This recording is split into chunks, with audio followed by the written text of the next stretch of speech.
Welcome to GWENT Masters, the official esports series for GWENT the Witcher Card. In Masters, rivalries and friendships are established in an action-packed series of tournaments. Witness as the best GWENT players from all around the world go head-to-head for the title of GWENT World Master.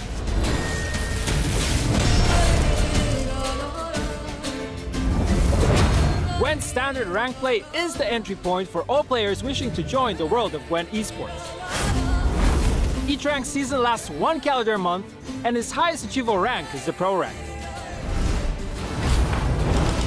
To remain competitive throughout the seasons, players will need to actively participate in the rank play, reaching Pro rank as well as constantly vary the factions and deck types they use.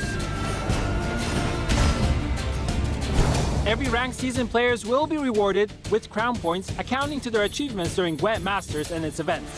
Players will receive crown points for placing in the top 200 of the Pro rank at the end of each season, official GWENT Open tournaments organized by CD Projekt Red, licensed GWENT tournaments not organized by CD Projekt Red. You will be able to check how many crown points you have at any time at masters.playgwent.com. There are 3 tiers of official GWENT tournaments. GWENT Online Qualifiers are the entry tier tournaments happening twice a month through the GWENT Masters competitive season. Top 16 and top 64 players in the Pro rank leaderboard of the previous month will compete for spots in the next GWENT Open. The second tournament tier is GWENT Open. There will be a total of 4 open tournaments held throughout the GWENT Masters competitive season. Each of the events taking place every 2 months will feature 8 competitors. Finalists of the 4 online qualifiers from 2 previous ranked seasons. They will battle it out for a share of a prize pool and a spot in World Masters event. The GWENT Masters series will conclude with GWENT World Masters, the final tier of official GWENT tournaments. The event will feature 8 competitors, up to 4 winners of previous open events, up to 7 players with the most crown points accumulated over the ranked seasons leading up to GWENT World Masters. They will be competing for a share of a prize pool as well as a trophy and a title of GWENT Masters World Champion. GWENT Open and GWENT World Masters tournaments will follow the same single elimination format, with the winner being determined in a best of 5 game series. Online qualifiers, on the other hand, will utilize a mix of Swiss system and double elimination format. GWENT Open and World Masters tournaments will have a base prize pool of $10,000 and $50,000. Additionally, GWENT Masters community will have the ability to contribute to the prize pool of each event by purchasing special items from the in-game shop. Ready to become a GWENT Master? Visit masters.playgwent.com for the complete rule set, tournament dates, and more details regarding the format. And make sure to follow @GWENT Masters official Twitter account. Play GWENT now. Welcome from around the world right into your home. It is GWENT Open number 2, season 2. I am McBeard, and I am joined by my friend Shinmiri. Henry, how you doing today? I'm doing great. Really excited for my first casting experience at GWENT Open. Looking forward to everything. Yeah, we're going to give you some razor sharp analysis and casting, but you will notice the absence of our friend Flake. It is bittersweet, of course, because Flake is currently recovering at the moment. So we are wishing him well. We are wishing him a speedy recovery.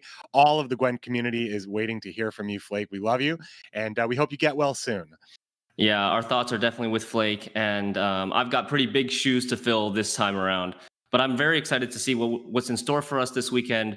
The GWENT Open, the competitive games, $22,000 on the line, with 8 of the top GWENT players on the scene right now who qualified by placing at the top of Pro rank and then winning online qualifier tournaments. We've also got some other juicy leaks you guys might be interested in later down the road. Don't forget about those. But reminder that this tournament will be run in an online format. Players and casters are connecting from homes, and all matches will be played with a 1-hour delay. This time around, though, Twitch Observer is fully operational, so make sure you take advantage of that and use that. That is such a huge update from the first GWENT Open. So get into those decks, get into those graveyards, get a look and see what's been happening. Don't miss a second or a single tooltip. But of course, we're going to be live with you as well, carrying you through everything. And before we get through and meet the players and get into all the great gameplay that we have ready for you, I want to remind you that there's something very big going on in Gwent right now. Perhaps you haven't heard. The Master Mirror expansion is right around the corner. June 30th. There are only 3 days left to pre-order. And if you haven't seen what Gontro Dim is about and doing, check out this beautiful trailer with us one more time.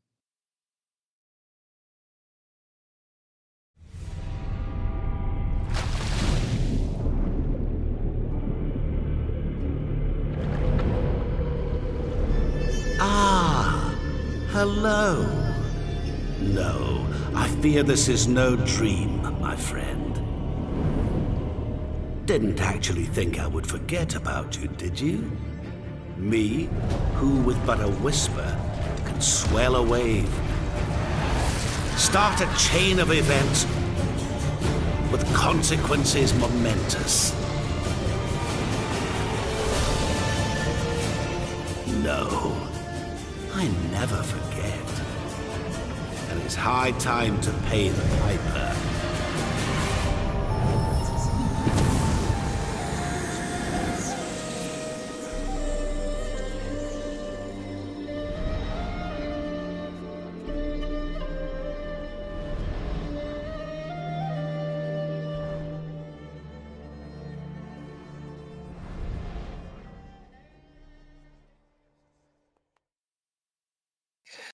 Oh boy, I am so excited for that expansion, Shinmiri. I cannot wait. It's just a couple of days away, but not only is Master Mirror on its way, Journey is also coming to an end. So if you have been following Geralt and Dandelion on their journey, you have just a couple of days left to hit level 100, unlock the full thing, everything, right? The Witcher coin, Geralt tracksuit, that badass Ursine armor. It's your last chance, and if you need to use fast travel, don't be ashamed. You can get a bunch of levels and unlock those last few if you need to, because you're always supporting the game with these awesome cosmetics. And look at Geralt, right? He's ready to play. Yeah, not only are there so many rewards on the journey, there are also rewards awaiting for you on our stream this weekend as well.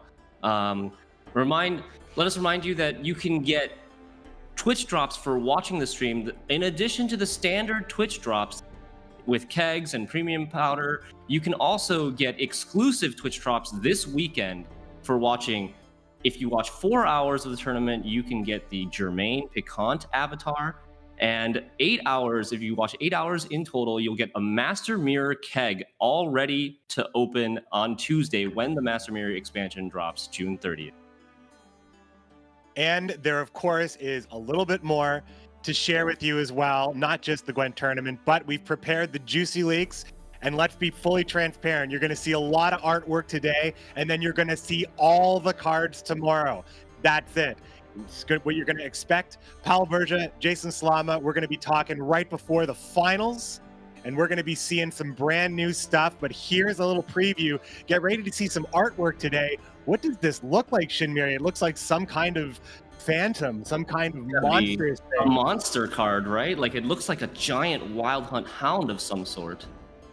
Chowing down perhaps on some fresh unicorn, as that seems to be the grotesque story of the Wild Hunt monster additions to Master Mirror. It's looking great. So just before the final match, you can watch Pal and Jason reveal all stats and abilities on these artworks that you'll be seeing throughout the day. And we will be wrapping up the reveal campaign of the expansion. And you can find everything that we've revealed so far on the website, playgwent.com/updates/Master Mirror. Yeah, I have to say, like, I'm super impressed with the card art. I've said this so many times already, but the card art in this expansion is just mind-blowing. And if you want to check out all the card arts and the cards and abilities, you can find them on the Plague Gwent website here. And all, as well as the keywords that are going to be showcased in the next expansion. All right, so the hype is real, of course. We've been talking about it all month.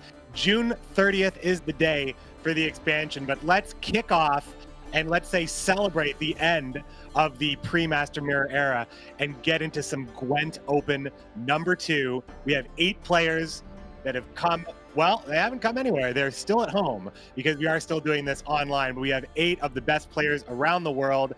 coming in, and a couple of new faces, a couple of new nations being represented. It's Tailbot, Green Knight, Wong ID, Magpie, Red Rame, representing North America for the first time in an open, Iluha, Neverhood, and Cams. Neverhood also is a new participant, as well as Iluha, also a new participant in the opens.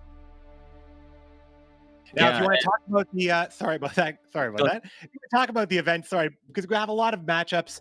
We have a lot of matchups to talk about, and of course, there's going to be some Twitter polls and lots of stuff to talk about. Use that hashtag GWENT OPEN to tweet about the event, because let's take a look at those brackets and see the matchups that we're going to be covering.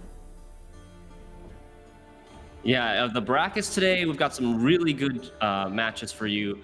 In the brackets, we're going to have Tailbot versus Green Knight on the first match. That's going to be coming up shortly. And we are going to, as a reminder, our coin flip is determined by the draw show.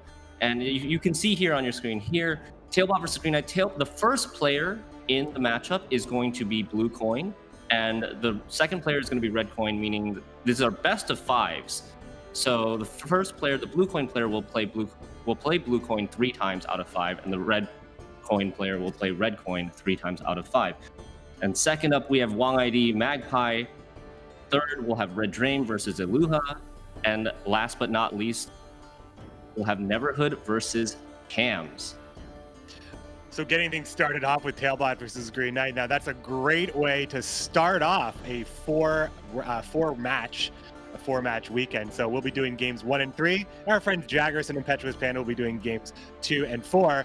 And if you want to get into the game and you haven't yet, or you want to get into all the new information about the expansion, any updates at all, first of all, get into the game at playgwent.com and follow us on social media. Play Gwent for all the news about Gwent. Gwent Masters for all the news about competitive Gwent. And of course, we're very active on Facebook as well. And another reminder for how the prize pools work for this open. Thanks to all of your support, we have an additional prize pool of $12,000 being added because of your support, buying the Overgrown bundle and the Earth package. So in addition to the base prize pool of 10,000 USD, we have 12,000 more for a total of 22,000. That extra 12,000 is getting split evenly among all the players, and then the rest of the prize pool will be fought over during the quarterfinals. $500 at stake for each quarterfinals match, $1,000 at stake for each semifinals match, and in the finals, an additional $1,000 plus an extra bonus 1,000 for winning the whole thing. And last but not least, the winner of Gwent Open gets a ticket to Gwent World Masters Season 2 that starts with a base prize pool of 50,000 USD. So a lot on the line here. Let's see what these players can do. Oh man, I think that the players should be pretty happy walking in the door, getting that nice little bit of that little infusion from the Gwent community. And our first match, boy, do we have things starting off with a great matchup. We have Tailbot taking on Green Knight. Big fan of both players. I've met them both. Green Knight, not his first time in the Open. I believe it was Gwent Open number 8. I shared a beer with him and Ultraman for sure. And of course, Tailbot, I've known him for a while. And of course, the community knows Tailbot as well. Winner of Challenger number 3, a couple of Opens as well. Qualifies for everything. What else could you want in these two players? So what do you think on Twitter? How do you think this is going to go? Oh, I don't know if Green Knight's getting enough credit, Henry. What do you think? Yeah, I think honestly, I'm not too surprised, but I think the chances of this match is closer than what the Twitter polls suggest. Tailbot obviously been around for forever. Everybody knows him as the Tail God. He's a great player, but Green Knight is no slouch either. He's top 10 in crown points this season. So they're both, and Tailbot is number 3 in crown points this season. They're both super consistent, great players at the top of pro rank almost every month. And as you mentioned, Green Knight has played in Open before, Gwent Open number 8. And I think he was a quarterfinalist in that Gwent Open. So he's back for redemption this time around. Yeah, it's a nice little redemption arc, and it's over a year later at this point. So, things have changed. Here we are, and let's see what the players had to say as they approach this new tournament, again, from the comfort of their own home.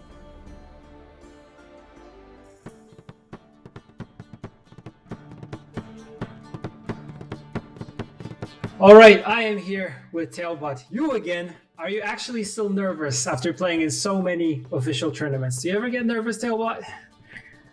At first, I used to get nervous on my first tournaments, but right now, I rarely get nervous at all. Yeah. Okay, good. I basically got used to it.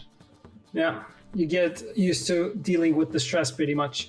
You had a chance to play GWENT Open in both LAN and online formats. Which one do you prefer? Is it more difficult to play from home, or would you rather go to the studio and play there?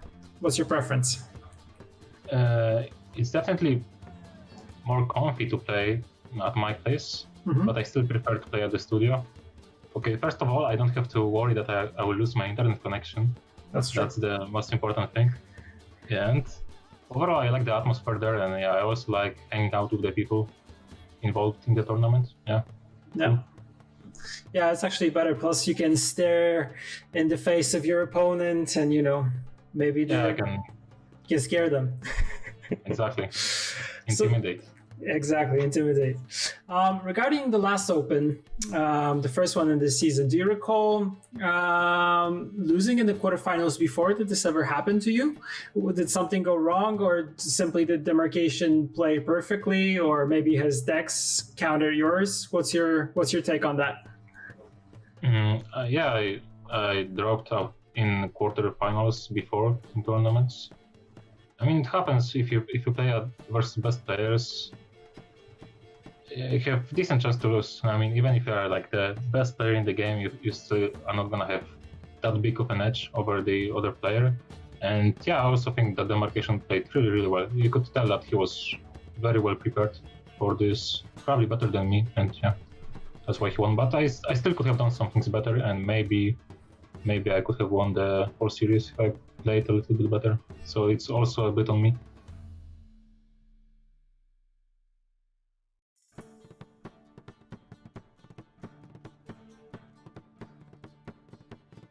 All right, so I'm here with Green Knight. First question that I have for you: why green? Why not Red Knight, Blue Knight, Yellow Knight? What's up with the name? Tell us.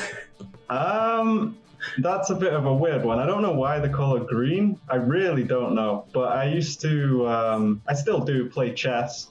Only at like amateur level. But yeah, I quite like chess, so that's where the knight comes from. But I have no idea why. I think I just chose a random color. I thought it was because you love Scoia'tael, and that's why you went with green. And yeah, it's the most proper color in Gwent. So. Sadly not. Oh.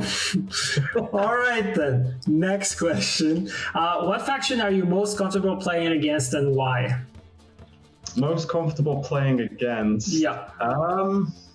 Kind of depends on the matchup, right? But there are probably some factions that you feel like you have mastered so much that you know that you will always win. I'm pretty comfortable against all the factions at this point. Not to sound big-headed, but I enjoy playing NR the most, and I guess I enjoy playing against NR the most. I just like Northern Realms. Yep, NR for life, especially Knights, Northern Realms. Yeah. It all comes together now. So a lot of players are waiting for spectator mode and tournament platform, like we're using spectator in this tournament. Are there any features that you would love to see in Gwent in the near future? And you can pretty much think of whatever you want. What would you like to see in Gwent? Any features? As long as it's within reason, it would be cool to maybe broaden the emoting. I quite like the emoting, but sometimes you can't exactly translate exactly how you're feeling at that moment. Yeah, and the BM and all that stuff. That's always fun. Yeah, I kind of get that. I kind of missed that, but it used to be very crazy. Like people would just spam them nonstop, and there were some players that you would just have to mute all the time. Spamming's kind of annoying. Yeah, that's true.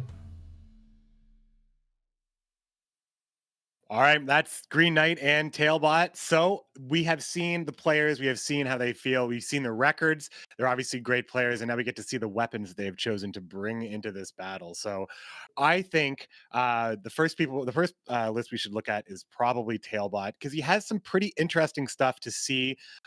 He is bringing Scoia'tael, Northern Realms, Monsters, and Skellige, but he has some picks that I thought really stood out in those lists, which we'll see on the screen in just a second. But of all the cards that were brought here by Tailbot, Shinmiri, what do you think stands out to you the most as being here's the stuff right here as one of the biggest picks? Because we can see Synthesis in his Mystic Echo list. We see like One-Eyed Betsy in the Uprising list. Of course, Blood Scent being brought with like the Proto Flutter and the Dominance package.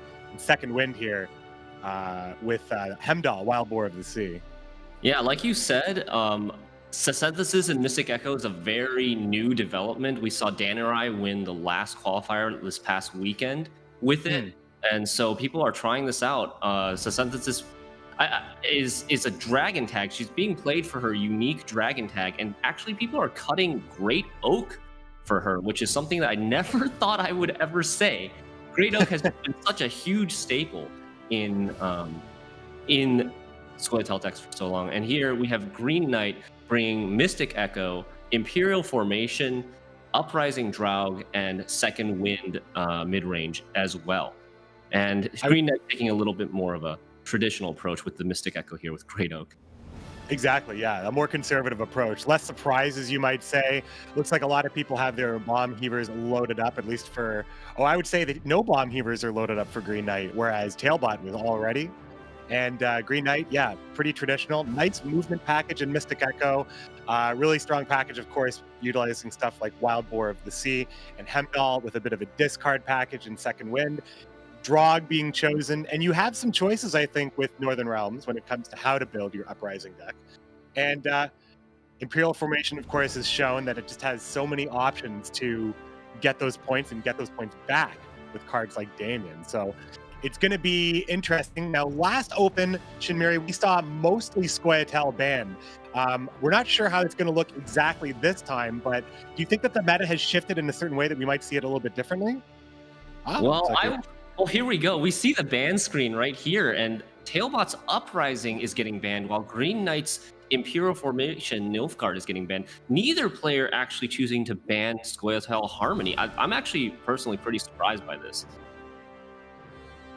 I would say that, yeah, I guess we have to take maybe a deeper look at the deck list to see what was going on here, but definitely more worried about Uprising. Uprising has been just clearly, finally reaching that break point of, I just don't think this deck has enough ways to get advantage on because it's just been brought for like 2 or 3 straight months. So maybe Harmony will be able to get out here. Personally, I think the lack of Harmony bans might be a little bit more of players thinking about coin, taking the coin into more consideration. And because Harmony is a flexible deck that can play both blue and red coin, they might be looking to, like, for example, Green Knight is playing red coin 3 times in this matchup. Tailbot might be looking to ban the Nilfgaard deck because it is a very prominent red coin abuse deck that can tempo out and try to threaten to win on even. So maybe that's what he's considering when it comes to the ban. Now, as we wait for the players to get ready into the game, and it should be just a moment, when you're saying to the audience, red coin abuse deck, what are we talking about specifically? We're talking about making sure that the opponent can never get a chance to get an advantage when they go first. Exactly. So when a player has to go first, if you're as the player going second, aka red coin, if you're able to stay ahead in points every time you play a card, then your opponent never gets a chance to pass while gaining card advantage, and then they potentially lose on even, which gives you a really big upper hand in terms of either pushing round 2 for free or passing at the start of round 2 to get card advantage and double last say in round. Yeah, losing on evens in round 1 is very similar, especially for people who are... There's always a lot of returning players. Of course, we've had the iPhone launch. We have Master Mirror coming up. Journey was brought in. Android launch. Steam launch. Lots of new players all the time. This could be your first tournament. And you will know that a lot of these players will choose to... If you win on even, and you've gone second, you have a very old school Gwent situation where you're in round 2 and you are pushing with the card advantage, never giving up your last say. That's the very old Gwent advantage that the person who's going second is trying to utilize in the new world of tactical advantage and hand limit and other things that stop that card advantage from going rampant from before. One of the many changes that Gwent has seen over the years, and I really feel like we're walking into another new era, Henry, with Master Mirror. Yeah, and, I think everything's hit it. With Master Mirror, with the evolution cards, with devotion coming into play, and echo cards. There's the game's complexity is going up again, and I think it's going to be very interesting to see how the meta shifts and adapts to those changes. So I'm really excited for Master Mirror, and it's been a while. It's been over 6 months since the last Gwent expansion, and it's feels like the right time to shake things up. And despite being 6 months out from the last expansion, I'm still happy to see that these competitive players are bringing new things, trying out new cards, even new archetypes. We haven't seen the spicier list yet. Don't worry, but True. Like, even with like Synthesis and One-Eyed Betsy, these are cards that haven't really seen play ever in the outside of the last week. So at least, Betsy has, but she's fallen off the board for a while now, and she's now coming back, which is kind of cool. What do you think we're going to see in the first game between Tailbot and Game King? What do you expect them to be bringing into game number 1? Yeah, we were talking about this a little bit before we got set up here for the broadcast. We were talking about how this might just be the war of Mystic Echo and Second Wind when it comes to going first or second. So Tailbot having to go in first is more likely to combat the strength of Second Wind, which Green Knight has the option of bringing in moving second on this first game. So Green Knight perhaps bringing Second Wind to go second into this game, and Tailbot bringing Mystic Echo instead, as he will not have the option of bringing Northern, which is actually a very good deck to bring on Blue Coin in general. So one of those big tools have been knocked out of Tailbot's arsenal. And Monsters definitely feels like a bit more of a deck that wants to take advantage of gaining last say with the big tempo plays of Ozrel, and really having that push potential with the grinding of Oriana's multi-engine bleed festival that goes on with the leader ability there. Yeah, I think you picked up on something when you mentioned Tailbot's Uprising getting banned by Green Knight. I think, again, this is another example of players taking the coin into account. Uprising typically a deck that wants to be played on Blue Coin. And Tailbot having to play Blue Coin 3 times, Green Knight is just like, nope, I'm going to make your life a little bit harder and ban one of the decks that you planned on bringing on Blue Coin. Now figure out how to play your Red Coin decks 3 times on Blue. Yeah, really strategic ban right there. Also, Tailbot, I think originally wasn't sure what the ban was going to be when things were coming in here. And again, talking about Gwent Open number 1, what do you think really accounted for the hate on Harmony and perhaps the idea that I think Tailbot wanted to ban Harmony before he even knew what was happening? There was probably 75% seriousness in there, because ultimately Imperial Formation got that respect. But what has changed the most, besides, I guess the coin is probably the big thing, but we're not seeing any. Well, Green Knight specifically does have Philippa, which does match up strongly against Mystic Echo. Yes. So there could be some soft teching going in as well. There are some things that can counter Mystic Echo.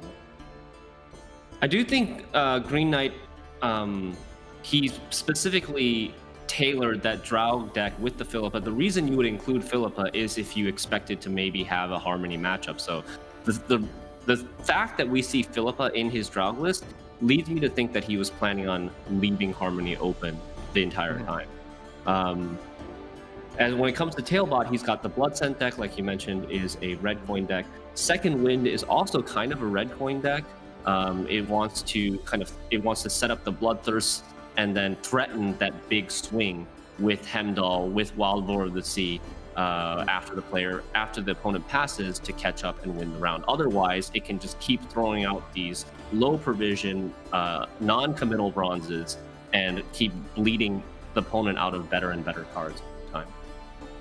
What do you feel? I want to ask you. You are the Skellige faction ambassador, Shinmiri. If anybody didn't know, Shinmiri is the leading authority on all things Skelligan. But I wanted to ask you about the discard package, which we see Green Knight likes it. We see Burnabrand, 2 Scalds, 2 Skirmishers, whereas in Tailbot's list we see none of those actually. They are different decks, but I find that running the discard package can offer. Well, we can continue the conversation as we get into the game, or perhaps when Skellige comes up next. But we are in the game. Tailbot is now finishing his mulligans. We are in the new observer mode, so we are seeing the mulligans sort of in a live situation as we see the cards go in and out of the player's decks. So this is sort of a new multi-mulligan screen. And as we said at the top of the stream, Gwent Observer should be working here. So get into those decks, see what's coming up as we get into this game, Shinmiri. Yeah, and we have Tailbot on Blue Coin going first with his Mystic Echo Harmony deck against Green Knight's Uprising Drought. So Tailbot first move here. Yep. Tailbot needs a proactive play. We see that Synthesis right in the middle of Tailbot's hand, the new card that we were just talking about.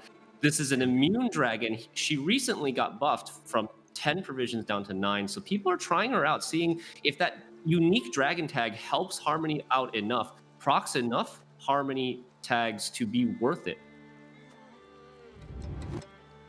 What would you say the most proactive play would be here? You obviously want to set up your... I find that on Blue Coin, it's sometimes often a good idea to set up something like Wild Boar, or if you can protect it, as to have reach immediately. However, I find that usually going for the Smuggler, it often is just inviting something to be moved or taken down, but we don't see any boiling oil, we don't see any sort of immediate reaction, no movement piece. Strays of Spala, one of the things that Northern Realms sometimes can run to find that movement against opposing players. Green Knight has none of this here. Yeah, I think in this specific matchup, looking at the deck list, the Hawker Smuggler opening is pretty safe. There's actually... I don't see a single Boiling Oil or Alzur's Thunder in Green Knight's Uprising Drow deck. So Tailbot doesn't even have to make the hard decision of tactical boosting this with tactical advantage or not. Boosting it could play into something like Bloody Baron or a Philippa, an aggressive Philippa. And Strays is in Green Knight's deck, so that could have been an option there. But Strays can also fulfill a lot of other issues, such as moving a defender or moving something row-locked, keeping something like a Tree and 4 from proccing an additional time. It's Northern Realms is kind of caught in a situation where the neutral cards start to be more and more attractive, and we see, I believe, well, Green Knight's not running the Bomb Heaver, but I've built a number of lists that has to reserve a space for 1 Peller, 1 Strays, and 1 Bomb Heaver, and just Royal Decree and hope that I have what I need when I need it. As the Hawk is coming down here, just to do a little bit of damage, and the tactical advantage will protect the Smuggler. Green Knight develops the next Irnian Mauler. We come down to the 7-card play here. Tailbot needs to make sure that he has a decent enough tempo lead. He doesn't want to limp into this one. Yeah, Tailbot, from playing on Blue Coin going first, you always have to be aware of how much of a lead you have over your opponent. Like you said, you don't want to play too slowly or too weak in the beginning turns of round 1, because that opens up the opportunity for your opponent to really start tempoing ahead, play some of their bigger swing golds and get ahead of you, and sometimes you'll be in a really bad position, potentially losing on even. We see the Dryad Ranger come down for Tailbot, setting up the poison on the Darien Mauler. Not a super tall unit that you want to be poisoning usually, but this Drow deck, it really doesn't have that many tall units that you can get a lot of poison value.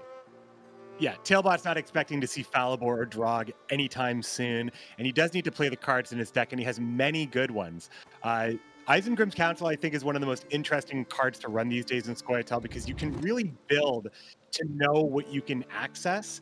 Tailbot specifically is running some Bronze Elves and some Bronze Dwarves, but when it comes to Dryads, you're either getting Fauve or always getting Poison. So Isengrim's Council counts as a pretty strong Temple Poison play. wins. as well as having support with Weeping Willow should there be Purify involved. Fov is in hand as well, which means that Call of the Forest is also on call. And if he wants to develop Waters of Broccolon, now you like to play it, you can play it to avoid a bleed in round 2, or you can play it to secure a win in round 1. But Tailbot ultimately, like most players would want, is to have Leader intact and all the best spells to play twice in round 3. I don't think Green Knight's going to let him get away with that.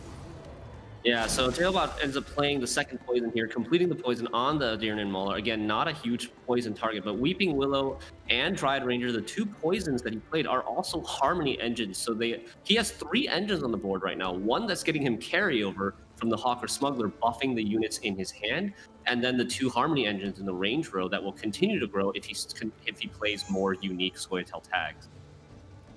Fantastic board state for Tailbot. However, Green Knight does have a number of cards that he doesn't want to play good cards like a Dahlia, which play into Voimir later on if he gets his Caravan Vanguard. He's stuck with Mauler, Radovid's Guard, and a Peller. It's not really the hand he wanted to see. If he wanted to really push here, I feel like he doesn't have the opportunity to really line things up. Nothing really gets him the boost he needs to push with Visegard.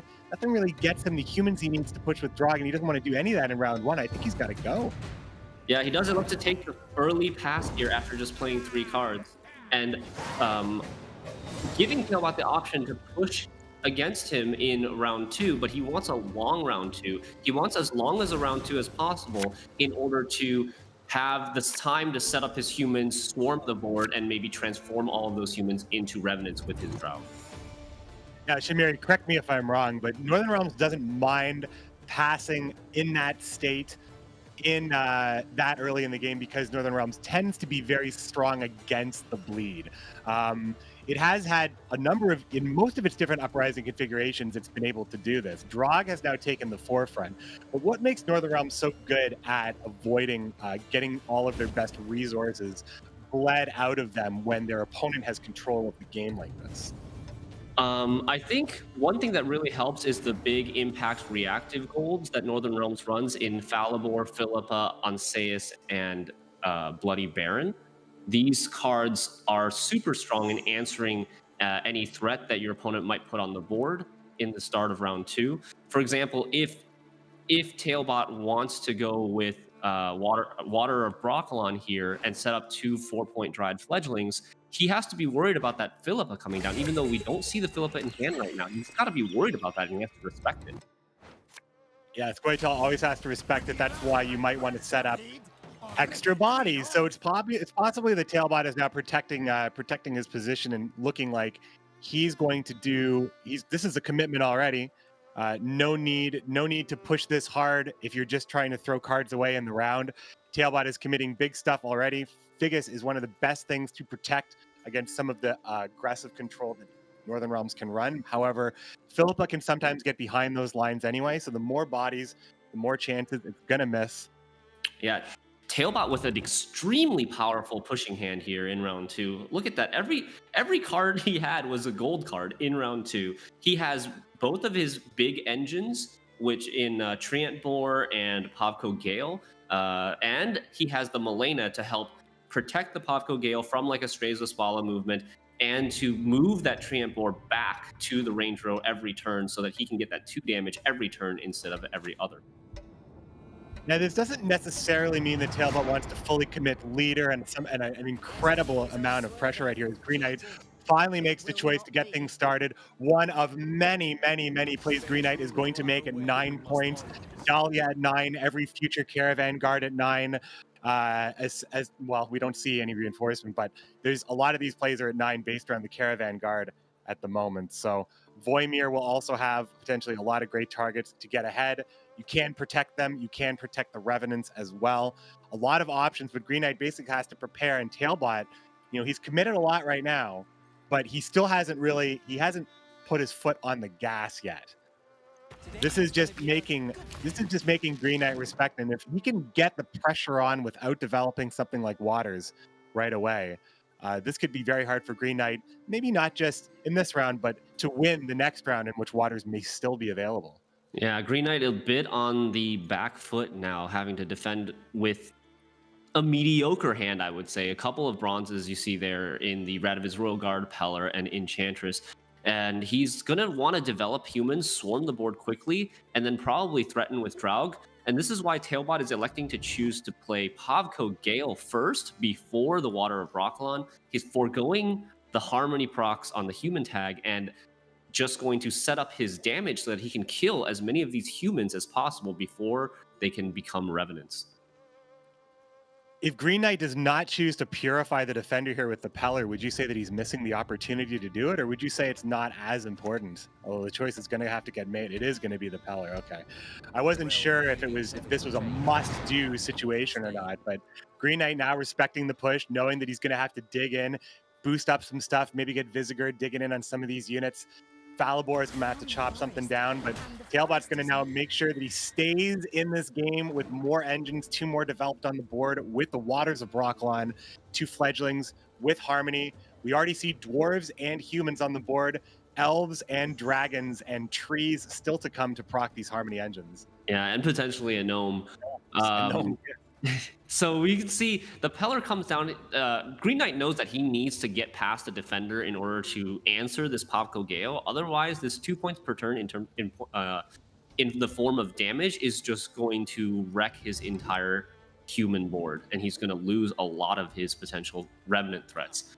So the Pellar, it serves 2 purposes. It gets through the defender, and it also puts a human body on the board at the same time, which is a great play there. And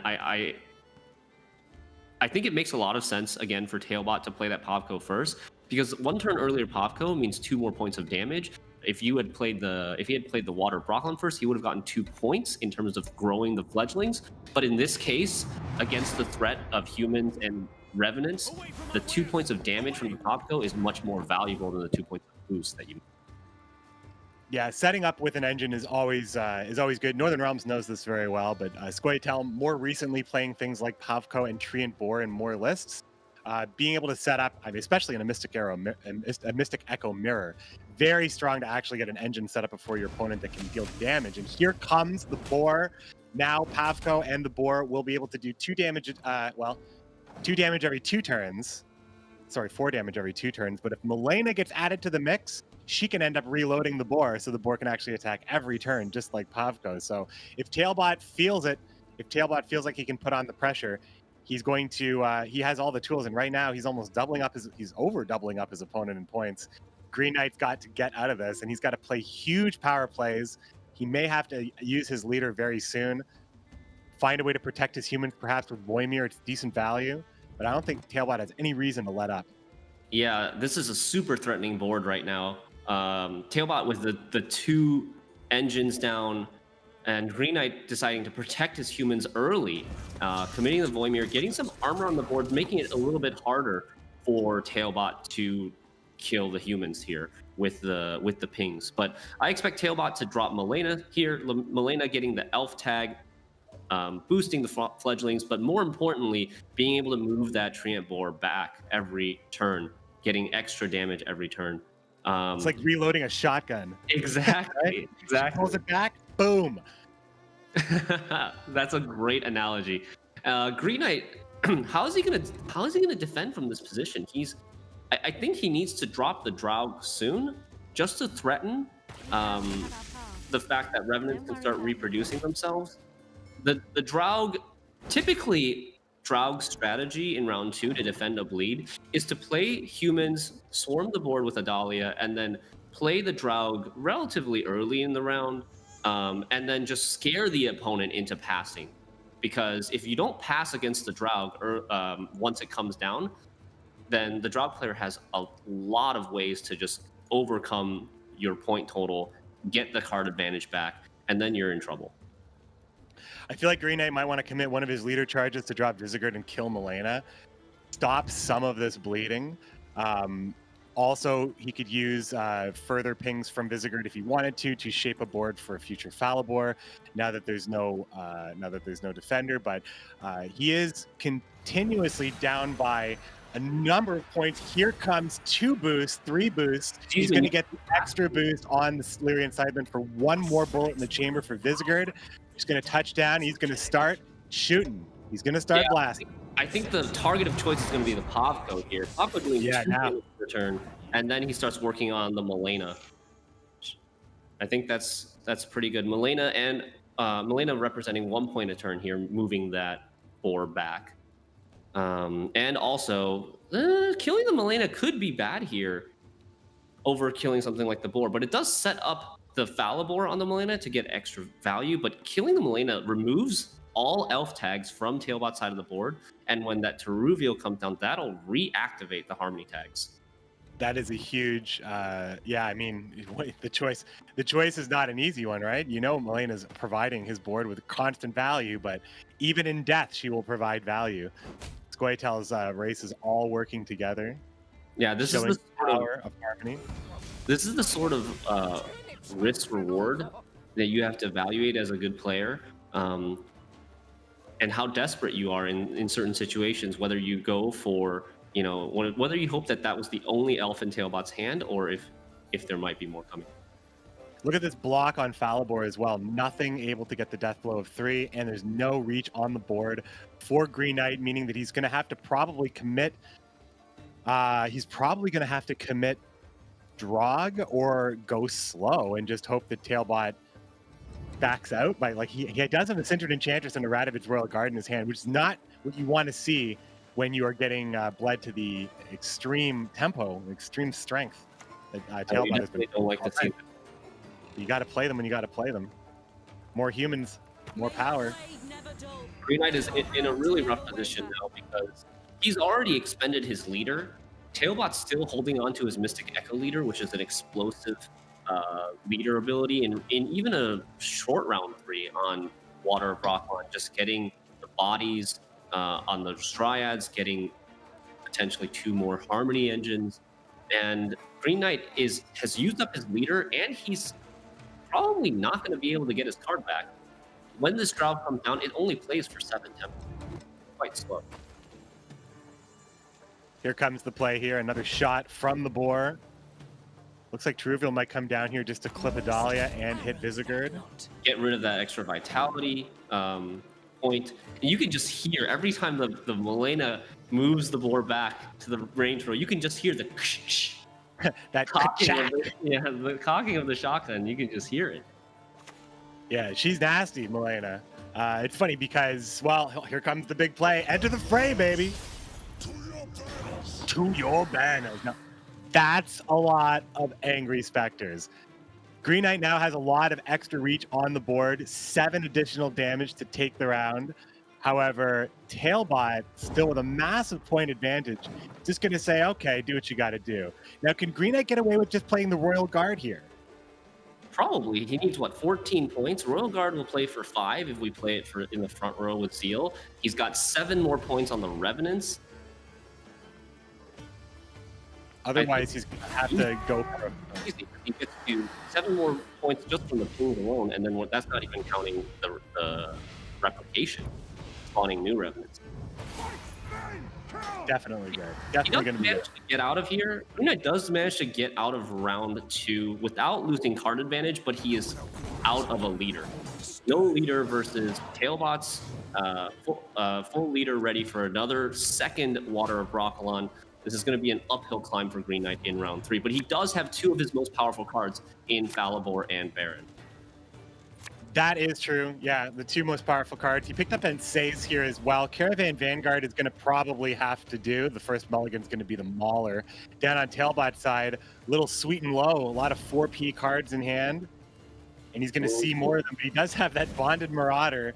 And I think that the leader ability is probably going to be enough to help Tailbot out on any of his lower provision cards, as they will all benefit from Harmony in the worst way. Caravan Vanguard being thrown away for a Temple Guard. We'll have to see here how this plays out. I do think that Green Knight has the better hand quality, but Tailbot, that leader ability is something you cannot underestimate. Leader ability, last say, it's all looking pretty good for Tailbot here as a Ballista comes down with no target already. A low value card, getting below average value. Green Knight has to hope.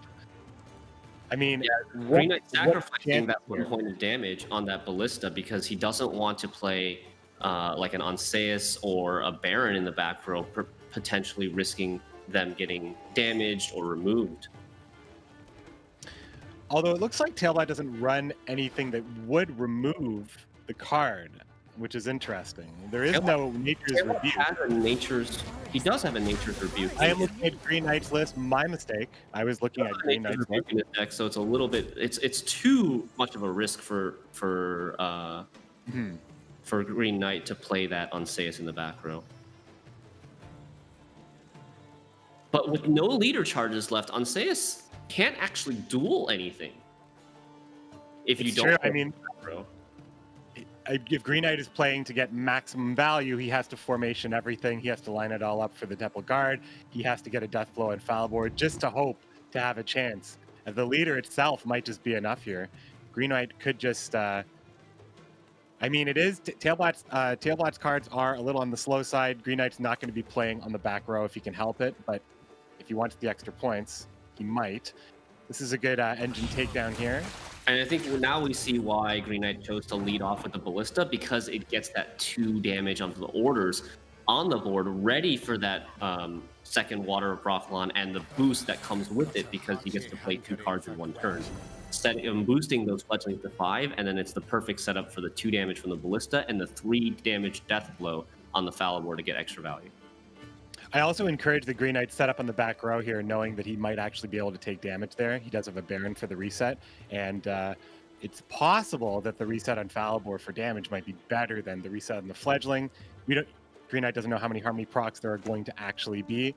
The Bonded Marauder might be it here. Here comes Bloody Baron. He's going to go for the formation as well.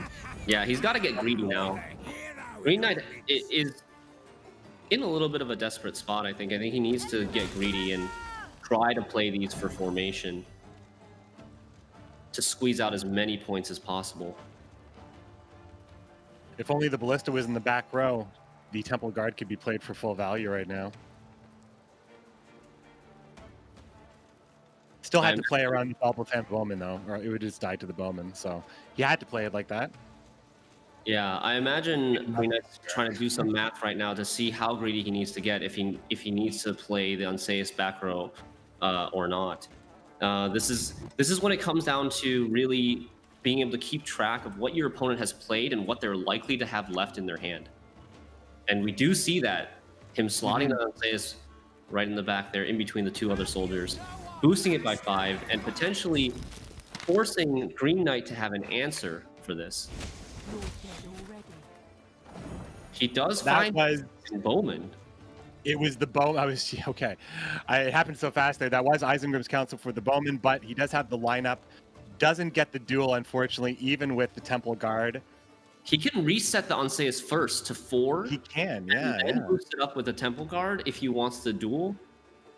He could also just take the reset on the Mauler on Tailbot's side to reset for 3. And then Unseius can just kill it. Or kill the... Yeah, Unseius can just steal 4. You don't want to remove... Yeah, well, yeah. I think the math checks out there. I think this is a little bit better. The best you can do, Green Knight, unfortunately, won't have enough here. Synthesis quickly comes down and stomps. It was only a 5-point difference. Pretty well executed. I think Green Knight probably got the worst rap in the first round. No Caravan Vanguards at all were allowing him to really keep up with any of the simple tempo that Tailbot was offering. Tailbot kind of smelled blood in the water a little bit, started pushing very aggressively early before he even had to, just saying, Figus is coming out right now, and I'm going to make things really hard for you, and he did. And it was just a really great read, really great push by Tailbot there, I think, to tell the tale of that game. The turning point of that game was definitely in round 2 with how aggressive Tailbot played it, set up the damage dealing engines, and made it really awkward for Green Knight's defense. Yeah, sometimes you just, like, Green Knight fell too far behind and had to commit all of his leader charges in Visagard and still didn't get his card back. That means that Green Knight will now have to turn the table around and have to go first himself. Probably happy that Northern Realms is still available for him to do that, as Tailbot now gets to go onto the red coin, choosing either Skellige or Blood Scent. He's probably happy with either. But I guess it would have to do with if he's expecting to match up against Northern Realms or Scoia'tael in this particular upcoming game. Yeah, I would say that he's happy with either. Like, I think the vampires deck, the blood set deck, is more of a dedicated red coin deck than his harmony, or no, than his second wind. I think second wind also wants to be red, but is a little bit more playable from blue. Oh, here we go. And yeah, now we have just a reminder to the viewers, we have the perspectives flipped now. We have Green Knight at the bottom and Tailbot at the top. Green Knight going first on the bottom half here with his Harmony deck. Little musical chairs here. So Green Knight ultimately answering the question for us, queuing Scoia'tael into this matchup with Tailbot countering with the Monsters queue. So Tailbot bringing Monsters to this Open. We barely saw any Monsters play in the first Open. We saw, well, two of the Chinese players, I believe, brought Monsters. That was Sumo and Demarcation. And Demarcation took the whole thing down with that lineup. And now we see Tailbot with Monsters. A pretty cool list. Very vampire forward, Proto Flutter, Oriana, as well as no supporting bronzes really, opting to have more of a Thrive package with some value stuff like Wild Hunt Warrior. What do you think of this blood set list overall? It's fairly new to the competitive meta. Yeah, I think it's pretty strong as a red coin deck. I spoke with Tailbot a little bit before the tournament, and he said that his reasoning behind bringing the blood scent deck is that he just wants to play it on red coin and try to scare the opponent into committing better goals. Otherwise, they might end up losing on even cards. With stuff like Endriga Larva getting double Thrive set up right away, that can be really powerful and really threatening card to leave on the board and play longer into round one, giving them ample time to grow up to even like 5, 6, 7 strength in longer round. And Monsters they'll commit because they love winning the round one, because they like having last save for their gigantic plays such as Osrel, Goliath, and other such stuff, maybe in a short round, a quick apply of bleeds, and an Oriana that also just grows up to like 11 or 12 in a matter of 2 turns. So these are the plays that Monsters want to make sure that the opponent has no control over, and sometimes that requires massive commitment, but they have that reach in the cards like Goliath and Gurn played early, as well as Cave Troll to solidify it. Ada comes down with a big smash. Yeah, look at this. So Tailbot making a statement here, foregoing the Endriga Larva setup and setting up the Thrives and just smashing the Ada Striga, killing that Miner, not letting it get its orders boost by 2 and potentially armor if another Dwarf comes down. This is Tailbot really saying that I'm going to put the pressure on in this round. You better commit something really good, otherwise you're in trouble. Tailbot, a very good pressure player, and I think we saw this in game one, and we're going to probably see this in every game he plays. Tailbot is one of the best players that can read the opponent's hand, like he can just see it like we can right here. I think that we could really see it in that push in round 2, especially with that call early on with Figus, just kind of immediately determining what the round 1 hand looked like and if it was really a good call here. And now going for the Striga, kind of taking Green Knight's temperature a little bit. What's going to be the follow-up? There is an easy answer here, I suppose, just setting up one of your Thrives or setting up one of your Bleeds. Yeah, I expect the Larva to come down now, as Green Knight hasn't really played anything that threatening. The Hawk does come down. It's got the Harmony tag, so it can eventually grow larger. But the Hawk is a pretty valuable card in this matchup, wanting to answer something maybe with movement, something like Oriana that is low lock to the range row.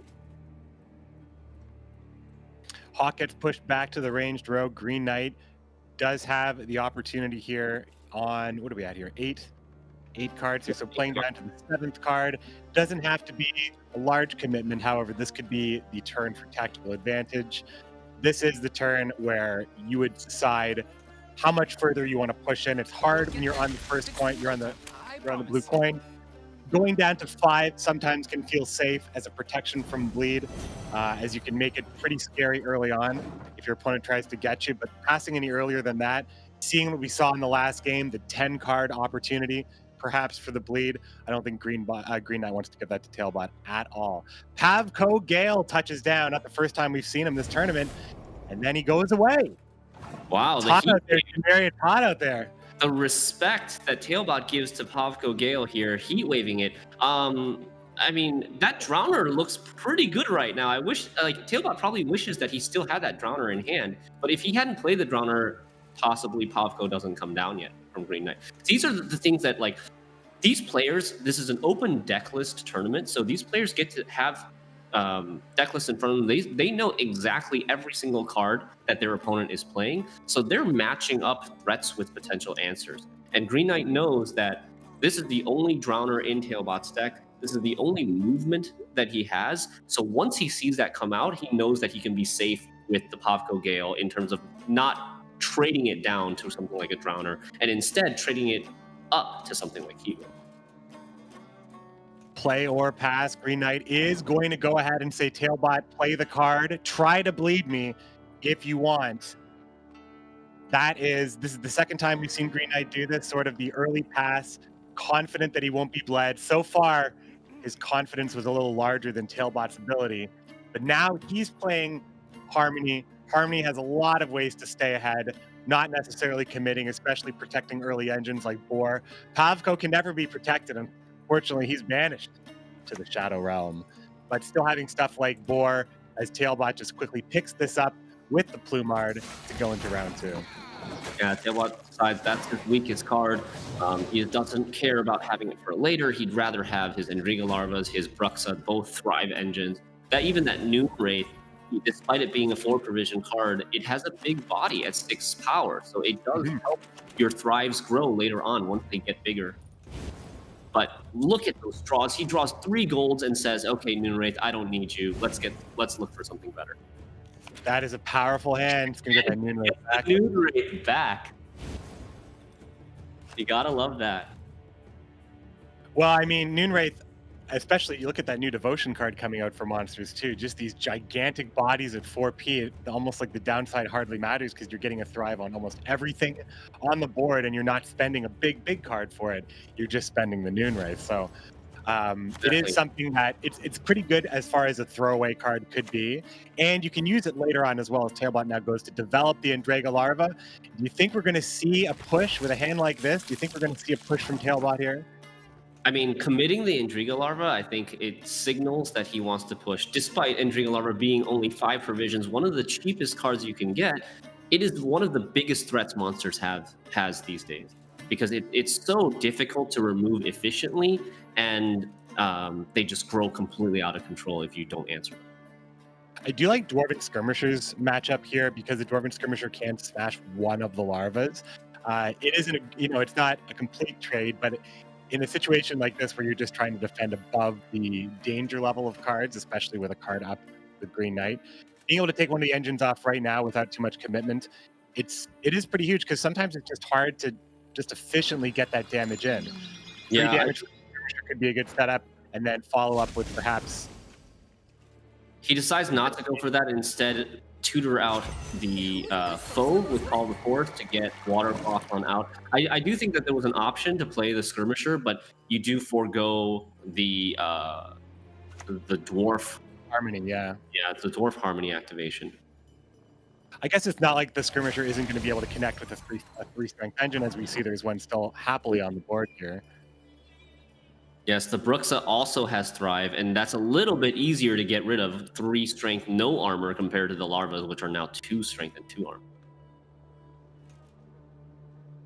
Green Knight wants to be efficient, but he also wants to give respect here because Tailbot does have an amazing hand, and if Green Knight put him on the best cards right here, the only thing that's missing, I believe, is the Agur and Azrael combo, which neither have shown up for Tailbot. He does have the Royal Decree, so he could get Yagurn out and set it up, like play it in this round 2 and have it set up for the graveyard in round 3 should he draw into that Azrael finisher. Right, Alzur's Double Cross and Royal Decree in Tailbot's list for that extra consistency on these dominant cards right here. Yeah, so we're going to see Green Knight now does take the Skirmisher, gets the Harmony boost, as well as killing a Thrive engine. Very, very efficient.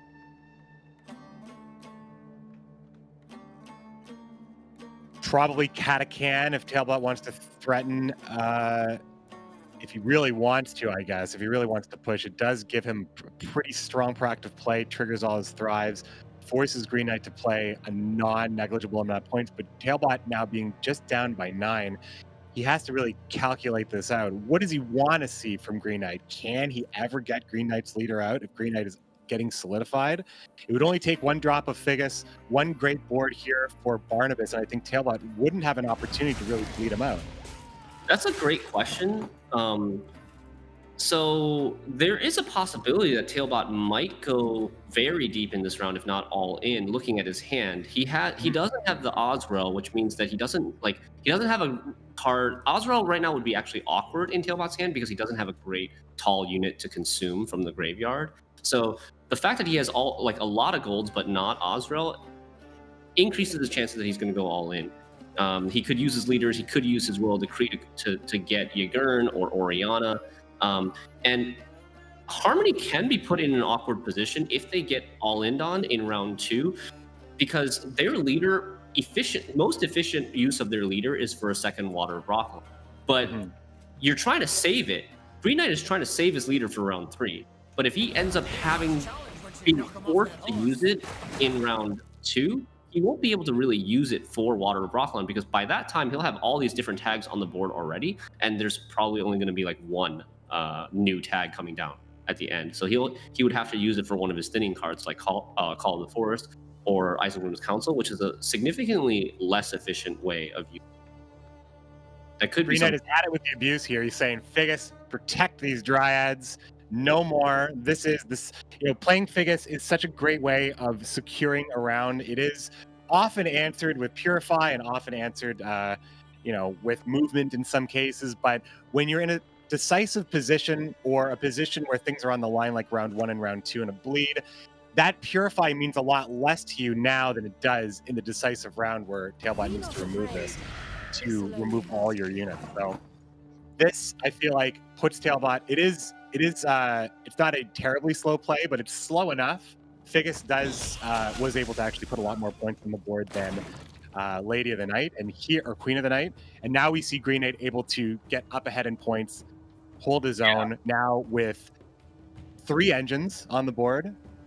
To Tailbot's 2 with the Larva. So Green Knight's not only ahead in points now, he's also ahead in terms of number of engines, except for when this Proto Flutter comes down, draining the Hawk by 3, stealing its life essence, killing that Hawk engine, and then boosting itself higher, which also ends up, again, thriving these Endriga Larvas. These Endriga Larvas are already at 10 points for 5 provisions, and they're still going to keep growing from here.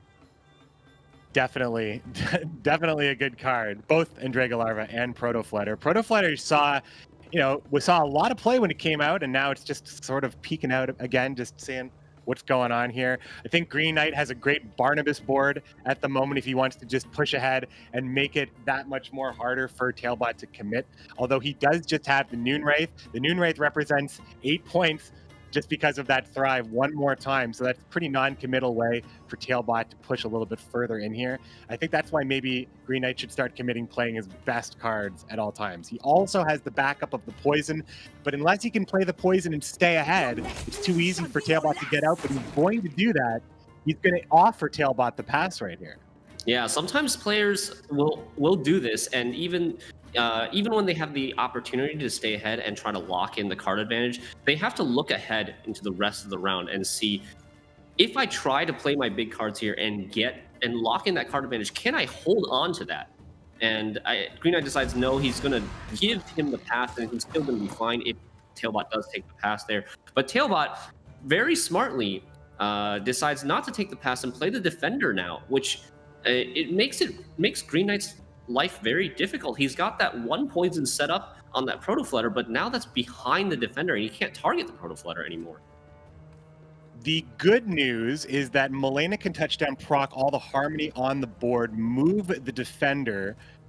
Green Knight does not get ahead, but it does help his opportunity here, and does put poison in. Does Does poison It get him does ahead? reopen, it does get him reopen the poison opportunity, but the Mullane is also a commitment here by Green Knight. As we said, like one of the biggest threats from Tailbot's Vampire deck is Orianna, and Orianna, biggest weakness is movement. And I believe with this Malena commitment, Green Knight has played both Trained Hawks and the Malena. He won't have any movement left if either in round 3 or even in this round, if somehow Tailbot does manage to kill this Malena. Yep, Tailbot has his best card in his hand, which is Royal Decree, whatever he wants, as long as it's a unit. Leader is ready, so Orianna is there. That also could represent Gurn or Ozreal later on, or Goliath, but it's going to just be the pass here. The poison is going to take this for Green Knight, and it's going to be a 6-card round 3. Yeah, I think this was the tipping point for Tailbot. He Both leaders here. kept his card advantage. He got all the movement abilities out of Green Knight's deck, and now this Orianna has very little to contend with it. It's got maybe poisons left that can kill it, but Green Knight would have to find 2 poisons still. And there's 1. Technically found and there's 2. Well, he drew them both too. I think Yeah. Isengrim Council represented one of them as well, but he just drew them both. So that could make such a huge difference. Gurn in the hand, a risky play, could easily get taken down by something like Mullane, depending on when it's played. Right, poison targets. There is going to be a tall target played at some point. I think he threw away that poison because he knew he was going to use Isengrims for the other poison play. Yeah, that's the plan. He wants the extra 2 points on his second poison as well, and he's looking for something like Oak, but unfortunately, Green Knight he didn't find the Oak. So one of his most expensive cards there, neither the Oak nor the Treant Boar. So he's missing Treant tag for this round, which is a little bit painful for Harmony. Call Harmony coming out from the leader there, Mystic Echo. If you like playing spells twice, Scoia'tael is your go-to. However, after Master Mirror, we're all going to get to do it. Scoia'tael has been playing cards twice for a long time. There's the fledglings with the Harmony support of the Miner.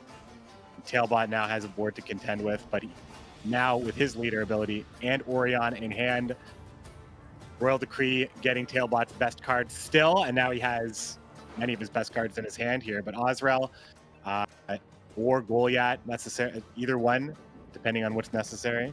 Or even Intriga Larva. Or even the Larva. Why not? I mean, you do have 5 more units you're going to play. If you take the Intriga Larva at the start of the round, you have 5 more units going to play. They're going to be 12 points, potentially. Not too shabby. But he is going to commit the Yagurn early. He wants the 5 armor on the Yagurn. If he waits to play it later, it'll have less armor, making it easier to kill, especially with something like Mullane. If Tailbot had waited 1 more turn, the Mullane could have just one-shot that Yagurn, removing all the armor and then activating its expose ability. And Yagurn, when Yagurn loses all of its armor, it dies. It goes to the graveyard. So that would be a huge value for the 4 damage on Mullane, getting 13 value for that 4 damage. So Tailbot recognizes that, sees the potential threat there, and decides to play it out of the Mullane ring. Also, Gurn going into the graveyard, for whatever reason, the upside there is that should Tailbot need 14 points to take the round, Royal Decree equals that with Ozreal. But of course, Tailbot is far more interested in just making sure that Green Knight either has to use poison on it or just doesn't have enough damage anyway. Exactly like you said. Like, Tailbot's not that sad if Green Knight uses poison on this tall Yagurn, because it does give him more value on the Ozreal, and it means that Orianna would be safe.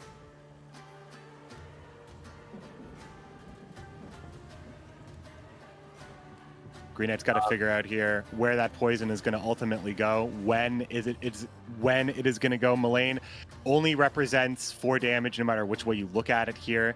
There isn't going to be an exceptionally good thing to stop unless you wanted to kill a vampire specifically to stop Orianna's extra bleed. But as this round continues to go down, Orianna's value, just like all engines, starts to diminish. So Tailbot's going to want to develop his leader in Orianna probably next turn.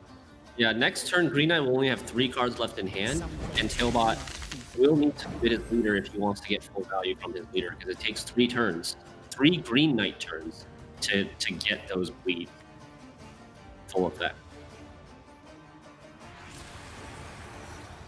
Here comes the bloodbath. We're going to see Oriana touchdown in the back row. 2 vampires on the board. Oriana's going to apply a bleed for 3 vampires on the board. Oriana's going to apply bleed for 4. The triple bleed representing 9 points, the 2 Mara that spawns, and then Oriana getting another 3 bleed and growing by 4 points per turn now. Just nothing seems to be able to be done here. Green Knight is now succumbing to massive blood loss. Plumard is going to make this that much more deadly. Oriana will die, but the amount of damage that Oriana has been able to put onto the board at this point, plus the leader. Look at how big of a threat Oriana is now. With all the movement options gone, Green Knight has to poison the Oriana. She would have gone to like 20-something points. And because of that, like, imagine if Green Knight had a movement here. He could have just simply answered the Oriana with movement, and then he could have poisoned something else, gotten a lot more value that way. But this is Green Knight hoping that's enough, but I don't think it is. No, Green Knight's board just was hemorrhaging for too many turns there from all those bleed. And we see Tailbot finishing it off with that 10-point Goliath, securing the game. Tailbot now with a 2-0 dominating lead. Green Knight's going to need to hope to reverse sweep if he wants to move on to the semifinals. Not an easy task. Green Knight is going to have to meditate, think on the situation, channel his inner demons, and focus to get a 3-win victory. Otherwise, Tailbot is going to be advancing to the semifinals. Tailbot so far going up 2-0, winning both of those games by 5 points, and just really just making, it seems like, all the right plays on pushing, all the right plays on passing and relinquishing control, being able to really read the hand. And I also think that Green Knight, I think, suffered a little bit on the draws, missing big cards like Oak in that last game, missing big cards like his Caravan Vanguard or any tempo opportunities in the first game. So Green Knight, maybe on some better draws, has some big chances. He gets to flip it back around on the red coin, maybe give Mystic Echo another shot, or sorry, maybe give Mystic Echo or Uprising, or perhaps show us all of his decks and try to take a win here on red coin with Skellige's second win. Tailbot's got to go in with second win, though. Yeah, I think the last 2 games were really good examples of Tailbot really utilizing the 3-round mechanic of Gwent to his own advantage. In Gwent, you have to win 2 out of 3 rounds. You have to have more points than your opponent in 2 out of 3 rounds in order to win the game. And by pushing in round 2 in both games, he was able to get key resources out of Green Knight's deck, like the movement against his Oriana, like the Draug against with Green Knight's Uprising deck. The Draug is a huge threat for the long round, so getting it out and getting a leader at the same time, those are really good big benefits of Tailbot's push. Here we go into a Skellige mirror right now. Tailbot looking for match point against his opponent Green Knight. We have once again flipped the perspectives. Green Knight on top, playing second. Tailbot with the tactical advantage on the bottom here on blue, as the players are trying to get their best hands, as Berna just entered the hand for Green Knight as he mulliganed away one of his better discard cards. That's not nice. We saw a Skirmisher get traded for Berna. Now what you want to see? Yeah, we see the Skellige mirror here. They're both playing very, very similar decks. They're both what we call a second win mid-range deck, which means it has elements of point slam, it has elements of engines, and it has control. These are both bloodthirst heavy decks. They like to put a lot of damage and wound their opponent's side of the board and finish up with a big wild board that's getting 2 damage on every wounded unit on your opponent's side of the board. Yeah, I was talking to you before we actually got into the games. We were waiting for the players to all connect. I was talking to you about the discard package and how you feel about Green Knight including the discard package, 2 Scalds, 2 Skirmishers, and Berna, whereas Tailbot decided to not go for something like that. Both players are running Raiding Fleet. However, with the discard package, Green Knight does not run Royal Decree. So that kind of changes the consistency package It is. It's a tough decision to make. I don't think it's clear cut which one is better. In my opinion, they have pros and cons. So Royal Decree is better in round 1 as it gets you the exact card you're looking for, whether that is Crow Mother so that you can develop the carryover and put her in your graveyard for later, whether that is Wild Boar of the Sea or Hemdall because you really want to win round 1. Especially in this matchup, you really want to win round 1 in this matchup to have last say, to be able to threaten like a reset on your opponent's greatsword and have a big swing with your own greatsword, for example. So Royal Decree is better in those aspects, consistency in round 1, whereas the discard package is a little bit greedier. It has more points because it thins while also playing really high tempo, 7 for 4s or even like 13 for 8 on Birna if you end up discarding Morkvarg in a skirmisher. That's kind of crazy, but it's a little bit less consistent in round 1 because you need to draw your discard. You need to draw your discarders and you need to draw your discard targets at the same time. Yeah, I mean, usually it's a little bit safer to play with something like Sacrificial Vanguard, where you are drawing more cards in the game, seeing more cards. I personally like the Burna Brand discard package. That's the way I prefer to play most of my list, just because it feels old school. I'm kind of an old school. I do like the old skirmishers. What is it? Crack and eat me, ghoulies. Look at here. I want to hear all the voice lines, but I also do like the consistency, and I also like playing. I like the tempo that it provides. It's kind of how Skellige was good in Homecoming and how it was good earlier on as well. But let's get back into the present here. Green Knight now making his decision here to play down to his 7th card. He does have 1 discard target with Birna. It is a lot of tempo and it does get things going, but he's going to play the Scald into Morkvarg instead. Hold on to Birna perhaps to discard some worse stuff. Because he only has 1 discard target in the Morkvarg, he can't bank on Birna drawing one of his skirmishers. He chooses to play the card that only discards 1 card because he only has 1 target. Whenever Morkvarg gets discarded or moved to the graveyard in any way, he comes back on the board. Many cards Skellige likes to play that way, kind of getting tempo from different areas of the game instead of just from the hand, mostly from the graveyard and such. As the bleed comes down from the raiding fleet, bringing out one of the strongest bronzes that Skellige has had the pleasure of having for the last couple of metas. The Ancrate Longship, 1 armor, 4 strength, but it used to be 5 strength. It's still a superstar for Skellige. Yeah, this is a card that if your opponent doesn't answer, is able to damage every single unit that you play, not only getting 1 point for each unit you're playing, but also setting up Bloodthirst, also activating things like Wild Boar of the Sea for later. You see both players here having access to Crow Mother, which is great. They're both going to have carryover for the later rounds. They both have access to some of their thinning with Raiding Fleet. But the big difference in this round 1 hand is that Tailbot has the Royal Decree for... Tailbot actually does have access to both Wild Boar and Hemdall because he does have the Royal Decree. Yeah. I wanted to emphasize how important winning round 1 in this mirror match is. If you win round 1, you get last say in round 3. And some matches, last say isn't as important. But in this case, last say is going to be vital for who ends up winning this match because a big swing for this deck is to combo Greatsword with something like Morkvarg, Part of Terror, to reset something big.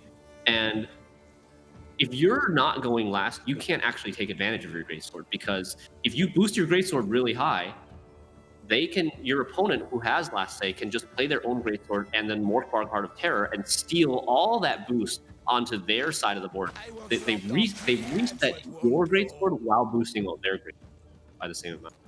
Yeah, it's a real tug of war when it comes to decks like this that, like, Skellige definitely is, along with Monsters, one of the bigger kind of last say factions. They've already been flexing with developing their scenario in all 1 turn with Second Wind. They've had the what's the word I'm looking for? The gifts bestowed upon them with Ceres and Wild Boar of the Sea getting changes to be very, very powerful cards. So having the last say, and Hemdall definitely works well with Greatswords as well as a last say card here. So none of the players are missing the cards that they want, except for maybe something. Green Knight definitely does not want to run a blind Burn a Brand, but Still, though, still happy to play these cards on the red coin. Still a lot of stuff to get out of it. Still has his tutor. Still has a relatively high strength buff for low commitment in Golden Froth. Although, what a card that turned out to be. They gave a buff to that card. One of the best alchemy cards now ever, because you get the 6 points in Crow Mother. Yeah, you get the cheap alchemy card for 4 provisions, and it satisfies your like Urbian alchemy requirements, and it satisfies your Crow Mother alchemy requirements. And I would not be surprised to see this round go down to the very last. Both players recognize, both players recognizing that you really need, how important it is to win this round and establish last say. So I think Tailbot would be fine with looking at Tailbot's hand. He's probably fine playing almost everything. He probably doesn't want to play the Morkvar because there's not really anything to reset, and he wants to hold on to that to combo with the Greatsword, which is already in his graveyard. And Green Knight having the Birna that he doesn't want to play, like you said, because he's not sure what he's going to draw. If he does end up playing the Birna, he might end up drawing 2 good cards and then being forced to discard both of them, and that could be a disaster. Yeah, and the further he gets into his hand here, like at least the Golden Froth is a good card, but you discard it over, drawing something like. And for that reason, I think Green Knight's likely to just hold on to this Golden Froth and play the Birna before the Golden Froth, so that the Golden Froth is a backup for something that he can potentially discard in case he ends up drawing 2, like 1 good card, 1 bad card. Then he can discard the bad card he drew and also this Golden Froth. This is what I meant by the discard package and versus Royal Decree. Royal Decree being a little bit more consistent in round 1, whereas the discard package is a little bit more powerful, but it's a little bit greedier and less consistent in round 1, despite being more consistent in round 3, because the discard package plays more thinning. It thins 4 cards in the Birna and the 2 Scalds, whereas Royal Decree. There's Terrabot playing his Royal Decree, happy with all of the stuff he has access to. Crow Mother's out. Wild Boar is in hand. Hemdall will remain in deck. Yeah, Tailbot now sinking further and further into the shadows here, if you're watching this cam. Yeah, I see that. Moving that chip to the range. I think Tailbot heard you. He just moved his position and now is a little bit brighter. There's no way. I'm kidding. The players cannot hear us. That would be terrible. But the Royal Decree onto the Hammond comes out, moving that Ankite Longship to the range row, turning its engine ability off. Very important here. Tailbot deciding that he has good enough cards, and he's willing to use that Royal Decree for the movement. The time has come. Hemdall hitting 4 times against Tailbot here, giving Green Knight just a little bit more edge here. Now, as long as Green Knight stays ahead here, Tailbot has to pass on evens. But like Shinmiri said, and I'm pretty sure I believe him, it's going to come down to Birna. Is Birna going to be enough? And is a blind Birna into a potential skirmisher going to be the only chance? It would be wild to see it come down to that. Yeah, that would be crazy. That and also there's that would be a moment of potential randomness, let's say, and then also the Hemdall that was just played by Green Knight, a little bit unlucky for him here, hitting these low strength crows. It doesn't actually do any more damage it doesn't set up any more damage for the Wild Boar when it damages the crow, because it doesn't have enough strength after being damaged to get hit twice, and it misses notably the Hammond, which would have gotten extra. Svalblade Totem touching down here, bringing out the 2 Svalblade cultists who can turn into 6 strength Bear Abominations. If you hadn't seen that update, the Abomination, the card is the same, does get damaged by the totem itself, but 6 strength, so that's now a 12-point Svalblade Totem should everything convert. Green Knight within 4 points. Green Knight 5 points with the bleed. He has to make a decision now. He has to go for the Birna, I think. Birna, do you go for the YOLO Birna, or do you play the Wild Boar and hope that the Wild Boar just gets you out of the round and wins the round for you, and you don't have to play the Birna? Because if Birna misses, it's tied. If Birna misses, yes, correct. Because he has the 1 bleed on that Ankite Longship in the range row. So he's made a decision here. He's probably this Golden Froth here, meaning that he's not going to be playing Birna in this round, most likely. Unless it really comes down to the last card and that 5 points being enough, I don't see that Birna coming down. Well, at this point, you would have to... No, you always just discard what you draw, right? Here. Yeah, you always discard what you draw at this point. So it's like if he does end up being forced to play the Birna, he's really hoping for bad cards with help. Oh boy, well, you might say he's not being forced because he could probably never come back from this now anyway. There's a 15-point lead for Tailbot. How many? There's two damage units. We don't really count the Crow on Tailbot's side of the board because it can only take 1 damage anyways. So that's 5, 6, 7, 8, 9. If you count the armor and everything, I think it's getting 9 points of damage, so 13 points altogether. So it won't be enough to get ahead. However, if Tailbot passes, Birna would be enough, even if it was dead. Yeah, so he could take the Wild Boar here. It won't get him ahead, correct? And then the Birna would be enough. I miscounted it, I think. I think I miscounted. He miscounted by 1, but it still doesn't get him. Miscounted by 2. Miscounted by 2, actually. So Green Knight goes. Oh, okay.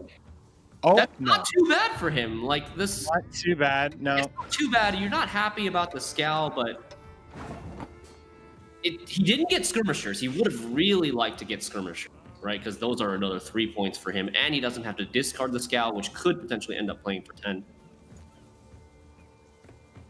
Now the question is, Tailbot is definitely thinking, what could Green Knight have? And he's seen a lot of Green Knight's cards. He probably can put him on Wild Boar of the Sea. So he's doing the math here. Wild Boar of the Sea, I believe it does 10 damage on this board total.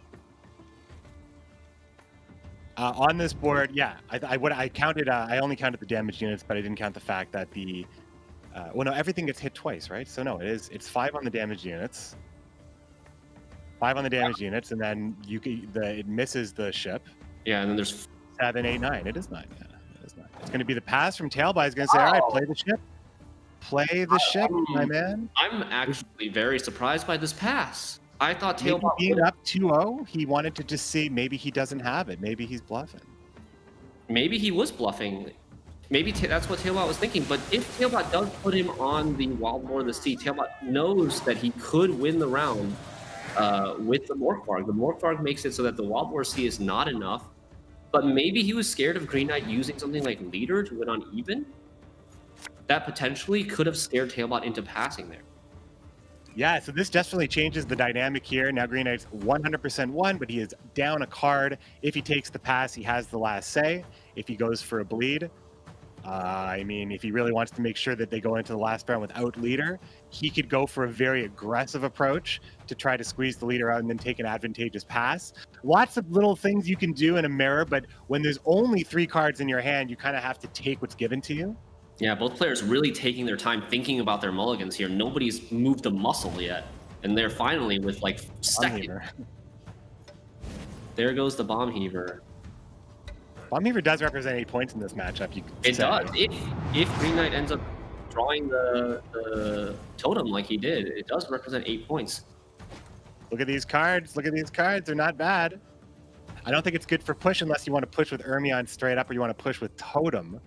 I really expect to see a push. Pushing is like both decks are pretty reactive. So Green Knight with the advantage here probably wants to play reactively and force the proactive plays from Tailbot, especially with that Sabla Totem already gone from Tailbot's side.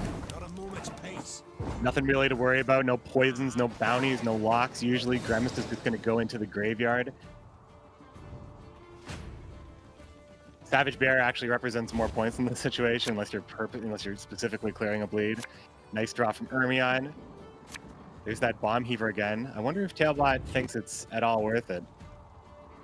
So we see that Skirmisher in Green Knight's hand. He has no more discard cards left in his deck. Like the Birna and the both Scouts are in his graveyard now. So unless he wants to fray the skull, but...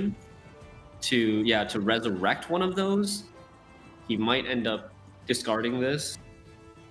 It's risky to resurrect the skull to discard this Skirmisher because Green Knight, if I recall correctly, Green Knight still has a Skirmisher in his deck. So if you go for that Scald, you don't know. Maybe you end up drawing the second Skirmisher, and then you were really screwed. Yeah, he's actually just going to keep the Skirmisher in his hand. He didn't even try to trade it, or he did trade it and I missed it and he got the other one. But he didn't even try to mulligan it. So he's thinking, is he thinking actually about second wind on Berna?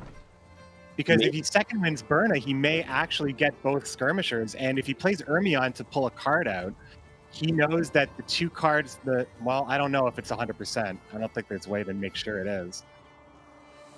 But I think he can make it. It's quite possible that he goes for points there. But Wild Boar of the Sea is the other option. Yeah, Wild Boar of the Sea or Hemdall. They're both really good options to resurrect with Leader. I think you have to get greedy here and just hope that you don't draw you don't hit that 1 in 5 and draw the Skirmisher off the top of your deck. And if you really do, then you still have the option of resurrecting Virna for 8 points and also potentially improving your Here comes the res, looking for something in the graveyard here. It's going to be another long ship. Bringing out Crow Mother as she comes out of the graveyard every time an alchemy card is played. Sorry about that, Shinmeri. It's okay. Yeah, Crow Mother is just a really powerful card. We haven't talked about it very much in this matchup because both players have gotten access to it in round 1. So it's kind of they're kind of canceling each other out. But Crow Mother normally in this deck very useful for pushing round 2, giving you that extra 4 tempo, proactive tempo whenever you play an alchemy card to get ahead of your opponent, put pressure on your opponent in round 2 if you.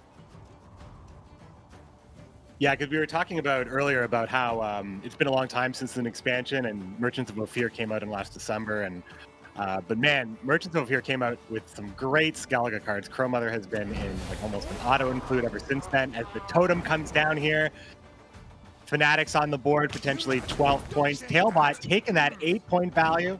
Don't shake that. Catch. Watch your head. So Bomb Beaver actually finding value in this matchup is pretty interesting, but there is a chance that this could end up backfiring on him.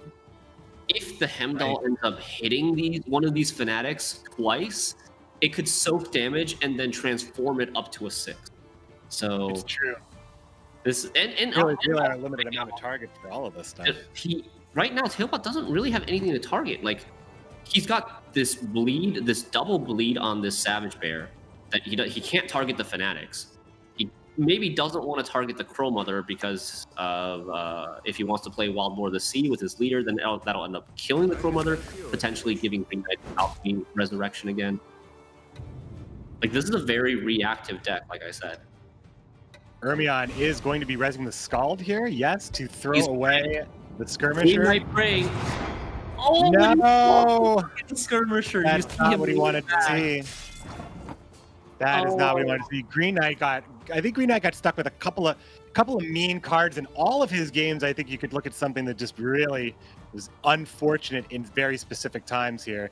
Now Tailbot can't see the reaction, so Green Knight's free to look very disappointed here. There's no reading like as if he was across the table, as if they were playing in the Gwent Tavern. So can he make this happen? Now, if he does want a second wind, his other Scald or Berna, he can get that Skirmisher out of his deck. But it means you have to throw away something like he has to throw away something he wouldn't play otherwise. Yeah, he would have to play one of the cards that he ends up drawing, which neither of them are that good either.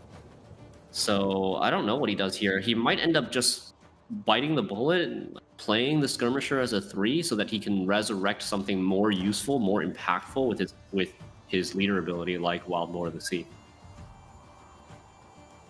Yeah, here's the big decision. The game's not that far off. Like you said, Hemdall does present a liability where he can actually just kind of not get extra points. Still is an 8-point body. Still has 2 targets on the back row, of course.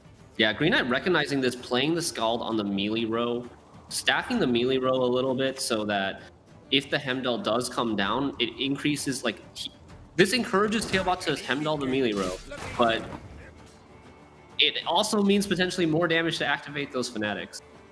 Well, maybe Green Knight can... Oh, so Tailbot doesn't even risk it. He says, I'm not going to mess around. I'm just going to put my damage on the back. Morkvark has no really great play here. The Greatsword's going to have to come out. Tailbot won't be able to kill the Greatsword specifically, unless he plays something out of the graveyard, but he's likely just going to be playing Wild Boar of the Sea now that he has this setup here. A lot of points Tailbot has. Obviously, Morkvark can cancel out the biggest unit, but Tailbot not running a Greatsword here, not even counting on a Greatsword being part of his last play here. I think that's going to be Wild Boar of the Sea for Tailbot on second wind for both players. Wild Boar of the Sea is too many points here. He even got the perfect setup with the Hemdall too, hitting the Crow Mother twice, damaging her down and not wasting damage on the Ermion.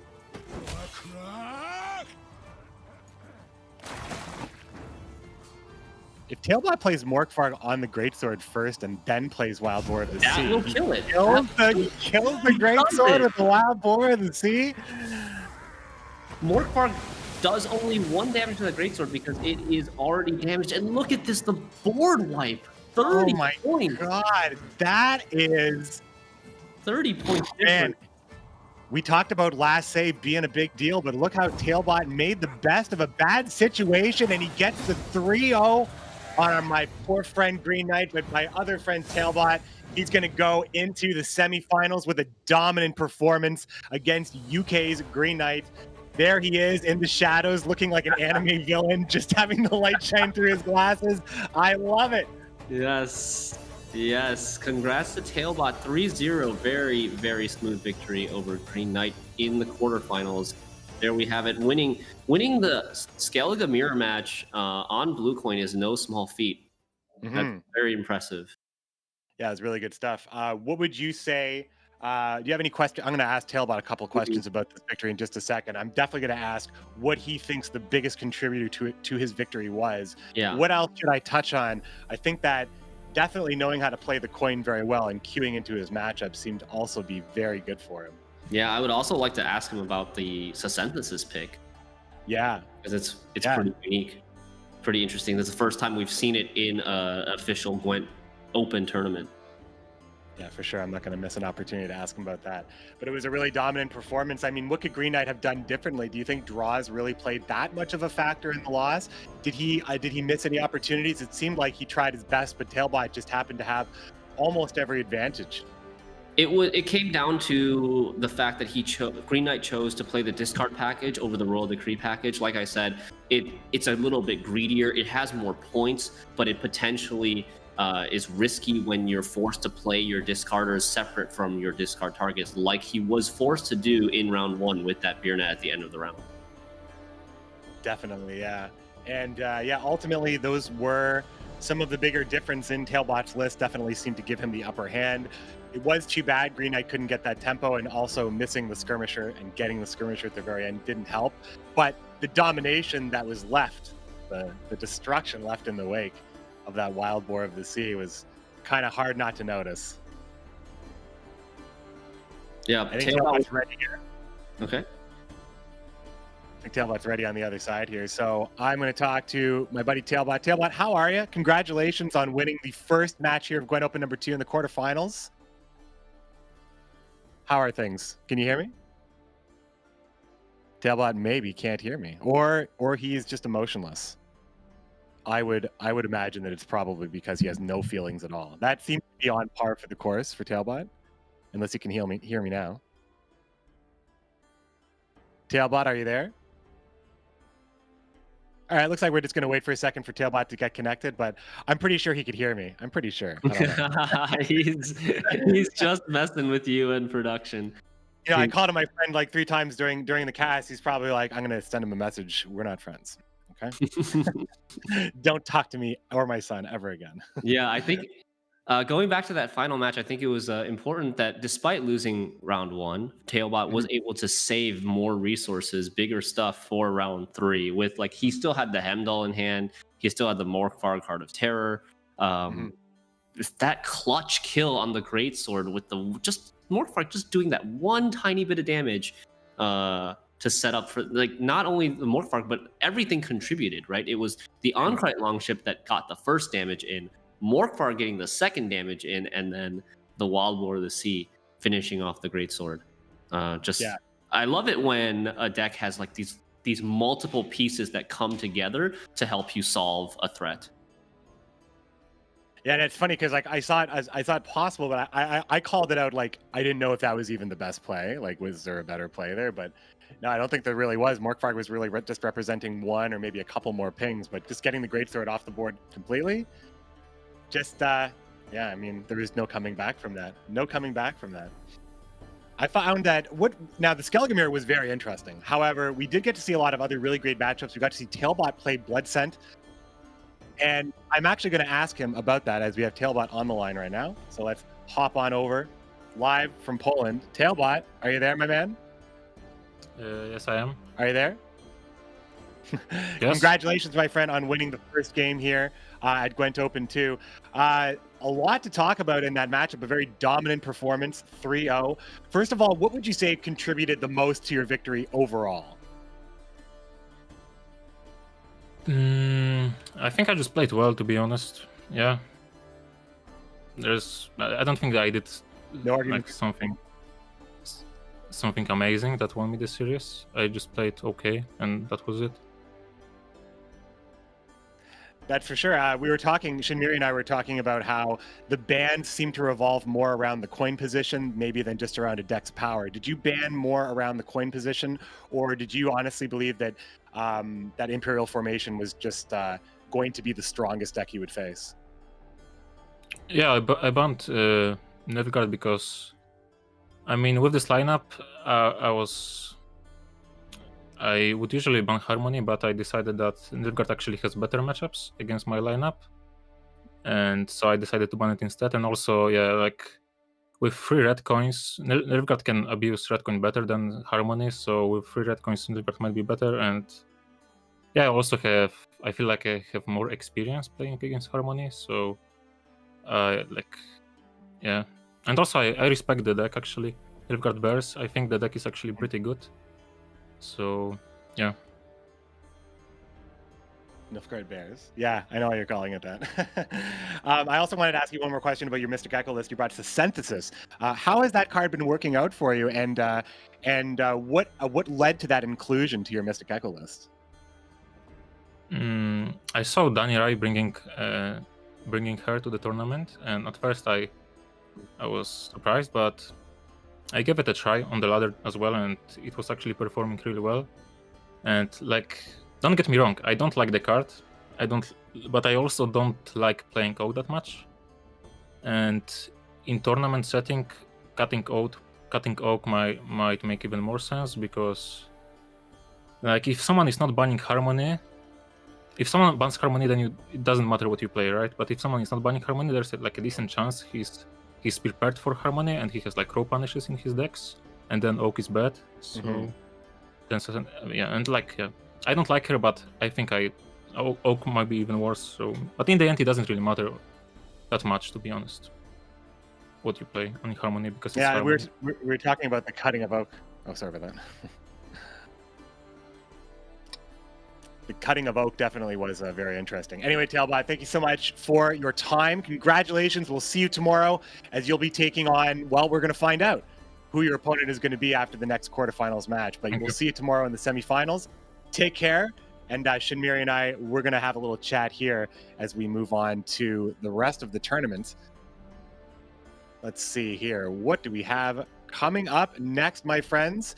Here you see it already. Tailbot does get the 3-0. The full $500 stake goes to him, as he didn't drop a single game. But all the players, they're starting off in a good situation. They got to make a little bit of extra money thanks to the support of the players with the Gwent Open Earth Bundle. Yeah, and here we have a look at the brackets going forward. Tailbot advancing to the semifinals. The next matchup we have Wang ID versus Magpie. Magpie known for bringing very unique decks to Gwent Open and Challenger tournaments in the past. So looking forward to, I'm sure Jaggerus and Panda are really looking forward to dissecting his decks. Magpie's lists are amazing. You are not going to want to miss this next series. First of all, both champions right here. I mean, both Wangit and Magpie have taken championships of their own, but Magpie's style, oh, it's so good. Yeah. Now we are going to be ready for the next pair, but before we go, just want to let you know, you can support Gwent Masters, Gwent Esports this year. The Year of the Were Rat bundle is available in the shop. all year long. When you purchase it, you do get the updated green Penitent skin, the sewer board, and the sewer rat card back, plus plus the proceeds. A percentage of the proceeds go towards the prize pool for Gwent Masters happening at the end of this open circuit. All right. Upcoming, Magpie taking on Wong ID. This is going to be a good one, Shinmiri. Let's see what the players have to say, and we'll see you for the third quarterfinals. See you later. Hi there, Wongit. I have a few questions I'd like to ask you. So the first one is, you had a chance to play Gwent Open in both LAN and online formats. And which one do you prefer? Is it more difficult to play from home or not really? As a matter of fact, I like both ways. Participating in the LAN tournament means trying out Polish delicacies, enjoying beautiful landscape, and so on. Playing at home, on the other hand, is a bit more convenient. You don't need to spend over 20 hours flying to Poland. But again, playing from home might mean losing your internet connection, and it actually happened a few times during the last tournament. I hope it will be possible to resolve this issue. All right. Okay, and the next one. Last time, Nick, your opponent in the quarterfinals, told us that you were the only opponent he didn't want to play against. And do you have any such undesirable opponents for yourself this time? Nick played really well in the last tournament, and my performance was quite poor. Speaking of this tournament though, the opponents I would like to face are Green Knight, because I played against him twice in the qualifiers before and lost, so I'm quite afraid of him. Alright, yeah, I understand that. And regarding the last Open, do you recall any mistake or bad play that you don't want to make again? Like particular one? I didn't play well in the last tournament because I probably wasn't focused enough. I felt that my brain didn't work and I couldn't think properly. This time I'll do my best to improve and keep my spirits up to play better.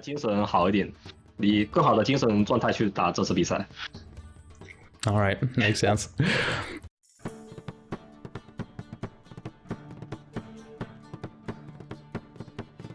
Alright, I'm here with Magpie. Magpie, I have a couple questions I want to ask you. First one is, you made an impressive appearance in the Gwent Challenger number 5 last year, which we all remember. What have you been doing since then? Not really much.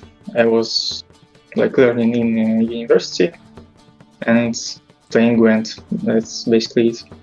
Okay, sounds good. In Gwent Challenger number 5, you won your matches with renowned players such as Fetty Babes, Colomon, and Demorcus. Who would you like to add to this list? Would it be Wangit, Kams, or maybe Tailbot? I really would like to play against Tailbot because crowd lost him. Yeah. And I think it will be really good matchups.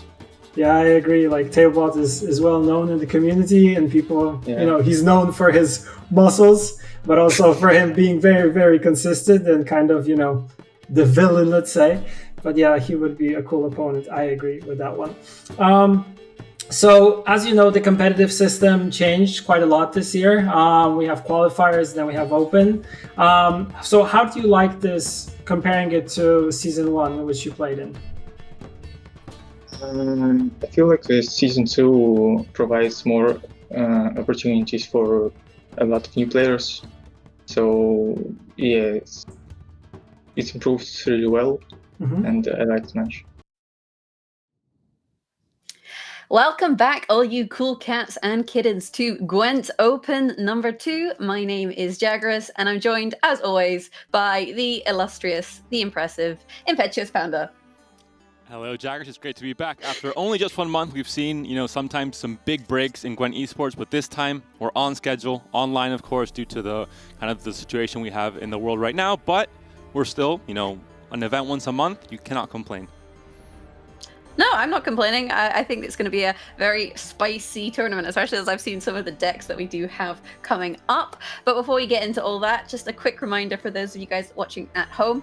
If you are watching through Twitch, don't forget to link your GOG account with your Twitch account, because there are goodies to be had. We have the Germain icon, I believe, for watching 4 hours of the tournament, and you can also get your hands on a Master Mirror keg for the upcoming expansion if you watch for 8 hours. And these are, of course, guaranteed drops. You also have just the usual Twitch drops you normally have, but these also, you have some consistent rewards for tuning in.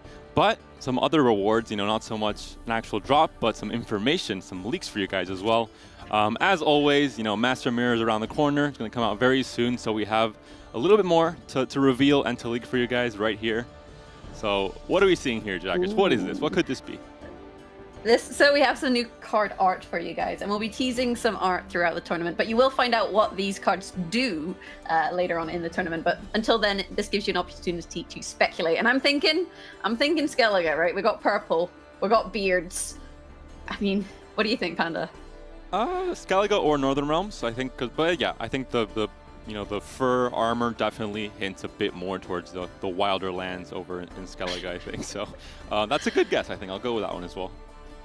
Yeah, I'm gonna put my money on Skellige. If I was a betting friend, that is what I would do. But this gives you guys an opportunity to maybe guess what it is this card is, who it is, because some of you guys are really down with your Witcher lore. I feel like I'm quite intimidated by the level of knowledge some of the community has on lore. So if you have your guess, make your guesses, and we'll find out later on, in the tournament. But before that, I guess we should start looking at the tournament itself and have a wee look at the Twitter poll to see what it is you guys think over on Twitter. Don't forget, you can get involved with #GWENTOpen.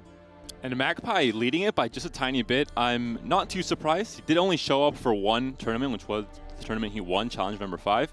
But I think he won in pretty impressive fashion. I think he became very quickly a fan favorite. His little dance celebration at the end when he won it all as well, I think that was I clearly remember the dance, so it did something right. But definitely a fan favorite, I think. And Wang ID, of course, also a champion as well. Both players having won tournaments. I think Wang ID was Gwent Open number 8 and Magpie Challenge number 5. Back-to-back tournaments, actually. So they're both champions. They both proven themselves at the biggest stage. But Magpie, maybe a bit more of a fan favorite right now.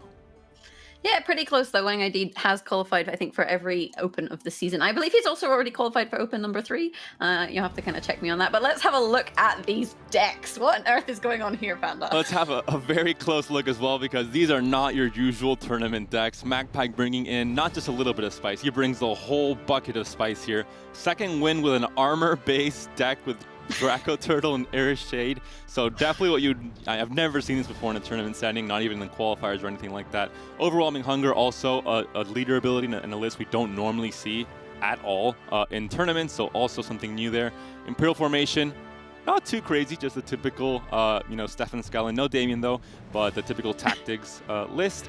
And Persistent Strike with Villain Trident Mirth and Shiru, also not a standard list you normally see on tournaments. Sometimes it is played in ladder, there's a surprise factor, but here in a tournament setting where everything's on the line, much rarer to see, but still very, very impressive. And then going up against that, we have Wang, who's brought relatively standard lists in comparison. And this is something that Magpie said he kind of expected from Wang, was to bring the kind of list he's been playing in qualifiers. We've got your Harmony, Mystic Echo. You have your Imperial Formation with Damien, for example, Bribery, Hefty Helga, Tactics. Then you have the Draug Uprising list, which has a devastating long round. And then last but not least, the Death Shadows Crones list, which is a little bit different from what we've seen from him previously, as he tended to favor the Blood Scent Vampires list in comparison to this list in previous tournaments. Yeah, this version is a bit more point slammy, a bit more, also dependent on tall units, which could get punished in a tournament setting, and less so kind of the engine potential with the bleeding. But still, we know that Wang ID is a big proponent of monsters as a whole, so not too much of a surprise that he's bringing the faction to this tournament. And regarding, the deck list, I think Magpie is a player that has brought some very odd deck lists, even in Challenge number 5, the one that he won. I think we were asked at the beginning of the tournament, what our thoughts were regarding the players and their chances, and I, mistakenly said I thought Magpie wasn't very prepared, his deck lists weren't optimal, and then he shut me up by winning the whole tournament. So I'm not going to say anything this time around. I'm going to let him his play do the talking, because I think he's a very good player, and the lists, they do look odd, but they may, there might be a reason behind these lists and kind of a higher strategy for bringing these decks and trying to win this match against Wang ID. Yeah, so we have our bans here, you can see on the screen, and it is a Nilfgaard lockout all around. Nobody loves the Great Sun. Nobody cares about Alba, so they are banned, which means we won't see any Nilfgaard this time around. Bans typically favoring towards Nilfgaard and Squirtle in the current meta. That's what we've seen a lot in tournaments, so not overly surprised by these bans, but it's going to be interesting to see how our players choose to sequence their decks. In terms of going red, going first, and going second, playing red coin, blue coin. What do you expect to see from that, Panda? Well, of course, Wang ID is on blue coin. Important to make that note early on. So he will be playing in this best of 5, 3 of his matches starting on blue coin if he gets to that 5th game, of course. And Magpie will be 3 of his matches on the red coin. So a bit of an advantage, right out of the gates for Magpie. Looking at the blue coin possibilities for Wang ID, I think we could expect probably, Mystic Echo is kind of a classic blue coin deck because it has quite a few points and it works quite well on blue coin. And also maybe even Monsters could be a blue coin deck. I think in this case here. Yeah, lots of different options there. And when it comes to bans, there are a couple different strategies players can have. You can either opt to ban what you see as a powerful list, just a list that you think that's a strong list, that's a good list, I don't want to play that.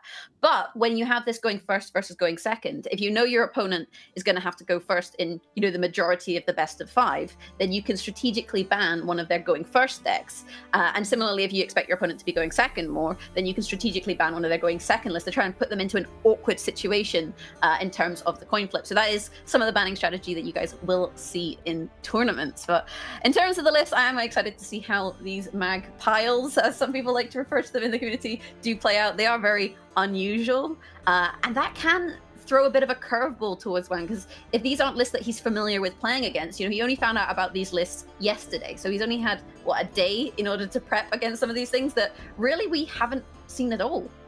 That being said, in the prior setup where we used to have the closed deck list for the quarterfinals and then the open deck list for semis and the finals, I think this lineup for Magpie would have been even better because it does have that huge surprise factor. A lot of these cards that you never see, you never play around.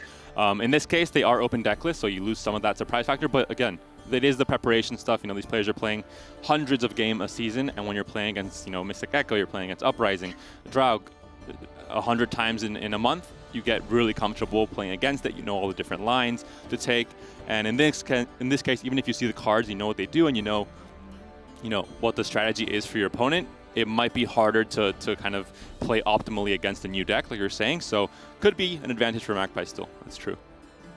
Yeah, he did say when I talked to him before the tournament that he was here to entertain the viewers. So I feel like at this point he's like Gladiator, and are you not entertained? Well, I feel like he will be seeing what happens here, because it makes a little bit of a change from your Mystic Echoes and your Nilfgaards and your mid-range SK, shall we say. But hopefully we will be jumping into that first game in just a moment, and we are seeing Wang ID's Northern Realms Draug list versus the Precision Strike Shiru Bork list. Bork is another name for Villain Mirth for you players who don't know your Witcher lore. It's going to be an interesting, right away we're going to see cards like Villain Mirth that we have not seen in tournament, a tournament setting for, I'd say months, but it might even be years. Since back in the closed beta days. So we'll see exactly what happens in this matchup, but definitely going to be a new one for the viewers and for myself as well, the caster. But I think it's definitely going to be exciting though. Cards like Shiru and Bork are always exciting. A lot of burning going on. So I'm looking forward to that round 3 finish for sure. He's going to be burninating the countryside and all the people, no doubt. That is what Mata will draw, though. So Mata draws your highest provision card with Great Oak in hand on the side of Magpie. It means that he does have guaranteed access to the Villain Mirth.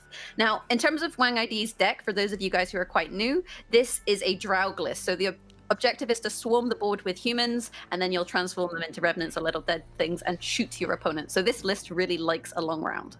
And of course, you're duplicating either the caravans mostly to get the humans on the board, and then they become revenants. You can get damage pings that way and multiplying. But when it comes to multiplying, it normally means you're going wide and you're multiplying the same base strength unit. So Shiru is extra good in this matchup in a very long round 3. It could answer a ton of different units for Wang ID and kill off a ton of humans as well. So going to be tricky. We're going to have to be careful if you're Wang ID, not commit too much into this strategy in a very, very long round. Yeah, on the other hand, though, this is kind of going to be a little bit of a cat and mouse game between the two players because Uprising, you can you can use your leader ability to boost your unit, so you can try and kind of avoid the Shiru. But in retaliation, you have the Precision Strike, which can ping them back down. So Wang is going to have to try and stagger his units to play around the Shiru by boosting them, whereas Magpie can then use the damage from things like the Precision Strike, maybe from the Teruvial, for example, to try and set up all those threes so that you can just burn everything. Exactly. It'll be kind of a give and take and see who commits to using, the Shiru or the Draug in some cases first to try and get maybe not the optimal value, but to not risk playing into something too much more. That being said, we might see Wang ID where some players might decide to just play bad bronzes in round one with this NR list. He might, see that if he goes into a long round and he commits all into this very swarmy strategy, he might get punished by Shiru, so he might decide to use that in round one instead, go for a shorter round three, and just use kind of the good NR golds as well, like Falibor, to win that round. Yeah, I think committing a Caravan Vanguard means that Wang ID is more likely to try and push into this round a little bit. And especially because with Magpie's deck, his round one strategy is a little bit odd. Because you're not running something like a Waters of Brokilon, you don't have that kind of Harmony swarm value. So you kind of have to set up your Harmony a little bit slower. So I reckon from Magpie, that's what we're going to see now. We've already got one poison on the board with the Weeping Willow. He has the option to then poison that Vanguard further with something like the Dryad Ranger. You also have the Hawk. So you have kind of a few options for Harmony, but it is much lighter than some of the other strategies that we see. And winning round one, I think, will be especially important for Magpie because this deck, unlike the usual Mystic Echo decks, it's not so much point slam, it's a bit more combo or combo oriented. There's more situational plays where you can get a lot of value if you have control over the round length and kind of the situation that the game goes into. With cards like Bork, for example, that have a timer and have a turn timer, and cards like Shiru as well. So I think it'll be especially important to not give up this round too early, which a lot of Squirtle players can sometimes do because they have a great way to defend against the bleed in round two with Waters. So it's going to be more interesting. I think definitely going to try and push a bit further than usual into this round one. Yeah, and we can really see Magpie there was putting the pressure on Wang to try and commit into this round by playing the Nova Gradient Justice, getting the Cleaver's Muscle Spawn, plus the bonded Murhak and Marauders. Those two twins are good friends, so when you play one and his twin is on the board, it does a little bit more. So really pushing Wang, and Wang responding in kinds with the reinforcements to get even more caravans on the board and creating a bit more space for him. And of course, you normally see a Harmony-oriented round one for most Goitel decks, but in this case, Magpie's list is very different. It doesn't have Waters at all, for example, and doesn't utilize, I think, it does have things like Training Hawk that are just good point values with the Harmony as well, but doesn't go all into Harmony like Mystic Echo does. And an interesting choice there we see opting for the Forest Whisperer. So the Forest Whisperer doesn't have a Harmony tag of its own, and can apply poison, whereas the Dryad Ranger, also a Dryad, also has poison, but also has a Harmony tag, which means he's kind of trying to save a little bit on his Harmony tags for this round. And this puts him just ahead because of that vitality on the Murhak and Marauder. The poison, he's done his maths, he's been to school, he knows how to add, and he's put himself just ahead of Wang with that play. And of course, for the viewers at home that might not have as much experience, playing Gwen and kind of the subtle things you can do in round one, Wang ID on blue coin, he's being pressured to maybe losing on even.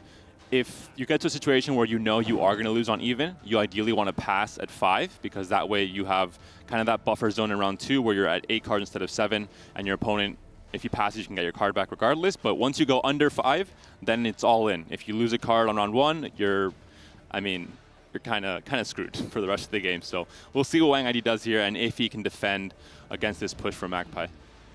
But it's difficult because at that point you're starting to commit tools that you really want to be saving. But then if you look at the state of Wang's hand, he doesn't have anything, huge tempo to create that space. And actually, Magpie's having quite a comfortable time of keeping up here because, especially with that Vitality trigger as well, he's got a little bit of wiggle room. Whereas if you look at Magpie's hand, he does have some tools that can really allow him to catch up with his opponent should he wish to play them. And this is going to be a tricky turn. Teruvial, a big tempo play to not give Wang ID the chance to pass at all. And still stays ahead, like you said, with the Vitality as well, and the Harmony tag on the Weeping Willow in the back row. So all of a sudden, Wang ID is in a bit of a pickle because he's 2 points down, the cards are even, And Magpie still has a very, very nice hand that he can even, spend things like Oak, for example. We mentioned how important it was for him to have control over the length of the round 3, for example, with Phil Enchantment, with Shiru, and have control over the game's flow, basically. So this might be really dangerous for Wang ID.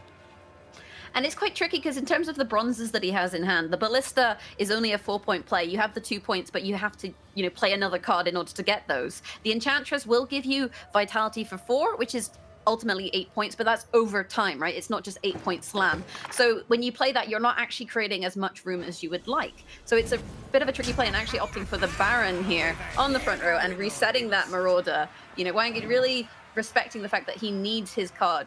Yeah, he's identifying that he could just lose on even if he doesn't start making some big plays and committing, not just the typical bronzes you commit in round 1, but also some bigger gold plays. And Bloody Baron in this matchup isn't necessarily kind of this crazy great card in round 3 anyway, so it's not too bad. It could get some great value here, like you said, on the Marauders because of their bonded ability. Got a good reset and the bleed as well, now that he's playing it, not at the very end, but kind of in the middle of this round 1. So yeah, just a great play, I think, and definitely respecting the fact that he does not want to lose on even. Yeah, and now Magpie has a decision to make. Does he want, how badly does he want this card? Because if he commits Oak, he can stay ahead with the damage. His alternative option, I guess, is to try and commit something like his poisons, through his Isengrim's Council and his Dryad Ranger, but actually deciding that the Oak is Oak A with him and utilizing it there to damage the Baron down, boost up, and put him ahead in spite of the bleeding. Going to be ahead by 2 points once that bleed is, comes into effect the next turn. And now we're looking at Wang ID's hand. He has 2 very bad bronzes, all things considered. An Ensace that could be, a decent amount of points for sure. And then the Drog that you usually want to save for round 3. It's kind of one of the ways you can win a round with this NR deck. So it's definitely getting tricky here for him. I think this list by Magpie is kind of designed to bully on red coin. Like, a lot of his lists are solid against Northern Realms and actually against Harmony. They're quite good against these lists which go quite wide. And he's really kind of thought about that in his strategy. So though, you might look at this and think, what the heck? On paper, this is so much a tournament list rather than a ladder list. And there's the Draug being committed. So Wang ID definitely respecting Magpie, respecting, the cards he may have left in his hand, and saying, I definitely do not want to lose this round on even, because that would almost certainly seal the deal and pretty much say that Magpie wins the game, being a card up into that eventual round 3. Especially now that they've gone down to 3 and 4 cards in hand. So, but a big commitment here, and now Magpie has to decide: do I want to keep, can I trade some more bronzes and make Wang ID, if he has a very gold-heavy hand, trade with me, trade down to me? But looking at the hands, yeah, it's not the case. Ballista and Enchantress can trade here no matter what. Yeah, so continuing to just play into this round and really shortening the future rounds as well. So playing the Hawk, getting the Harmony tag, damaging the Revenant down to 5 there and being like, right, what are you going to do? I mean, this is tricky though for Magpie. I guess he's maybe just trying to get another card out of Wang. He's seen him play Baron. He's seen him play Draug. He maybe thinks Wang has a card full of golds at this point. So he's thinking, I can trade this Hawk for something, high value. But in reality, there's a Enchantress and a Ballista. So Wang, I think, has some options here to play, and he can use the Ballista, for example, to set up one of the targets for the Revenants. So there's a 1-strength target that when the Revenant kills that, it will spawn a little friend. Basically, they just duplicate. They're like rabbits. Yeah, once Draw came down, I think both players were very well aware that Wang ID had won this round.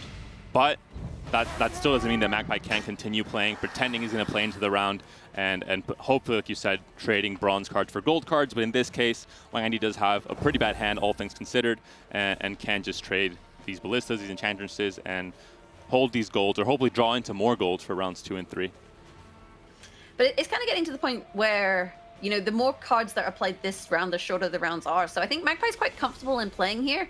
And like I said, because he has the Isengrim's Council there, which will draw him a random Dwarf and Dryad and stuff, he does have options to try and go fishing for poison. Although with the Brothel and Sentinels in deck, it is a bit risky. So he could have, tried to push a little bit further there, but saying, you know what, I've got enough out of you. I got Draug, I got reinforcements, I got a caravan, and now you have to draw the cards that you need in order for your strategy to work. And there's Shiru.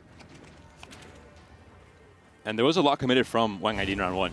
He wasted the draw. The caravan package is kind of something you want to save to go all in with it. The more you play, the more value you get from it. From cards like Voimer, it kind of stacks. So the moment you already expended a lot of that package in round 1, then you're looking at a hand like we're seeing here, that has, some pretty garbage bronzes, some good removal, but no real game plan. It's more just a random assortment of cards and no real strategy there. But yeah, dry pass here in round 2. And we're going to see a very long round with Shiru ready to go, and a lot of math and calculations from both players going to come into play for sure.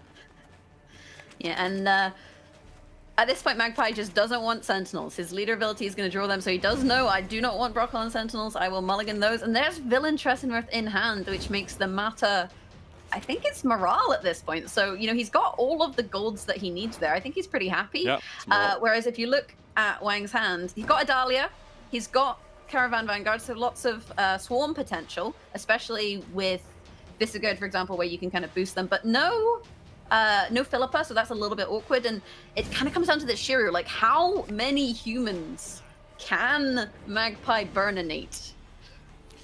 And of course, Shiru, a card that was very popular when Homecoming first came out, kind of a bit overpowered maybe. Eventually got balanced, changed, nerfed, buffed, and he's back again.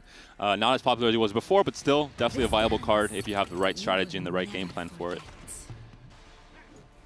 Yeah, so Wang managing to find Philippa there with his mulligan, so he's going to be happy with that. The Mata causing Magpie to draw his morale, so more poison options, and the Lyrian Scytheman there for Wang, which does become quite a tall target, so he's got options for the poisons. Villain Tressenworth likely to burn the Falibor. But the thing is, Shiru can burn, you can burn yourself. He burns the 3s, right? So if you have 3s, they're going to die too. Exactly, and that's what we have to talk about with Visigoth here, because Visigoth has a pinging ability, let's say. So he can't buff your own units to get out of that 3 or whatever it is point range, but he can damage your opponent's units. He can damage Magpie's board, so that they're also pretty early on you're going to tell what number Magpie is looking for to burn. It can be 3, it can be 2, etc. And once Wang identifies this, he can start pinging down his opponent's units to make them that same range, so you can't get that much value from it. So, like we said, very situational. It's a card that when you pull off the crazy combo, it can get a lot of points. But when you screw up, you might, go into negative points. So we'll see what happens here. Both players, of course, know how the card works, and it's going to be a big mind game to see who can get the optimal value. Yeah, that's the joy of Precision Strike, is sometimes your aim's off and you hit your own units. Like, you have that option to damage things on your side of the board as well, which means you can adjust Shiru's value before you start kind of burning things. And it may be a situation where it might even be worth just pinging one of your own 3s down to a 2 in order to stop it from dying, kind of thing. So we're going to have to see whether there's some self-harm going on. The Dwarven Skirmisher there utilized in order to damage the Radovid's Royal Guard down, and then the ping just being used to remove that, so you don't have the option to boost the unit and give it that inspired tag, because that extra boost is really useful on cards like Prince Ansei's. It's also really useful to protect things like your Caravan Vanguards, and also to provide extra value to your Scythemen. Exactly. And like we saw, in round 1, some of the caravans were used, so we're only going to see, normally you see 4 of them played and the whole board is filled with caravans, and, your Voimer gets a ton of points. But in this case, it's kind of split half and half between round 1 and round 3. But still, definitely very good point plays. We see 9 points right here and 9 more points coming after that. So definitely can't complain. And Magpie kind of has to decide when the time to strike is with the Shiru, right? Because you could play it now. I mean, you get a 6 value, but you remove 3 units from the board.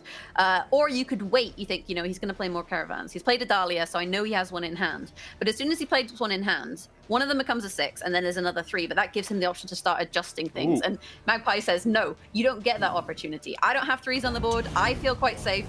Burn. So that was kind of the safe play, There's times with Shiru that you can end up really losing out if things start going south with the board states. So Magpie said, okay, there's some decent points here, not just the points themselves, but also, like you said, denying the human bodies for the draw got used already, but and Voimer as well. So actually, that doesn't matter too much. But the caravan points, at least you to deny them. So probably a safer option here from Magpie. It also denies boost targets, so that's the other thing there, is your Scytheman, you want to have a lot of boosted units on the board. Similarly, your Visigoth, you want to have, a lot of boosted units on the board. And with the Caravan, because they have this bonded ability, where if you already have Caravans on the board, you're going to see extra value. By removing all the Caravan Vanguards from the board with Shiru, you actually see a little bit more value from the card than it initially looks. Plus, it just looks really flashy. Like, I'm a fan. Looking at the Magpie's hand, actually, it is a bit awkward in some ways because you have 4 poisons and Villain Treadmirth. That's a lot of tall unit removal, and he's not playing against monsters. He's playing against NR, where you're normally going wider with his strategy at least. There are going to be some Siphons that might get pretty big, as well as Falibor, but it's going to be tricky to navigate for Magpie to try to get full value from the poisons and also the Villain Treadmirth. I mean, you can always just use the poisons as a ping to remove, say, 1 point and remove a boost. And even if you do poison a shorter unit, so say a 3 or something, you know, it's better than poisoning nothing, right? So I get what you're saying with the toll removal, where there's like a plethora of targets, but at the same time, you know, you don't necessarily need to use those poisons on something big. And you're playing Villain Treadmirth, and all of a sudden you have 2 6s on the board, your opponent has 2 3s, something's not going too great. But I think that will get adjusted as we go on to the round. Falibor will come down at 7, as well as the Scythemans, if there are enough boosts, will, you know, boost themselves, of course, a pretty, you know, to 7, 8, 9, around that point range normally. Well, Philippa takes care of that. You're talking about issues with 7s, that is sorted there. Villain Treadmirth is one of these cards where it is tricky because it burns the largest unit on the board, right? So that does include your side of the board. So there have been situations where, you know, when you're new to playing this card, you might play it and be like, I'm going to burn his unit, and then you just kill yourself, and it's pretty painful. So you have to be a little bit careful, but you do always have the option of playing that, say, last, for example, where you just play it for 6 points. So you do have an option in that regard.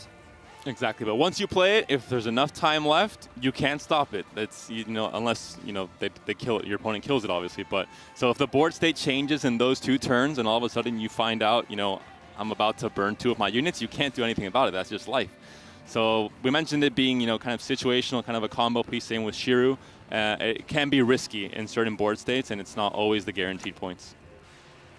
Yeah, so Call of the Forest. Magpie very successfully drawn through this deck. He's got his 2 Broccolons in deck that he's going to thin.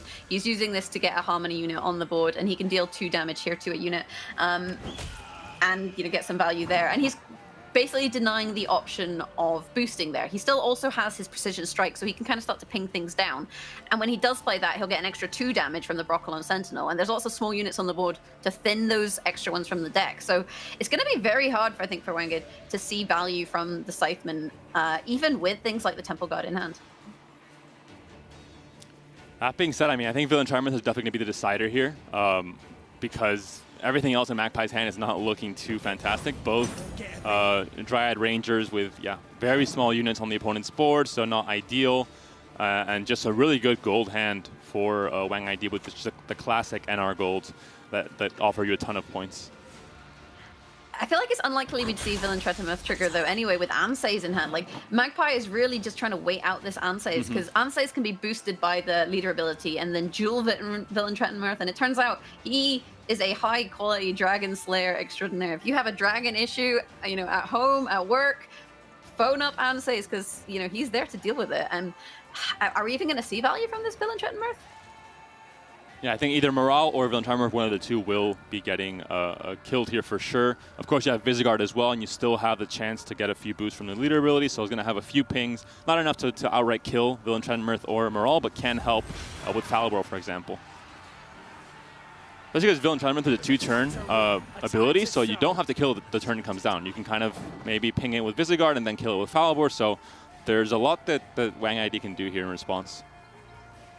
No, I believe you do have to kill it in 1 turn because it's after 2 allied turns, and that includes the turn that you play it. So you play him, your opponent gets an opportunity to react, and then Villain Treadmirth burninates. So I think Wanged, the only way he can deal with it is with the Ansays, and you can see he's held that charge, and they're kind of playing a waiting game here of, you know, who's gonna jump first, I guess. But then if you play Falibor here, then you're setting up the poisons.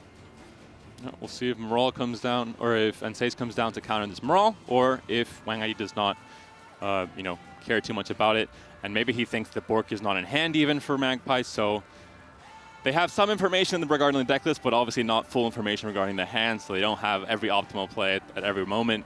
But we'll see what Wang ID decides here, what the probabilities are, and what his play is. Yeah, Wang has to make a choice, and I think he does expect Villain Treadmirth, considering we saw... Well, maybe not, actually. This is tricky. You've got 4 points of damage there, but if you wanted to take the extra point, you have to use your leader charge, and if you use your leader charge, then Prince Ansays actually isn't the best Dragon Slayer, and you should have looked elsewhere in the phone book. He may just think that there isn't another poison because it's quite rare for Squirtle to have. Maybe with this list, it's probably pretty similar. They have a similar package, but normally you have that extra poison sometimes where you can't really use it. So he may think that this Maral can use this poison on the order ability and then it can't kill it. But there were 2 Dryad Rangers in hand for Magpie, so there will be a removal here. And using those pings there to very nicely set up Falibor. And it's kind of looking like it's falling apart a little bit for Magpie. Although he had these, big flashy plays, as it was the consistency just of the power of a longer round with this deck. It looks like it might be too much. There's a Villain Tremor, does come down, and Sace, of course, in hand for Wang ID and ready to rumble, ready to slay the dragon. Like classic fantasy trope. And yeah, I mean, the poison is held because, of course, it can't be used right now. But Falibor can just kill this Maral if he doesn't use this poison now, so... But if you play Falibor to kill the Maral, you're sacrificing Falibor to the Villain Tremor. So you have to kind of decide which of these you think is more threatening. And I think ultimately, the dragon is just a bit of a pain. So there we see the boost. We see the duel of epic proportions. Villain Tremor has been slain, 29 points to 14. Though there is still a leader on the side of Magpie, and that can equate to quite a few points in terms of the Dryads. But Falibor in hand, I mean, that's always a big point swing for NR. So I think Wang ID has it here in terms of points. We're going to find out very quickly. Of course, 6 points from the bodies on the Sentinels, plus the 2 points of damage with the Death Blow effect. And yeah, 5 points. A nice little gap, but definitely not enough against Falibor. And Wang ID does end up taking this game by a very solid 8-point gap there. So big statement right away. Wins game 1 on Blue Coin with this NR list. And I think he's definitely very happy to have won that game. And we mentioned it. I mean, Villain Triumph and Shiru, they don't see a lot of play because they're very situational. They're very, combo heavy. And when everything goes right, everything goes really right. But when things go wrong, they can go very wrong. Shiru, I think, didn't find that much of a crazy value in that round 3. And Villain Triumph, well, he didn't do anything. He was a 6-point dragon that just died. He just got slain. And that kind of comes down to round 1, I think, a lot. Round 1, Wangid was able to secure round 1 with the hand that he had. It wasn't a situation where you just played kind of mediocre bronze cards and got out, which we've seen previously, for example, when Green Knight was playing. He was able to secure the round, and as a result of that, it denied his opponent the ability to bleed him, because that list you have to bleed it, and when they have a long round like that where they can kind of use the tools together, it was just spelt disaster for Magpie. So unfortunate for Magpie, but Wangid with a pretty snug 1-0, I guess, especially in a matchup where Magpie did have answers to some of what Wangid was trying to do. Exactly. But I think, yeah, the biggest takeaway, I think, was Wang ID deciding to commit that drug package in round 1 to guarantee, last say, like you said, but also guarantee kind of that you're not playing too much into the Shiru. If you play your 7 copies of Caravan round 3 and then your opponent Shirus all of them, well, you probably lose the game.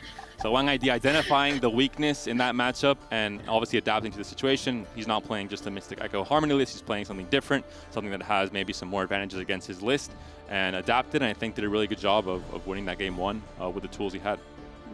And I think maybe the Shiru was just a wee bit too early, because by holding the Shiru, you kind of put Wang in a position where he has to use those leader charges to almost try and play around the Shiru, right? But because he played it so early, it meant that Wang could hold on to those leader charges and hold on to Ansei's as an answer to the Villain Tremor. So it was one of those situations where he was kind of quite comfortable in just waiting out the Villain Tremor with the state of his hand. He didn't really need the Anseis to demand satisfaction from anyone else. And unfortunately for Magpie, that puts him a match down going into this quarterfinal. I think it was a matchup that was very hard to identify the optimal line of play. I think there's a lot of interaction between the boards, between the burning, between the pings from the leader abilities. So we'd have to review that game 17 times before we could actually say if this line of play was correct or not. Of course, both of these players very skilled, both champions in these official Gwent tournaments. So they've proven already they're some of the best players in the world. But it could just be a matchup differential there with Wang ID's list being the more traditional Uprising list that has proven to be very good, and Magpies being the more experimental, very experimental Bork and Shiru precision strike list. It's the kind of match where you go back and you think, right, if you played, say, Isingroom's Council and you'd managed to find a poison in round 1, then you could potentially poison the Drow in order to stop losing round one and stuff. And you know, you look at hand states and that sort of thing. And that's the things that these pro players do. They'll go back and they'll watch these games and they'll say, where did I go wrong? What could I have done differently? And they'll have their, you know, pro ladder friends to help them as well to find the kind of issues. And this is how Gwent, you know, improves tournament after tournament in terms of the skill level, is just finding these small mistakes or small misplays or small situations where you could have made up more points. Yeah, I think, I mean, even from, you know, while we're waiting for the game to start, looking back in like a retrospective fashion, the early, you know, Gwent esports scene, I think obviously the players were good, and you know, in Gwent Open Season 1, the very first few opens, but I think it really got optimized more and more and more as teams started forming, people started, you know, practicing not just on ladder and playing 1,000 games a season, but also doing, you know, scrims with your teammates and kind of perfecting their craft. And nowadays, I think the top end of the qualifiers and the ladder play and everything is extremely optimized. These players have played thousands of matches. They have, you know, they know so many different lines of play, and they know when to do, you know, every single different play and when to pass, etc.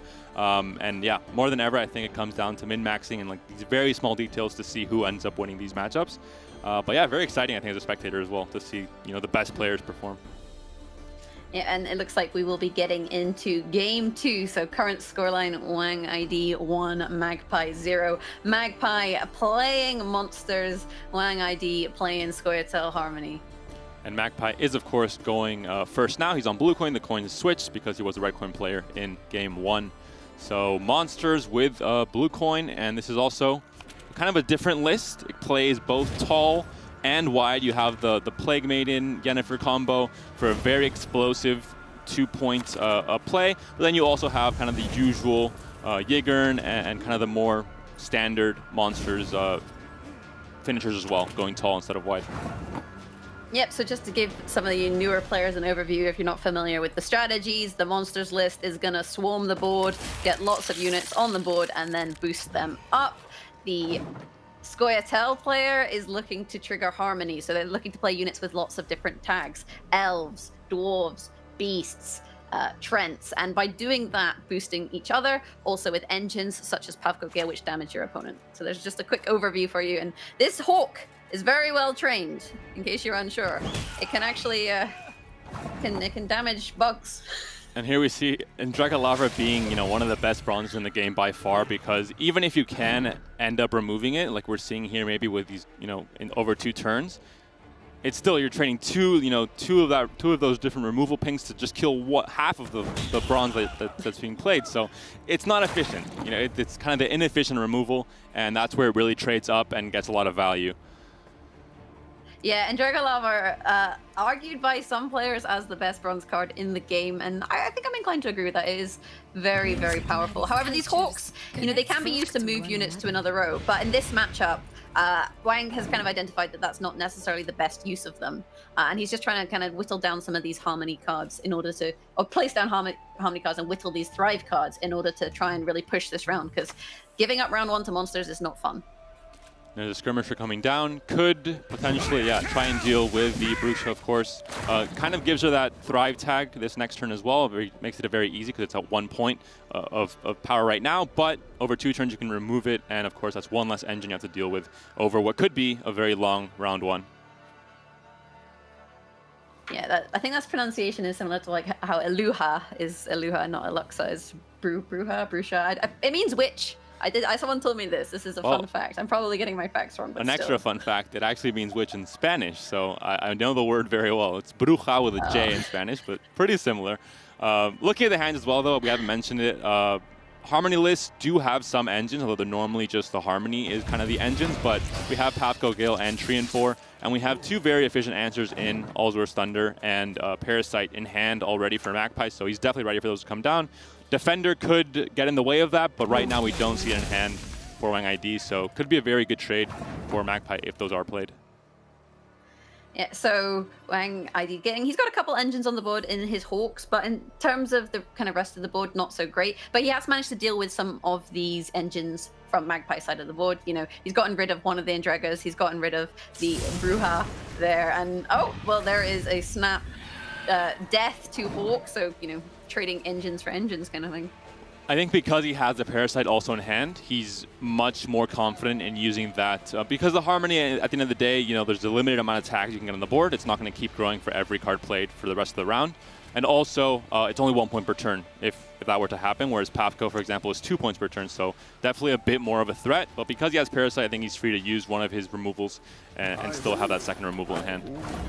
Yeah, and killing the Hawk there is also really good because there's still a Hawk on the board, so it's not like you're resetting that Harmony where you've removed the Beast so that they can then play a Beast and trigger Harmony again. You've removed the Harmony unit without removing a tag, which is always nice. And I feel like Wang at this point is just kind of playing a bit slow and waiting to see how much Magpie wants to commit. And Magpie is getting a bit awkward now. His hand, I mean, you obviously don't want to play, you know, Plague Maiden or Yennefer or Dettlaff even in this round because they are a big part of your winning strategy for round 3 or maybe round 2 if you decide to bleed. And then Parasite, you want to save for Pavko or Treant later on. So it's a bit odd here. Royal Decree comes down, like you mentioned, it was getting a bit awkward. And Count Caldwell, a card that used to be, you know, in every single monsters list until it got too risky to run him because he has a big downside. For players that have not seen this card played or haven't played with it, every allied turn on turn end, move to the row with the highest unit on the battlefield, excluding self. So not just your rows, but your opponent's rows as well. So definitely, we talked about Shiru being risky and Villain Trinomurth. This is maybe the pinnacle of risk in Gwent. Yeah, he can be a little bit of a problem if he decides to defect to the opponent's side of the board. But, you know, when you know your matchups with your opponent's cards, in this situation, you know, the tallest your opponent can really get is something like an Oak. Although he could play an Oak on the far side and have it boost up. At that point then, though, you've got options like Parasite to kind of whittle it down, and it could just be a case of Caldwell doing a little dance. Poison coming down here with the Willow, another Harmony tag there, boosting the Trained Hawk and poisoning the Ighern. So I feel like that bug is going to get slain. Now this gets awkward. Yeah, this is the problem here. You can kind of, through consumes, you can play around poisons, but it's kind of a snowball effect where the more you start consuming to play around poisons, the more you play into the next poisons if there are 2 left. And we do see 2 in hand for Wangit. He does have the Dryad Ranger and the Forest Whisperer. Of course, the leader ability can do the same thing. So it's kind of like you keep going and going, and you may end up with a 40-point unit, but it'll never die to poison most of the time. And at this point, do you expend a leader charge just to deny that massive poison? I mean, I think you have to. You either do that or you move pass. The points around. You definitely can't leave that poison up on the board and keep playing into the round, because that would be a 30-point swing from your opponent. But this is starting to get a bit, should we say, tricky? And I'm wondering if Wang threatens the poison even though he doesn't have the follow-up. Although he does have Call of the Forest in hand, so he could potentially find a follow-up in order to really force Magpie to commit. And that's exactly what we're going to see here. The Dryad Ranger comes down, gives you another Harmony tag, although at this point it's a little bit late in the game for that, but puts that poison down.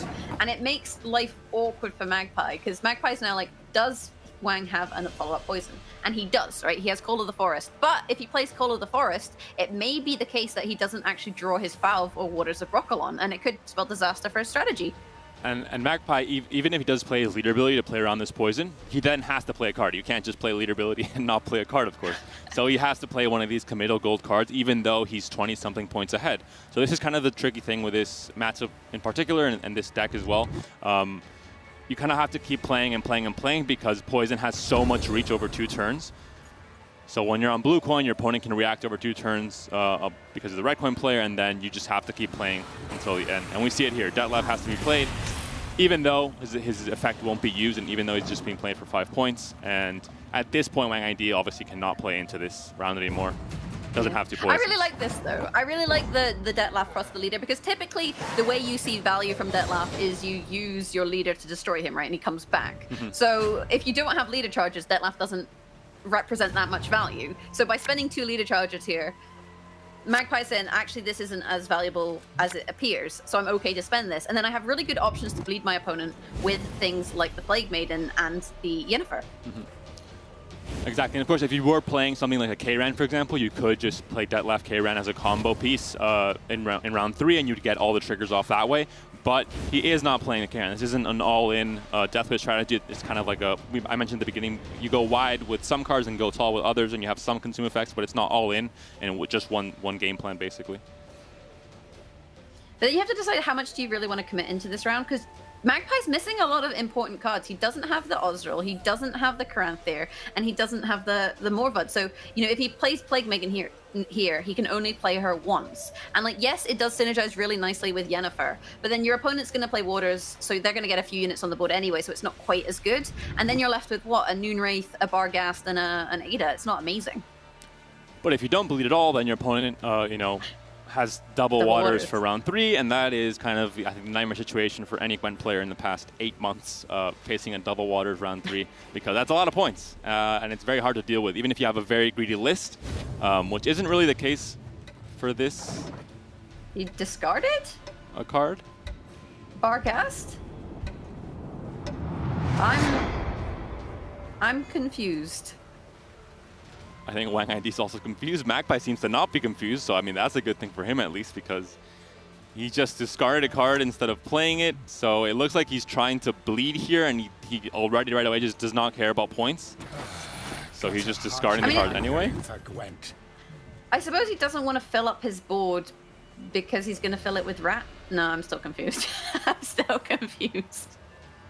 And even if you're not caring for points, that just gives Wang ID the chance to not even have to play the waters this turn either. Yeah, it means that Wang ID can just sit on the water. It could be a connection issue as well. That might be it. We're seeing a connection lost issue here. Okay, it might just be a connection issue. That makes a bit more sense as a possibility of why that was happening. I think it was hard to justify from a tactical standpoint why he would just discard a card. Unfortunately, it could just be that he just lost connection, so he was unable to play a card before the timer ran out, and a card was auto-discarded. We'll see if it's coming back, but if it isn't, the rule from the very beginning of the tournament, no exceptions, is if the player loses connection, then that's his responsibility, and due to the online format, that's just how it is. It can happen at times, and there's no, you know, replayability right now in the current, you know, Gwent in the client right now. So there's a reconnect. If you can reconnect in time, great. If not, then that will be a game loss, unfortunately, for Magpie, and it looks like that will be the case. Wang ID does take it there, so he's 2-0 up now in the series.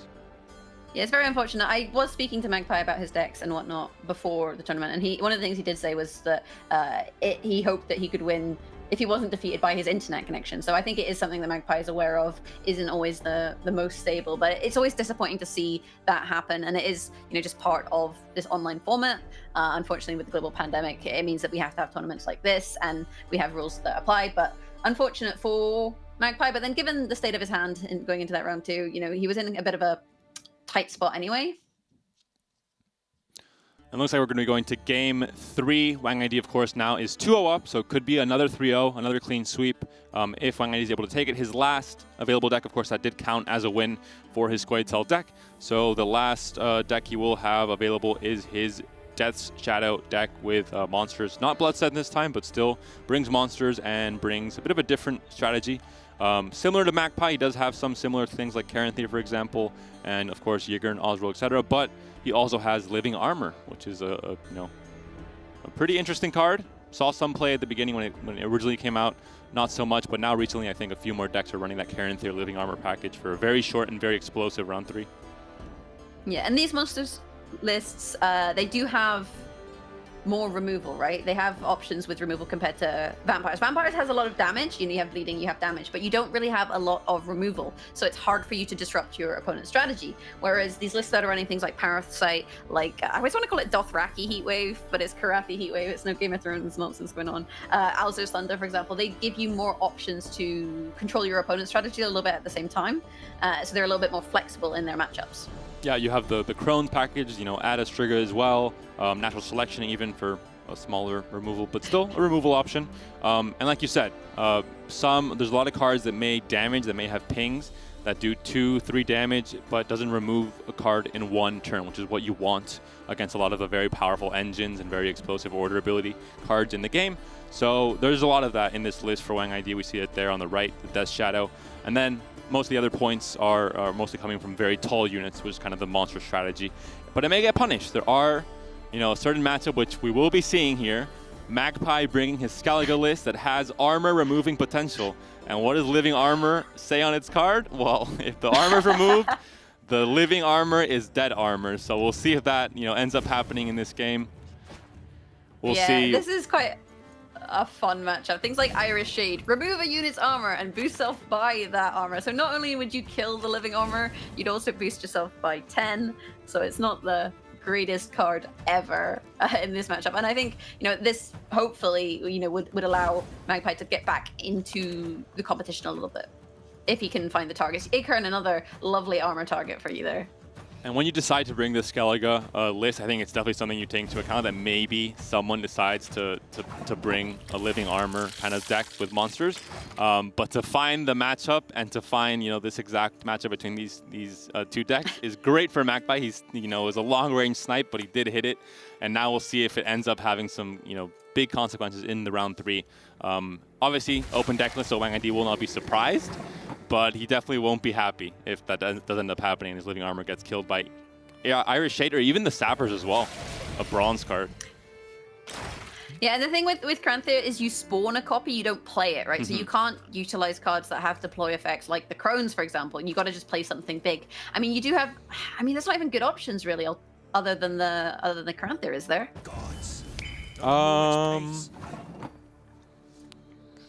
I think it might just be living armor. Again, Drega? Yeah. Yeah, I play a 1 strength in Drega. Bomb Heaver if there's double ball maybe, but not the case here. Actually, for this match we haven't touched on it, but there are no artifacts whatsoever. No scenarios rather. So a few Bomb Heavers here and there. We see it in the deck for Wang ID as well in this monsters list, but not going to have any effect in this matchup. Yeah, and it comes down to these Crones. So this list, for those of you guys who are unfamiliar with the Crone strategy, you have your Wispus, your Weavus, and your Brewis, who I like to call Basket Head, and she is one true waifu. And when you play a Crone, it boosts the abilities of your other Crones. So Basket Head here, in all of her thick glory, is being used to consume a unit. And by doing that, it means that Wispus will deal more damage. It means that Weavus will do more boosting. And each Crone you play boosts all subsequent Crones. So if you can resurrect a Crone, or play an extra one with your leader ability, then those boosts are going to rack up. And Brewis was, of course, the one you want to play first, so always important to draw her early in round 1 and be able to play her early on, so she only gets that 1 consume off, which is an ability that doesn't really gain much from getting more stacks later on. Of course, consume, even if you're not running a Death Wish list, which this is not for the most part, it's still valuable in, like we saw there, removing bleeding, removing poisons, for example, so still find some value. Actually, Brewis, you play her first because she's number 1. That's the only reason. A bit of an unfortunate Heimei Skeld there from Magpie, looking for something to discard, potentially, like a Mokvag or a Tursek Skirmisher, and actually in the end having to discard his Giga Scorpion Decoction. And for some of the players or the viewers at home that may be confused as to what some of these cards do, because we have not seen them on the big stage ever. I was going to say in a while, but ever, I think. Draco Turtle, of course. Armor base, it gets boosted off the armor it loses. So, and some of these cards, we see the boat builders give it more armor, so it plays around that.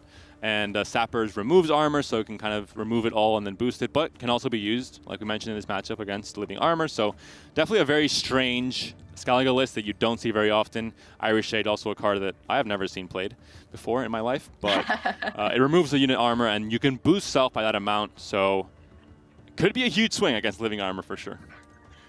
That Skeld, though, it's such a painful situation for Magpie, where you play the Skeld and you don't draw what you want, and then your opponent plays Mata. Wang, seeing that the Skeld's been played and that it's less likely for Magpie to have discards, when he plays the Mata, you draw a low provision card, for example, a 4 provision Skirmisher. So he's put the discard target into Magpie's hand after Magpie has played the bagpipe wielding Skeld, and it's just a bit sad. That being said, he is running the full discard package, so he could have had a second Skald in hand and also the Burner Brand. Unfortunately not the case. Still can save that Skirmisher for rounds 2 or 3 and get a bit of a tempo swing from using that discard later on, and also being able to draw possibly a gold card if he doesn't find it in round 3. Ooh, and Acorn coming down here with 5 cards in hand means 5 points of armor. So, a potential Irish Shade target, but you're only going to get a 5-point boost there. Really, you want to see living armor with that. I feel like Magpie's just kind of stalling at this point, though. He could play the Sappers. Would be a pretty big swing, all things considered, and would definitely allow him to fight in this round 1. If he doesn't play a Sappers, I think he doesn't have a fighting chance to continue bluffing that he can. He's competing for this round, because there's a huge point gap right now. So at this moment, Magpie has to decide how important he thinks last say is, how important he thinks, He's going to go for the pass. He knows that Sappers would be a crazy swing here, but he also knows that there's 2 larvas on the board. He's still an uphill battle, and he may just want to save that Sappers because it's going to be so effective later on against Living Armor, for example. Yeah, it's good against living armor. You can also use it on your own units. You can use it on the Draco Turtle, for example, to remove the armor and boost it. Like, there's quite a lot of synergies there. We do see Burner Brand getting drawn now, so discard options. The Skald as well. But only 1 target so far with that discard package. And we've seen the discard package be a little bit difficult. You know, it didn't really do Green Knight any favors. So we'll have to see how it works out for Magpie. And there's a second discard target. The Morkvar comes in as well, so perfect. Huge tempo swing from Magpie. If Wang ID decides to bleed here, Magpie will have a chance to not only have a huge tempo swing with Burna, Morkvark, and Skirmisher in one play coming to the board, but also being able to draw into cards that he, some gold cards that he may need for this round 2 as well. I feel like this bleed is going to be very difficult, though, for Wang, because Magpie does have options. Like, you see the Living Armor here, and maybe he's just trying to tempt out the Iris. But then on the flip side, you could just drop the Sapper and it's dead. So that kind of deals with it in one way. And Magpie, he has tempo with things like the discard strategy, where you can play Burner, you can discard the Morkvarg and the Skirmisher, and they'll come back. But he also has a good short round, right? You can always resurrect the Draco Turtle, so it's okay to play it now, and then utilize the Iris Shade on it for a big 2-card finisher. And this is where I think we're going to see Wang ID. If he continues playing here, then all of a sudden, Iris Shade comes down, and he is not getting that card back. But he can still pass here, 7 cards, and yeah, that's the pass there. So it's just kind of the thing with some of these very cards that have these counters, like Living Armor being countered by Iris Shade or the Sappers, for example. It means that in some matchups, of course, it's your crazy great finisher. You build a deck around this almost. You always want it for round 3. But in this matchup, you just throw it out, and it's worse than, a 4-point bronze, basically. I wonder how Wang is going to deal with the Covenant of Steel, the defender there on the Skellige side. That's going to be a little bit of a tricky target. And this is where discard looks gorgeous, right? You have Burner Brand, you have Skirmishers, you have Morkvark, you have Hey Skald. Everything that you throw away is going to come back, and then you're also going to draw into powerful cards of your own, including your lovely reveal, Terror of the Seas, Panda. Yeah, a card that I revealed way back in the day, and then no one played it ever. But Magpie finally, he saw me, crying. The card I revealed was never played. What's going on? But he's like, I got you, Panda, don't worry. And he brings it to the tournament. We'll see if he can get a win with it. Of course, this is a deck that I think would be very impressive to see perform well, because no one's ever really played it, I think, at a high setting. I might have missed it somewhere, but pretty surprising list overall. We'll see how it works out here in this pretty long round 3. Yeah, so we see the Sigurd Driffa's right. She is correct. She pulls the Draco Turtle out of the graveyard. So this is the thing with this deck. You can resurrect that turtle like 3 times. You have your second wind, you have Sigurd Driffa, you can play it. That turtle is around to stay, and he is a badass. But that is a key piece in this strategy, right? Because this card is gaining armor, and then you're going to be removing armor in order to boost it. And basically create value in that way. And because your opponent, I believe, isn't running something like a heat wave, or where they would just remove it and banish it, you feel quite safe to play it there. We mentioned there are a lot of 4 to 6 point removal pings that normally deal with most engines, but there isn't kind of that super tall unit punish like Invocation, or in this case for monsters, Heat Wave. And there's going to be no way to deal with a Draco Turtle, unfortunately, for Wanged. And it's kind of, it's such an awkward card for Wanged, because that turtle, when it's got armor, is gaining armor every turn, right?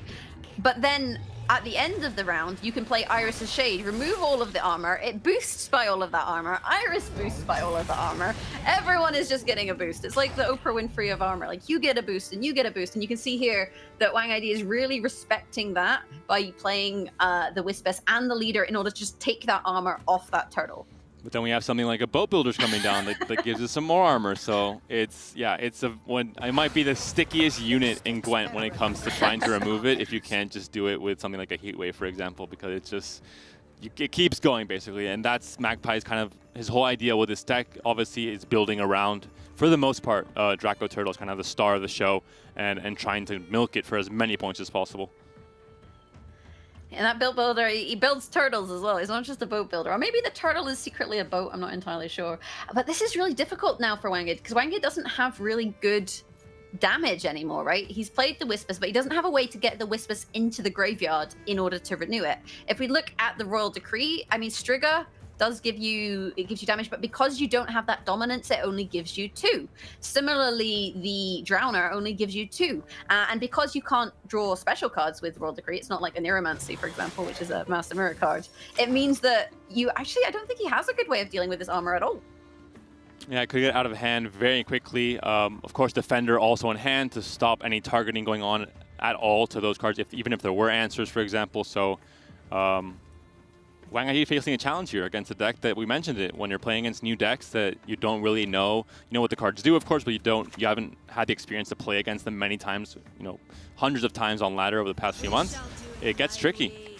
And there we see the perfect skirmisher draw for the double skirmisher discard, both going down to the melee row and quickly filling up the rows. We see double Noon Wraiths in hand. Could this be a possible pivot here from Wang ID and just trying to fill his opponent his board with rats? We could see it. But he doesn't have a way to destroy them. Well, he has the Brewis. He has no consume, right, but he has Karen Thier from Royal Decree. He has Renew as well. So you play the Noon Wraiths, and then you renew the Brewis, #1 basket head. You eat the Noon Wraiths and block your opponent. But I feel like Magpie might see that one coming. And even then, I think it might not be the best option points-wise to go for that. If you had some Deathwish trigger cards when you're completely building around the Noon Wraith deck, then it is obviously much more valuable. But in this case, not really the game plan with Wang Yi's deck. It's just, yeah, an oddity here, but probably not the best game plan, though. 20 points behind, though. Very, very far behind here. Obviously, the Weavis comes down as the last Crone, so huge boost onto the Wispus and catches up almost immediately with the Thrive on the Larvas. I'm wondering if we may see a second Wind Haymay Scald, right? Because there's no Morkvarg in hand, and there's a 1 in 3 chance of drawing it with your Scald, although you could draw a Resurrect or a Bomb Heaver, which are less than ideal, should we say. But if you get that, you have a lot of value. It got played with a Scald at the beginning of the round, the Morkvarg. I think it was the first play of this round 3. No, but there's one in the graveyard, right? So you resurrect one to try and find Morkvarg to counter the boosts. Right. Second wind. What is second wind otherwise? It could be a bear for bleeding. It could be a Hammond. You have the Gremist for cleanse if you need it for purify. I guess off the Queen of the Night. So there are options there. But in my heart of hearts, I dream that Morkvarg Heart of Terror will show up and kill the Crone. Let's see, Draco Turtle still getting more and more armor every turn, of course. I mean, it's a kind of an engine effect. If it still has armor, it gains more armor. If you try and remove the armor, you better do it in one swift blow or else it gets boosted. So it's very, very tricky to deal with, especially if you don't have the right answers. And this monsters list specifically is probably the worst possible deck to play against this list because of the deficiencies that Living Armor has itself, and also there's just no way to remove the Draco Turtle efficiently. And it's so frustrating because then when you damage it and you remove the armor, you're still boosting it, so it's still seeing value from that armor. It's like, oh, it's just a pain. It's a massive pain. Although managing to get the dominance with the boost on the Wispus does mean that Aegis Trigger can come down for 4 damage and swiftly decimate the boat builders, I think. I was going to say, time is up for Stunning Blow. It has to come down now to at least remove one of these larvas, but I mentioned it before. This is all about, inefficient removal. You're wasting a bronze card to deal with half of a bronze card that are pretty much on the same provision values. So definitely doesn't feel good, but still the best Stunning Blow target in this round 3, so he had to take it. It was absolutely stunning. I'm so impressed. And here's the renew onto, I would imagine, a Crone. Which Crone is it going to be? Wispus? Damage? I mean, you have the extra Crone because you created an extra one, right? So you could then hit the Draco Turtle and remove the armor that way. So managing to kind of counter the strategy of Iris just by playing Wispus and seeing really big value actually from that Wispus. That Wispus hit for what? 10, 12? We still have the Defender coming down now to defend the Draco Turtle, and also the Wagon can come down and give armor to the Draco Turtle, so. And the Boat Builders armor also to the Terror. gets the revive here with second win. It is the Boat Builders that come down, so. Again, this deck is built around Draco Turtle. It's obviously going to have ways to just continue replenishing the armor, continue getting the barricaded value, and making sure that Iris can also get value once she does come down at the very end. Yeah, so killing those Built Builders may be actually a little bit of a curse for Wang ID, because it did allow Magpie to resurrect that, replay the armor, then use the order to put armor on the Terror of the Seas to get extra value. And this is going to be a big finisher with Iris plus the armor as well. Versus what, a couple Noon Wraiths, which are pretty mediocre plays, and then the Ozril on the Igern. I mean, I think, yeah, this is pretty much, I think all is said and done here. I mean, we have Lambert, not great, obviously, unfortunately. But again, the armor was taken away, and again, it's already back at 8 armor, so this just continues growing and growing. I think Wang ID wishes he would have had something like a Heat Wave in this list, but we're going to see an explosive and very unexpected last play here. Irish Shade comes down. Massive point swing, 76 points now on Magpie's side of the board, and that's one game. He's maybe coming back into the series, takes this game here, so 2-1 now in this quarterfinal number 2 of Open number 2, and he has a chance to come back. Hopefully no more internet issues for him, but I think gonna influence the ladder a lot in the next few days maybe with that pretty crazy and pretty fresh Skellige armor list. Oh, I am living for it. Iris is a shady lady, and that was such a big play with the Draco Turtle across the round. And Ozril just looking pretty sad at that point. Kind of a sad existence for him. But that does make the set 2-1, so still plenty of Gwent to come. And bear in mind, if you are watching, link your GOG account with your Twitch account. And if you watch for 8 hours, you have a Master Mirror Keg. So if you watch 8 hours, you'll get a Master Mirror Keg, which is the upcoming Gwent expansion. And if you haven't already, you do also have the option at the moment to pre-order the Master Mirror Pack. I believe it gets you a Gaunter leader skin to use from the get-go, a whole bunch of kegs, and awesome things. You can see that there on the screen. Card backs. Who doesn't love card backs? Exactly. If you're going to pre-order, do it now, because then if you're like me, you're going to forget, and then next thing you know, time's up, and you don't get that sweet reward that you would have gotten anyway. So definitely get on it right now if that is what you want to do, and pre-order that right away. But still, we're back in this quarterfinal number 2. We're still not done here. Of course, Wang ID is up 2-1, but Magpie is slowly clawing back with some very experimental and very interesting deck lists. Yeah, we'll have to see what it is he opts to play again against this Monsters Crones list in terms of his toll remove. He has, like we said, that Villain Trethemoth in the Precision Strike, for example, which can deal with toll units, but then on the flip side, the Monsters list does have damage. You make those Crones big enough that they can deal quite a lot of damage, so it'd be hard to find value. And I don't think this is where Magpie envisioned himself being, especially with the lists having some good answers to Draug and having some good answers to Mystic Echo and then losing to both of them. It's not exactly where you want to be if you are Magpie, but there's still a couple games to come potentially, and he's not out. He's down, but he's not out. And of course, Wang ID has won with 2 decks already, so he only has the choice to play his 3rd remaining deck, which is this Monsters list. So it's very easy for Magpie to know exactly what he's playing against, and know maybe if he thinks about also the stake involved in this quarterfinals too, even though he might not obviously win it with his next game, he can guarantee his most favored matchup goes first, and then he gets that extra bit of prize money from the stake as well. So stop talking about steak. You're making me hungry. I could go for some steak right now. Speaking of steaks, if you do watch the broadcast for 4 hours, you get a Jermaine Picant icon, and he spawns cows, and that is the relation to steaks. Before anyone's like, what is she on about? And we're going to be going into Game 4 very soon of this series. Of course, reminder that it is Magpie back on Blue Coin now. He did, of course, he was the second play. Yeah, so 4th game, Magpie 1 second on Blue Coin. Could affect also maybe the deck he brings. He wants to bring a deck that's more favored on Blue Coin first. We're going to see Magpie bringing his Monsters list, and Wang ID, of course, has no choice. But so we're going to see a Monsters mirror, although the decks are quite different here. Yeah, this is the Monster Mash, and Coldwell is not really what you want in this matchup. Coldwell's all well and good when your opponent doesn't go particularly tall, but when your opponent is also a Monsters player, that's not the greatest card ever. Although you do have the option of consuming him and storing his points for later. So potentially you could see that with, say, something like the Barcast, where you have the order to consume. You'd be like, go Barcast, eat him. And we mentioned like Living Armor in the last matchup. There are some cards that have some very big downsides in very specific situations, and this is one of them for Caldwell. Of course, when your opponent is also playing very tall, it gets much riskier to guarantee he stays loyal to your side of the board. Yeah, and we see both players valuing Eredin as their Monsters leader. And oh no, this is not what we want to see. Not at all. hopefully it does resolve here, ideally for Magpie, of course. I'm going to assume that it is Magpie having connection issues once again, as it was what happened in Game 3 of this, or Game 2 of this, no, Game 3 of this series, that he was unfortunately disconnected. So hopefully he is able to come back here into the game, and we can see a Game 4 in this series. If the case, that he does end up losing, or does end up disconnecting, then he will be taking another game loss in this series, and Wang ID would be passing on to the semifinals with a 3-1 scores.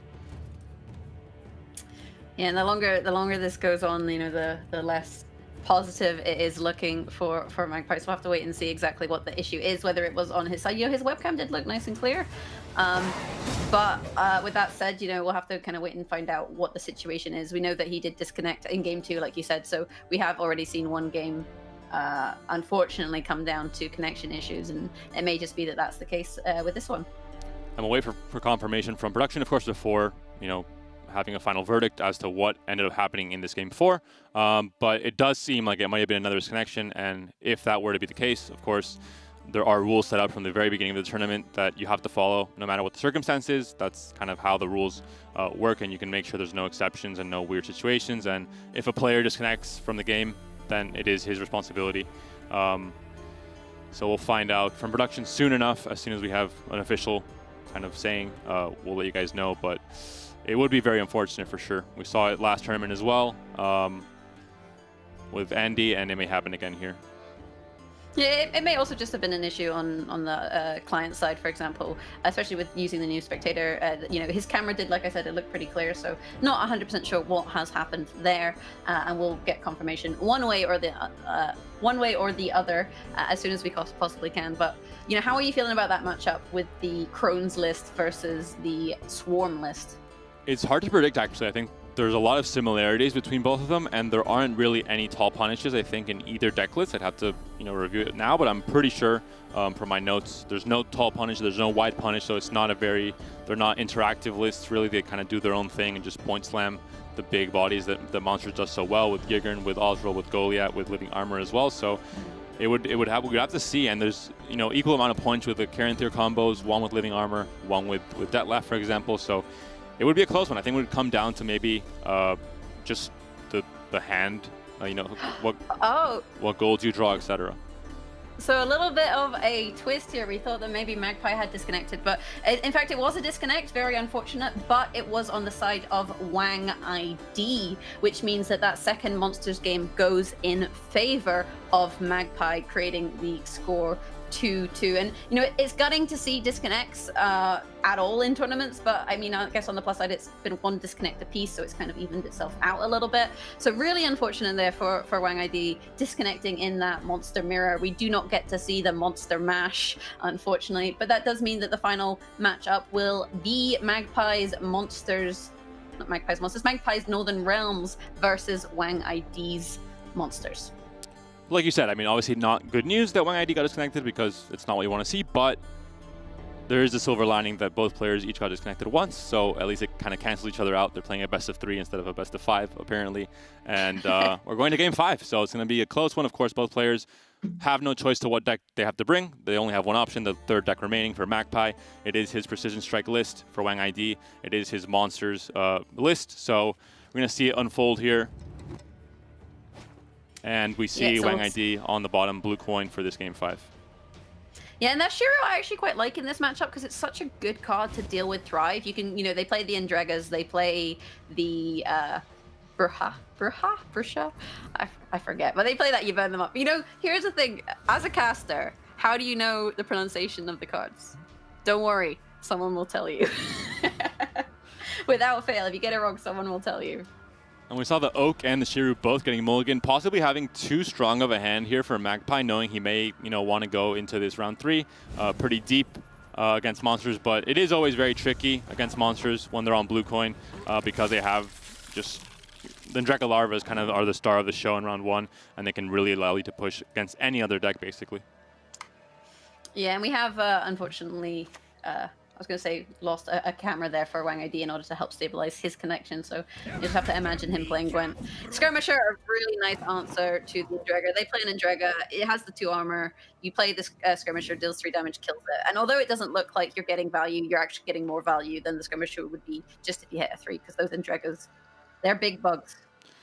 Well, you're saying it's a nice answer, but it's killing half an Endrega only, not the full one. So still, it's the same kind of thing from before. It's inefficient removal. Endrega is super hard to take down, and normally only half of it gets taken down. The second one always ends up surviving in most cases. Yeah, so Nova Gradient Justice being utilized here. Do we see another Skirmisher? Skirmisher friends? It could be a 2-turn takedown with a Skirmisher plus Training Hawk, a Hawk next turn as well. No, you just hit the Bruja. Or yeah, or Kill just the the Bruja. Yeah, that's also a possibility. Yes. Oh, but one of the Skirmishers bled to death. No, my brother. Now we'll probably see the Hawk possibly come down. I think at this point it's maybe too late to try and kill the larva. It'll grow out of control a bit too quickly because of the Thrive effect. Yeah, the Hawk is, it's still a nice option just to get another Harmony unit on the board. And you've only played Dwarves at this point, so you haven't lost out on too many Harmony tags. I mean, we've seen Magpie play this list, and I feel like he really did struggle when he played this list to see value from these Harmony tags because he was playing them so late. But with the Noonwraith there on the board, this is actually a really nice poison target because not only is it a Styx, but when it dies, you get 2 rats. But those rats are beasts, so you lose out on your beast tag if you haven't already played it. Exactly. But when you play now both Dryad Rangers first, then you get the double Harmony pings from if you play the Hawk second, for example. So it's always going to be better, of course. But like you said, yeah, the rats will take away that Harmony tag or the Harmony buff. But yeah, Dryad Rangers always in round 1. You're waiting for your opponent to give you the green light to play the Dryad Rangers for some amount of value. Normally, there's always 3 to 4 point units, never a good value. But once you see a 6 point, you're like, okay, time to go. Play my Dryad Ranger now. Get the Harmony tag as soon as possible on the board, and get the poison tag as well. That's a play. I was literally just about to say that. Yeah, Villain Tretinomirth is such a nice card to bully in round 1, and that is what Magpie is doing here because Wangit hasn't developed his crones to the point where they can deal 6 damage, right? So as a result of that, Villain Tretinomirth is basically impossible for him to remove in 1 turn. So by playing it round 1, you're basically forcing your opponent out because it's going to deal with the Ighern, very succinctly. You're not going to have the issue later on where they can kill it with the crones. And this is one of the things people don't always expect from Villain Tretinomirth is this round 1 bully strategy, especially with Magpie going on red coin. It allows him to really push the round and put Wangit in a horrible position where he's going to lose on even. And of course, it's not the case where you can play a very strong gold round 1 and then you have something like a second wind or a renew to resurrect him for round 3. That's not the list that Magpie has at all. There is no chance to replay this. He's just committing it round 1, and like you said, he found a situation where he could really get some great effect from it, and we're going to see it here. It's going to be a big burn on Wangit's side of the board. Yes, that's how you deal with bugs, right? You either call Prince Ansace. So if you've got a dragon problem, you call Prince Ansace. If you've got a bug problem, you call Villain Tretinomirth. This is Witcher 3 pest control. And we talked about the 5-card hand to get a pass when you're losing on even, and it may be the case here. We're going to see a Dryad Ranger probably just poisoning the Brewis, basket head is poisoned now, up by 1. And then the 13-point destruction there on the Ighern is massive here, of course, and we see it now. I mean, 5 cards in hand for each player, and Magpie is able to kind of defeat that tactical advantage that you get for being on blue coin, and he's up a point now, 20 to 19. Yeah, bugs are in fact killed by fire. I have a zoology degree, so I can tell you that rats are beasts, bugs are killed by fire. This is what I spent my 4 years of education on. What do you do if you're Wangid? We mentioned it. If you're at 5 cards, you still have the chance to pass and potentially not lose that card in round 2 because you're drawing up to 8 cards. So if you're able to stay ahead after that first card played for the rest of the round, you're fine. When you're at 7 cards, your opponent's just going to dry pass, and then you have to play a card, and you're going to be down a card. So decides to not take that coward's pass and fights for this round and plays this living armor and Carinthir. But it's painful with that poison on the basket head. The Brewess, you know, she tried her brew and it was poison. Weeping Willow being used there to poison her. And again, putting Magpie ahead. So Wanged playing a big tempo play in Royal Decree. So you spending your target draw into Caranthir, into Living Armor. But with that one poison sitting there, it's just not enough. And especially with another Harmony unit now on the board. So you've got the Trent tag, you're boosting the Dryads. And I don't see how Wang can get out of this round without, you know, being uneven, without losing his card, basically.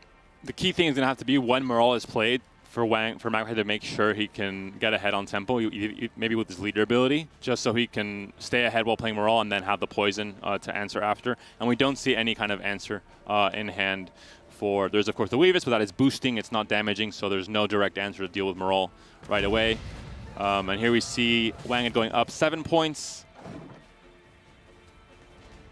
Do you really hate using your leader in this matchup? You know, as Magpie spending the leader, thinning the Brockle on Sentinels, for example. I guess, like, how bad is that versus keeping a card? Well, you're playing Morale, and there's going to be Harmony tags, right? If you were to play Morale at that point, so I think only one ping would be needed, and that's obviously fine as long as you can keep threatening to win on even. Then you're going to commit as much as you have to. Ideally, not spending the last leader ping, of course, and the Sentinel, because the bulk of the points.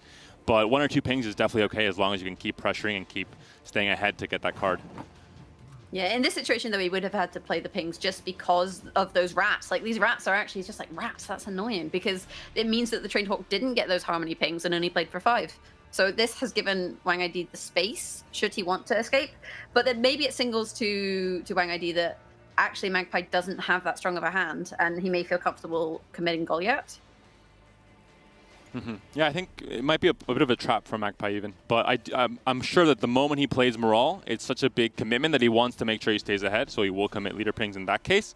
Playing a Training Hawk now is kind of like you're giving your opponent the last chance. If you want to pass, this is it. If not, I'm gonna play Morale. I'm gonna go all in. I'm gonna try and take it, obviously, because at this point you can play Training Hawk and play something like Council, and yeah, you obviously don't win on even, but you still win and you have last say against monsters with Morale. So it's still a pretty good advantage going into round 3. Yeah, I think you do pass here, as Wang did, because you don't see elves on the board, and you expect an elf to come down. You expect a lot of Harmony triggers from that. So although you might think, oh, well, you know, my opponent played low tempo, maybe I can stick around. When you haven't seen elves, and you have a lot of tall units against poison, you're probably thinking, actually, you know, I'm just going to keep hold of this Goliath, and we'll see how things go from there. And we'll see what Magpie decides to do in round 2, because monsters generally is, you know, that one faction that you can't really bleed. It's kind of the opposite. They're always the one bleeding because they have those very strong and very quick, you know, point slam plays like Goliath that you don't really need to synergize with anything else or develop any kind of long round strategy. So it's always very difficult to bleed them. We'll see what Magpie does here. He could potentially play a few cards until something, yeah, I think it's safer to pass though, because you might just lose a card otherwise. Yeah, I like the pass, especially, you know, given the short round against Crones and stuff is just really depressing. You know, they can resurrect a Crone and boost a friend and get a huge amount of value. So kind of creating some space like this is nice. And it also means with things like Endregas where they're a pain, it gives you an option to try and find Shiru, which gives you, you know, potentially an answer to those. And it means that, like you said, it opens up the board so that you will have the poison targets. Yeah, and unlike Magpie's monster list, which did have a very big focus on going tall, sure, but it also had that wide and that longer round potential with Plague Maiden and Yennefer, for example. Wanged's list, there's 2 parts to it. The removal part, which is great, and the tall unit part. But there isn't really any underlying strategy aside from like maybe the larvas in a long round that can really scare Magpie into wanting to go for a very short round. It's kind of the opposite. Yeah, Morale, though, is a little bit tricky with Whispus, right? Because it does give you the damage option, although Whispus not currently in hand for Wanged, so we'll have to see how he does draw going into this round 3. He really wants to find that final Crone. I mean, he has Mata, which I believe was going to draw him... Well, I was going to say I think it's going to draw him Ozril, but he's just drawn Ozril, so never mind. So we'll see natural selection probably being kicked here. The Shiru is kicked from Magpie's hand, so Magpie not valuing Shiru in this matchup, of course. It's very situational, very matchup dependent, and in some matchups it just doesn't get value. It's kind of a all or nothing kind of card, so he values it to... And then Draga Larva gets kicked here as well from... It's because he expects the Shiru, right? If you expect the Shiru, then you would kick that. And actually finding the last Crone is really lovely because Mata was going to give you a choice there between Queen of the Night and and the crone. The thing is, Mata's a bit awkward here because Mata typically you want to play it and draw like a 13 provision, 12 provision card and have your opponent draw something mediocre. But in reality, you're drawing a 7 provision card and they're drawing a 4 provision card, so it's not even that much value considering she costs 9 provisions. Yeah. Sometimes you just draw too good. God, I hate it when that happens. We'll see what the play is here. It's going to be Mata right away in the back row. And we see the Queen of the Night being drawn here, so there is a Purify possibility for, we were talking about the poisons. Well, we have an answer here now with Queen of the Night, or also just giving floor bleeding to one of your opponent's units. Yeah, Queen of the Night, she is a bit flexible in that regard. You can play her melee, you get bleeding, you play her range, you get Purify. So an option to kind of counteract the poisons. With that said, like, I feel like Morale is just going to die, right? You have that many Crones, you have Ada, you have that much damage, you have Alzur's Thunder, so you have the damage for Morale. So Morale, at best, is just a 5-point poison, like a single poison. Yeah, and there's no defender possibility. There's no Ficus being played in this list for Magpie. Even if there was, you have possibility of purifying it with King of the Night anyway. So, yeah, I think Morale definitely will not see value, but still has a deploy poison trigger, so still does find some value, just not the full value. Looking at the decks, some cards were missing for Magpie, but they are mostly just thinning cards, so not too bad if they're left in the deck if you have everything else already. And on Wang's side, yeah, mainly just bronzes. So both players cannot complain. They got all their goals throughout this game, and we'll see what ends up happening in this round 3. He's trying to bait the poison. He baits the poison, but then he also, because he has the Purify and he has the answer. This is quite a nice time to poison, though, for Magpie, because if Magpie plays the Morale and poisons the Mata, then Wangid can either Purify it, in which case there's a second poison on Morale, or he kills Morale, in which case there's a second poison on Forest Whisperer. So this is actually the perfect time for him to take that poison. That's true. Although you could get more value on something like an Osril, for example. But yeah, I think it would be an option here to go for that poison. Now, we could see a Purification onto the Marauder now as well. But again, knowing you're playing against a deck that has poison and knowing that there's open deck lists, so you know exactly what your opponent has, probably best to save that to try and remove a poison. And the Thunder gets used instead. This list, though, it has a lot of 5s, and Isengrim's Council, you look at a random Dwarf, Dryad, and Elf in your deck, and although there is also a Sapper, there is the potential to pull Shiru for 5 from the Isengrim's Council. It's a risky play. You know, it's not guaranteed, but when you see, you know, the Striga, you see the Weavis, you see the Wispus, you see the Queen of the Night all sitting at 5, maybe that's what you have to do in order to win. You've got your leader pings as well to try and knock things down. Is that maybe what this comes down to? I'm excited to find out. It's a possibility. Looking at the rest of the hand, though, for Magpie, he has a lot of, you know, Rebuke. Again, when you're not playing against engines, it's just 5 points of damage, so it's not going to be that crazy. Same with Miner, not a super crazy card as well. So I think the hand's looking a tiny bit better for Wang ID, maybe, with just pretty much full goals and some good removal like Natural Selection that can be used on things like Trained Hawk that are engines, basically. So. Training Hawk. He's just started on the job, you know. He's actually an intern Hawk. He's not even a trainee at this point, but, you know, wait till Manager Hawk shows up. I'm sorry, Panda. And there we see it. I mean, the answer, it's still in training, but still going to be a threat, you know, enough to answer that with Natural Selection and a pretty good removal. Well, he's been obliterated.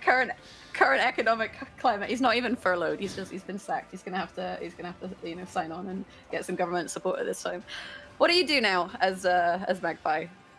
You're just kind of waiting for targets, aren't you? Yeah, I think at the moment in time where that meta went down from 10 to 8, it's already not as valuable as a poison target, and we mentioned it. We know that Osril is a thing, so he's gonna maybe try and wait for something like an Osril to come down, or we'll have to see what Renew comes onto. A few options: Living Armor, Goliaths, the Crones even, if they get killed. Oh, I feel like not paying this 5 is quite telling, right? He could have pinged the Weavis, whichever it is. He could have pinged the Weavis, but he didn't. He pinged the Mata, so he damaged the poison target, and that kind of signals that, you know, potentially it's going to be an Isengrim Shiru. But like we said, there are other elves in the list, and this is where you'd almost want the Call of the Forest just to thin an elf so that you can guarantee that. But alas, it is not to be. Yeah, there's a Sappers and there's a Shiru, and that's it. That's 2 elves, so 50-50 chance. Of course, it's a card game. There is always going to be a little bit of variance here and there. In this case, it could be a pretty big deal. We see Nature's Rebuke come down. There is no Treant on the board, so no extra value from that. But you do find, yeah, just solid 5 points. We mentioned it. No engine value to remove, so it's just going to be a 5-point play. Why ping the 1? You use the leader charge there to ping the 1. It's an interesting choice. I mean, maybe you're worried about someone consuming, but why would they consume it? I don't know. I don't know, Magpie. What are you doing? Oh, look at that mini crone lineup. Right, come on. Shiru, Shiru, Shiru, Shiru. I just keep saying that. There's a perfect removal from the Wispus onto the Marauder. And there's the council. Oh, Shiru, Shiru, Shiru, Shiru, Shiru, Shiru, Shiru, Shiru. I'm so happy! Oh, Magpie, I love you. Look at this. Here it comes. Here it comes. Yes! A big explosion, but he's still behind by 3 points. Of course, the Mata does end up surviving. He couldn't ping it down to exactly 5. And now it's basically we're restarting round 3. It's a much shorter round 3, though. Yeah, and Wangan has a 3-point tactical advantage already in the board. But this is awkward because it forces him, if he does play the Renew. This is tricky because if he plays Renew, he has to go for the boost, right? He's got no target, so he's got to go for the boost. But if you go for the boost, you play into the poison. And this is actually amazing for Magpie because if he does play into the poison, you know, and he plays the Purify, you just poison it again. So this is actually such a beautiful position for Magpie to be in this matchup. You know, if you boost the mana, you are playing around the leader and the sentinels, and like maybe that's what Wangit is thinking. But by doing that, you're playing into the poisons, and you know that they're there. Like you know that that's coming. There's the Osrul first, so this could be kind of. We mentioned it before, where you want to kind of bait a poison and then you consume and go even higher, but it would be.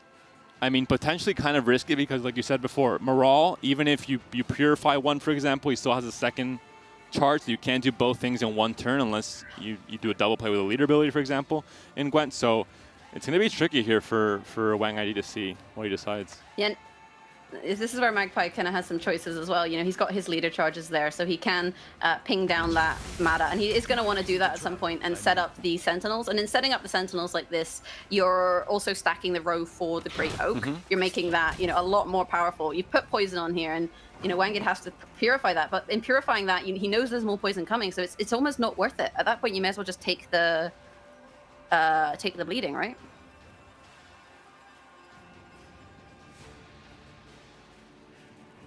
I mean, it's going to be a close match. Yeah? If Wang ID goes for the purification, then they'll just be a double poison and he'll die anyway. So you can't. I mean, it's not an option.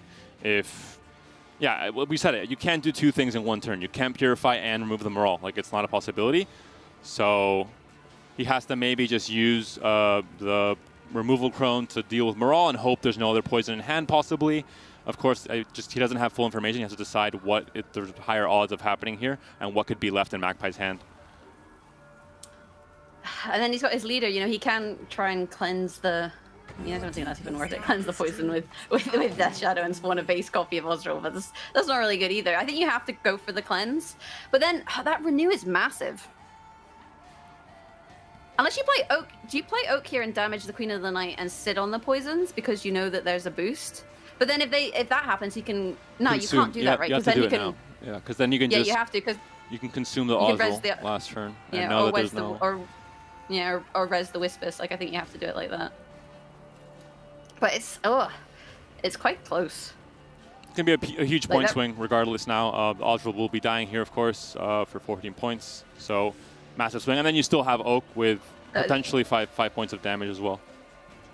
Yeah, but you have the leader, right? So you have double crones, and each of those crones is going to be boosting more than the last. So if that Oak had been a 5, right? If that Oak had been a 5, then the Renew onto the crone would have to put all their boosts on one target, which I guess is what you wanted. But he's 1 point of damage too short, and that's painful. Yeah, he has to go for this. I mean, there's no other option. And although it may look like he's roping, I think the actions, go through in time because Spectator's a bit lagging behind the actual player moves when it comes to the rope going down to 0. So in that case, a 10-point lead for Magpie, we're going to see, like you mentioned, the Crone package here really coming into play with Renew and the leader ability being massive. And I think Oak, which just might not be enough. I mean, we see a massive point swing, 23-point Queen of the Night, really the queen this time around. And the Oak here. 1 point, I believe, in it. It's come down right to this finisher, and although we had the Shuru to end all Shurus, it's not quite enough for Magpie. Going down by 1 point in the 5th game of the set. Oh, you hate to see it. After that Shuru, I kind of hate to see it, but very well played by Wangit, and really showing the sheer power of this Crohn's list when you can't keep them in check. And there was, of course, no harmony or anything to kind of get you that extra point or two on the Oak at the very end there. So yeah, very, very close. A nail biter there, 1 point in the end. And a lot of different sequencing you could have done with Renew and with leader ability. But I think Wang ID showing why he changed from Blood Scent to this, you know, more explosive, more possibly just better version of monsters now with Death Shadow and the Chrome package and Living Armor and Karen Theer, for example. But nail biter there, but Wang ID does end up taking the series 3-2, 2 disconnects, 1 apiece, but still wins that match and qualifies to semifinals tomorrow against Tailbot. Yeah, so well played to Wang ID. I believe he went out in the quarterfinals last time. So did Tailbot, actually, in the previous Open. So they're both kind of redeeming themselves. And commiserations to Magpie. I really do think he entertained us, though, at this point with the list that he did bring. And that was his goal. You know, when we spoke to him, he said that he wanted to entertain the viewers. He wanted to bring some spice. And the Magpiles, I do have to kind of commend him for that, because they were a lot of fun to commentate. Yeah, I mean, definitely, like always, when you see, you know, the same kind of list, because they are considered the optimal list going into the tournament, you know, Uprising, Mystic Echo Harmony, of course, Nilfgaard Imperial Formation even, when you get to see these very new lists with cards that barely get any spotlight, not just, you know, in tournaments, but also even in ladder play, it's always, you know, great, I think, for variety's sake and for the viewers' perspective as well. And Magpie said it from the beginning. He said maybe they're not the, you know, most optimal and most competitive list, but I think the viewers are definitely going to enjoy it. So props to him for taking that decision. Yep, but we do have the winner here for a quick interview, so let's have a little chat with Wang ID and see how he's getting on after that. So, hey Wang, how you doing? And my first question for you is, what was your strategy going into this tournament? 嘿，李宝，请你告诉我们，你有什么，就是什么技术？你为什么选择这样的卡组？其实这个卡组就是我上次打预选赛的卡组，就基本上是一模一样的。因为上次预选赛我出现了，所以我就直接用了那套卡组，就感觉还可以。I decided to choose this sort of decks actually because I lost in the last tournament, and to change my lineup a bit. So basically, these are the improved versions of the decks I played before. When you saw Magpie's unconventional lineup, what was your reaction? 你的对手则是在玩很奇怪的牌，你期待这样的一段吗？我看到他的卡组的时候，我是非常的惊讶，因为从来没有在比赛中见到这样的卡组，而且非常巧的是，其实我的怪兽是非常怕他的所有卡组的，他所有的卡组都比较克我的怪兽。就是我就昨天跟今天我私下里练牌的时候，都特别多的练习怪兽的对局，因为确实非常的难打。So yeah, I actually was pretty afraid of his decks. They are really extraordinary, not the decks you usually see during the tournament. And I was especially afraid of all of his decks concerning the monsters matchup, because my monsters were pretty bad against all of his decks. So that was the one weakest link I was afraid to play. And you will be going up against Tailbot tomorrow in the semi-finals. How are you feeling about your matchups versus him? 你下个对手应该是泰勒波特，你觉得你对他怎么样？Tailbot 是一个非常强的选手。我之前只有在预选赛的时候跟他打过，互有胜负吧，是一个非常强劲的对手，我会全力以赴的。 I think that he's 而且我们 really 两个，而且我们两个在上次公开赛都第一轮就淘汰了，希望这次我们两个都能有好的发挥。 I think that he's a really strong opponent actually, and I played against him a couple of times during a couple of tournaments, and I will require some luck to win against him tomorrow. Awesome. Thank you so much to WangID, and also thank you to Yehesa for interpreting, and good luck for tomorrow.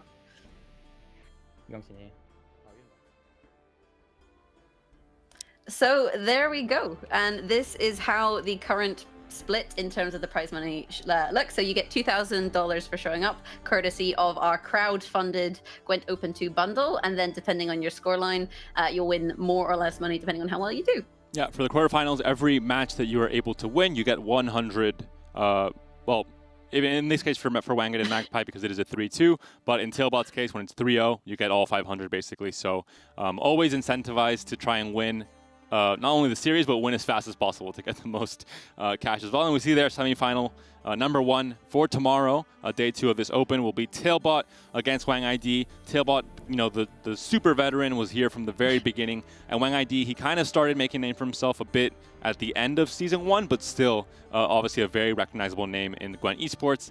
But coming up in quarterfinals number 3, we see 2 new names in the tournament scene, Redraim and Iluha. And Redraim, I think, very proud of himself because he is the first American player to finally qualify for an official Open tournament. So I think obviously something great to see. Finally, we had some great players in the past. Even Shinmiri, you know, one of the candidates back in Season 1 to be the player to qualify. But we see Redraim take the title, and I think it's going to be great to see his matches coming up. Yeah, I can imagine we're gonna have some USA. You know how they love to root for themselves. But yeah, so coming up, we will have that matchup commentated by Dane, McBeard, and Shinmiri. Just want to give a little, shout out to Watch Flake, who is unable to be with us. He is in the hospital, and we do hope that he gets better soon. But you are in the lovely, capable hands of Shinmiri and Dane coming up next, and hopefully we'll see you a bit later on for the last quarterfinal. And we're going to look at the videos for the upcoming players now. A few questions from Berger to see what their insight is going into this tournament, and kind of the preparation as well going into it.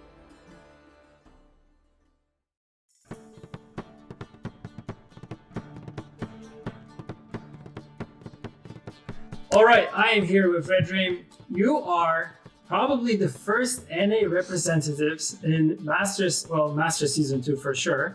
How does it feel? Like, it's been a long time since we had someone from across the pond. It's a very mixed set of emotions for me, because on one hand, it's really exciting. It's really cool to sort of be able to represent something, bigger than myself. I don't consider myself to be particularly American per se, but nonetheless, just being able to represent that and have people rally behind me, it's been really cool. But on the other hand, it's a ton of pressure. I'm not gonna lie. Honestly, when I first qualified for Open, obviously I was really excited, but after that I was kind of like, this is awesome. This is more than I expected. I would love to just sort of take it, somewhat casually, and obviously try to win, but not sort of sweat over it. And then seeing so much support behind me, it's like, oh shit, I really have to win this thing. Yeah, you pretty much have the whole NA community behind you, right? And they're kind of rooting for you, because it's been a long time, and I know some communities from North America, they've always been like, oh, we wish we had a representative. Well, now they do, and yeah, the pressure is on you. Yeah. So a lot of Gwent veterans, as myself, for example, remember you from the 2018 Wild Hunt tournament. I remember those were really awesome. Would you say that having LAN experience in Gwent will be helpful in your online Open 2 overall? I would say definitely. I think maybe not necessarily, not as much as if this were a physical event, but just having the tournament experience, sort of having been in a setting where there's tons and tons of action going on, and yet at the same time, at the end of the day, you pretty much just need to play your game. I feel like having been in that environment before from Wild Hunt and Wild Hunt 2 will give me a pretty good edge here. I don't really feel like a tournament rookie coming into this, even though this is my first time appearing at an official CDPR tournament. Yeah. I also see that, to kind of switch the topics, you have a lot of cool merch behind you. Do you have any Gwent or Witcher related things that you would like to show us there, or not? I actually don't think I do. Honestly, this isn't my room. So yeah, I've kind of kept the dressing to a minimum. I'm at my parents' house as a result of coronavirus. I haven't really figured out if this is going to be like a little bit more long-term of a thing, or if at some point I'm going to move out. So I've sort of kept it all to the minimum. I can say here, I do have my specially conserved emergency water supply. Not quite Gwent related, but I suppose very useful when it comes to Gwent. Yeah, I just gotta stay hydrated. That's very important.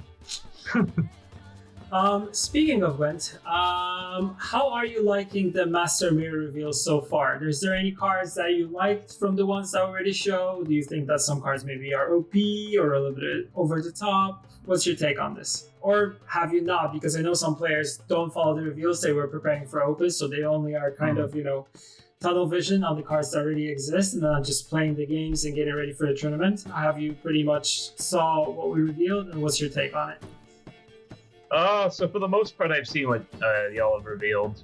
I maybe haven't kept up to date with like every single little change, since there's been a lot of debate about the fact that a lot of cards have sort of been being patched like midway through. And just, it's difficult to evaluate the cards when they're being changed on the fly. And obviously, I appreciate that you guys are willing to change them on the fly. I think that's really cool. But at the same time, for someone like me, it's like, oh my god, this card looks so crazy good, and then the next day, suddenly gets nerfed to provision or a point or whatever, and then like, now this card doesn't look so good. Yeah. So I'm kind of waiting to the end. I'm kind of reserving my judgment there. Overall, I think I really like a lot of the concepts. I like the idea of evolving cards a lot. It feels like sort of what you guys were going for with the scenarios, except I think a little bit easier to control. Not as hinged around stuff like Bomb Heaver as well either. I like the idea of a card that like really plays more with the round mechanics and does something different every single round, and really encourages players to sort of plan out their rounds more beyond just like I want a short round, I want a long round. I feel like it adds more sort of side objectives, and that kind of increases the depth of the game. I think that's really cool. Nice. Yeah. There are probably one or two cards that make me a little nervous, but I don't know. Yeah, we'll have to wait and see. I would like to wait to see for the most part. Yeah, plus there will be some balance changes overall to existing cards that we will kind of go through. So I think players will also get a hang of it, how the whole kind of meta will shift. But yeah, I think and I feel like Master Mirror as an expansion will have a big effect.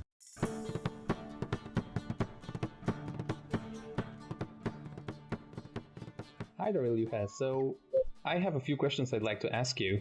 The first one is, this is your first official Gwent Masters tournament. Tell us something about yourself, and how do you want your fans to remember you? I started playing Gwent 2 years ago after I finished The Witcher 3. At the very beginning, I was only playing Demevent decks, meaning Charges Archetype. For the first half a year, I didn't play any other factions at all. I would like people to remember me as the first Russian player to win an official Gwent tournament. Alright, sounds great. Alright, and the second one is, the competitive system changed quite a lot this year. How do you like it versus the one we had in Season 1?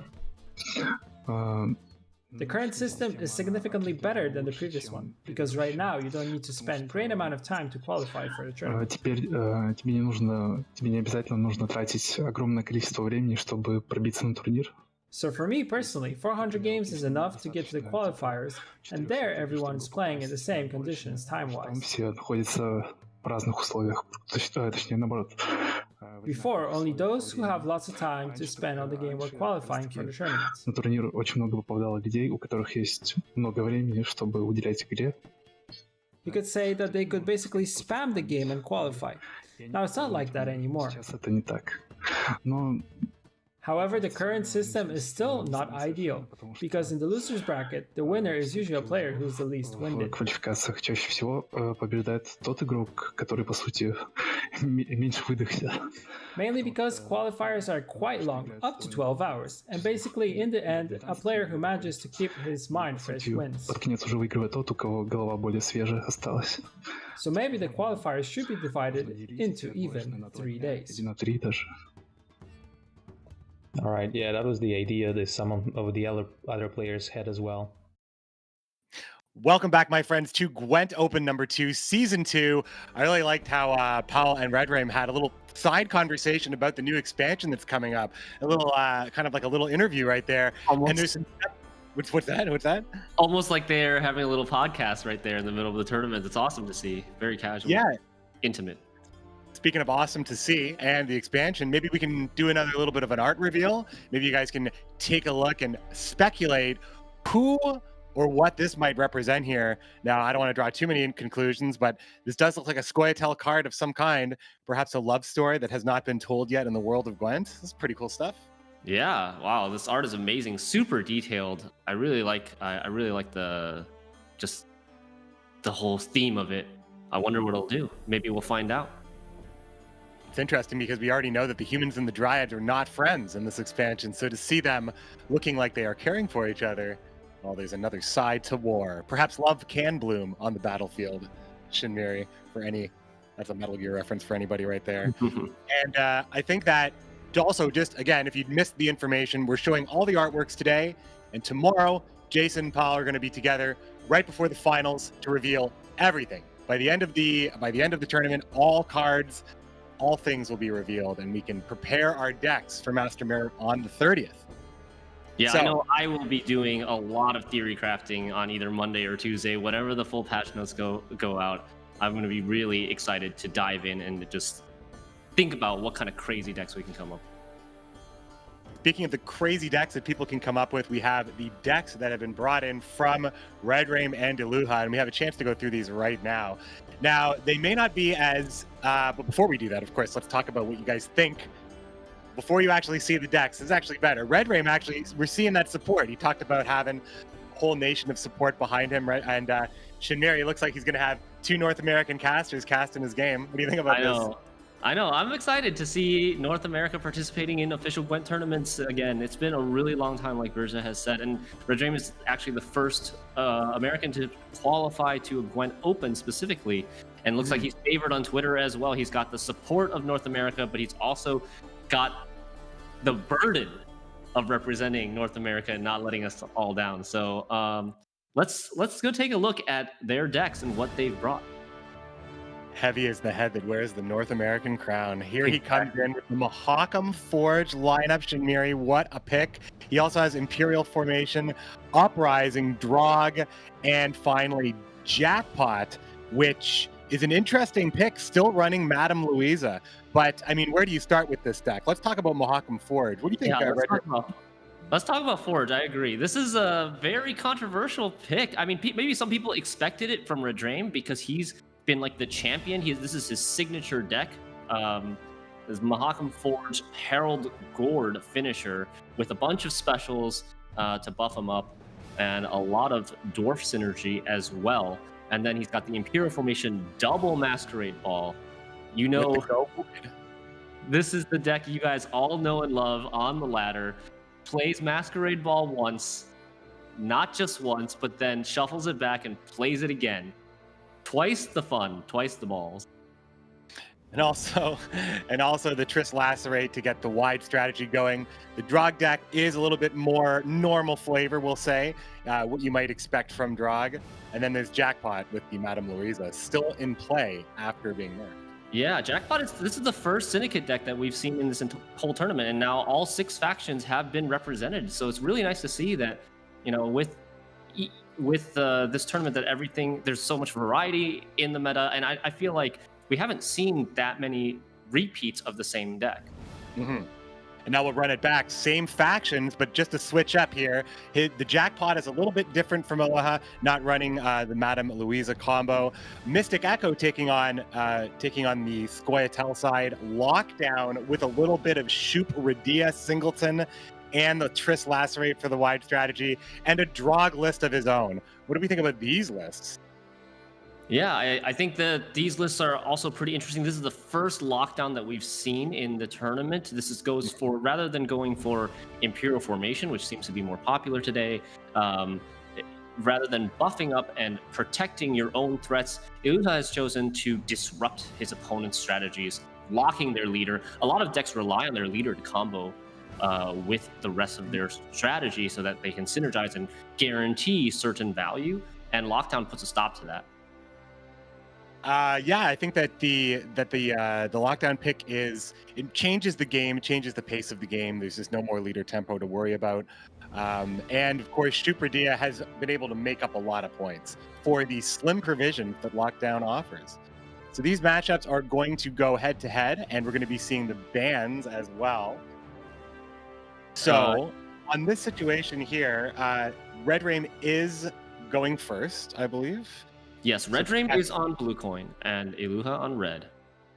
So he has to make that decision on the ban, and that has to factor into what he's going to be opening with as well. And I think it's interesting as we see the same factions, but we do also see similar approaches, but slight differences here. As we see, Red Rain will not be able to play Drog Uprising, and Iluha has his Jackpot banned. Why do you think Red Rain banned the Jackpot here?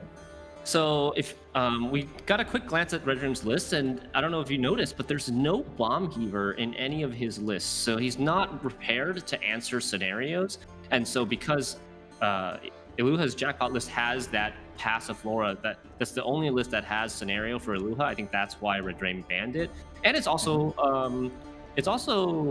a red coin list. Syndicate likes to go second, and Iluha is playing red 3 times, up to 3 times. So it makes sense to ban a red coin list that has that scenario. So now there's we're jumping right in, my friends. Red Rain and Iluha, game 1. This is the 3rd series of Open number 2, season 2. And we are watching the live mulligan screen at this moment. You will see the cards go in and out of the players' hands and decks as they make the decisions here. Red Rain being on the bottom here with the Tiger's Eye as the tactical advantage. Not every player takes Tiger's Eye, even with Syndicate. What's the biggest advantage of taking Tiger's Eye? It gives you 4 coins instead of the traditional 5 boost that you get from tactical advantage. So you're potentially losing out on 1 point there, but coins are pretty valuable. They can activate your Horde, stuff like the Passiflora Peaches, which you see 2 of in Red Rain's hand. And also they help you do 9 coins so that you can thin out your Flying Redanian out of your deck, which is also very important what Syndicate wants to do in round 1. Red Rain was trying to get a message across there for the chat, I think, but the light source wasn't really kind of hard to see what was on that little piece of paper, but it could have been the secret to life, who knows. But he is now we have Iluha, who has also had to disconnect his camera, probably for stability issues, leading off with the very popular leadoff, Radovit's Royal Guard. So if you were playing in the Hidden Cash meta, you'd see this a lot. The opening up with the Passiflora Peaches, opening up with the Radovit's Royal Guard.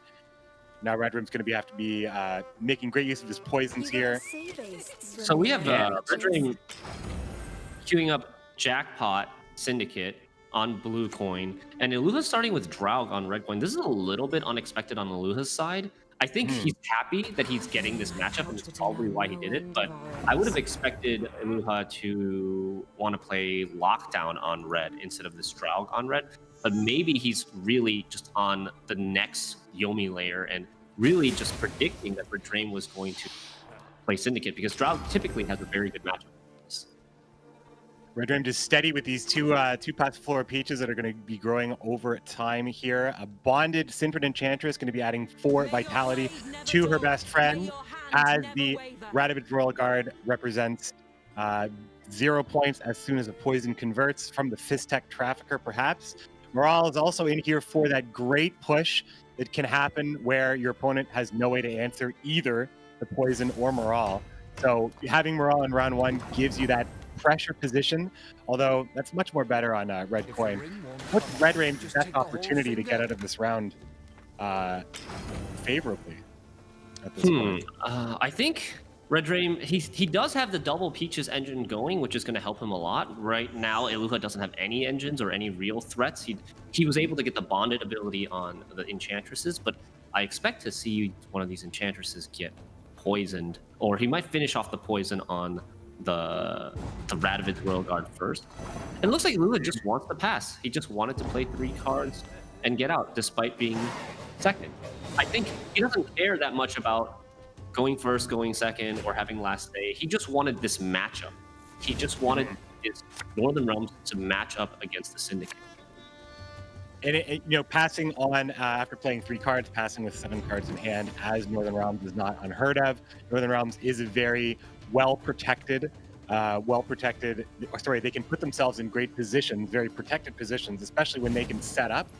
So setting up something early and putting in a threat of Visagurd or high removal potential in a bleed situation can really tap out Red Rain. Can really tap out anybody who's trying to bleed in that situation. So look at be able to fortify, you don't want Red Rain to start bleeding himself. Red Rain finds the Luisa Savola combo. Wait, and he's giving it away. Oh, maybe because of Alzur. Yeah, those are the only picks. He likes the combo so much, he actually included that extra insurance Alzur's Cover Cross only ever hitting those 6 strength units. Notice here, Red Rain choosing to not take the tribute on Azar Javid, the defender, and only spawning 1 Scarab because he knows that Northern Realms typically has the answer to the double Scarabs in Falibor.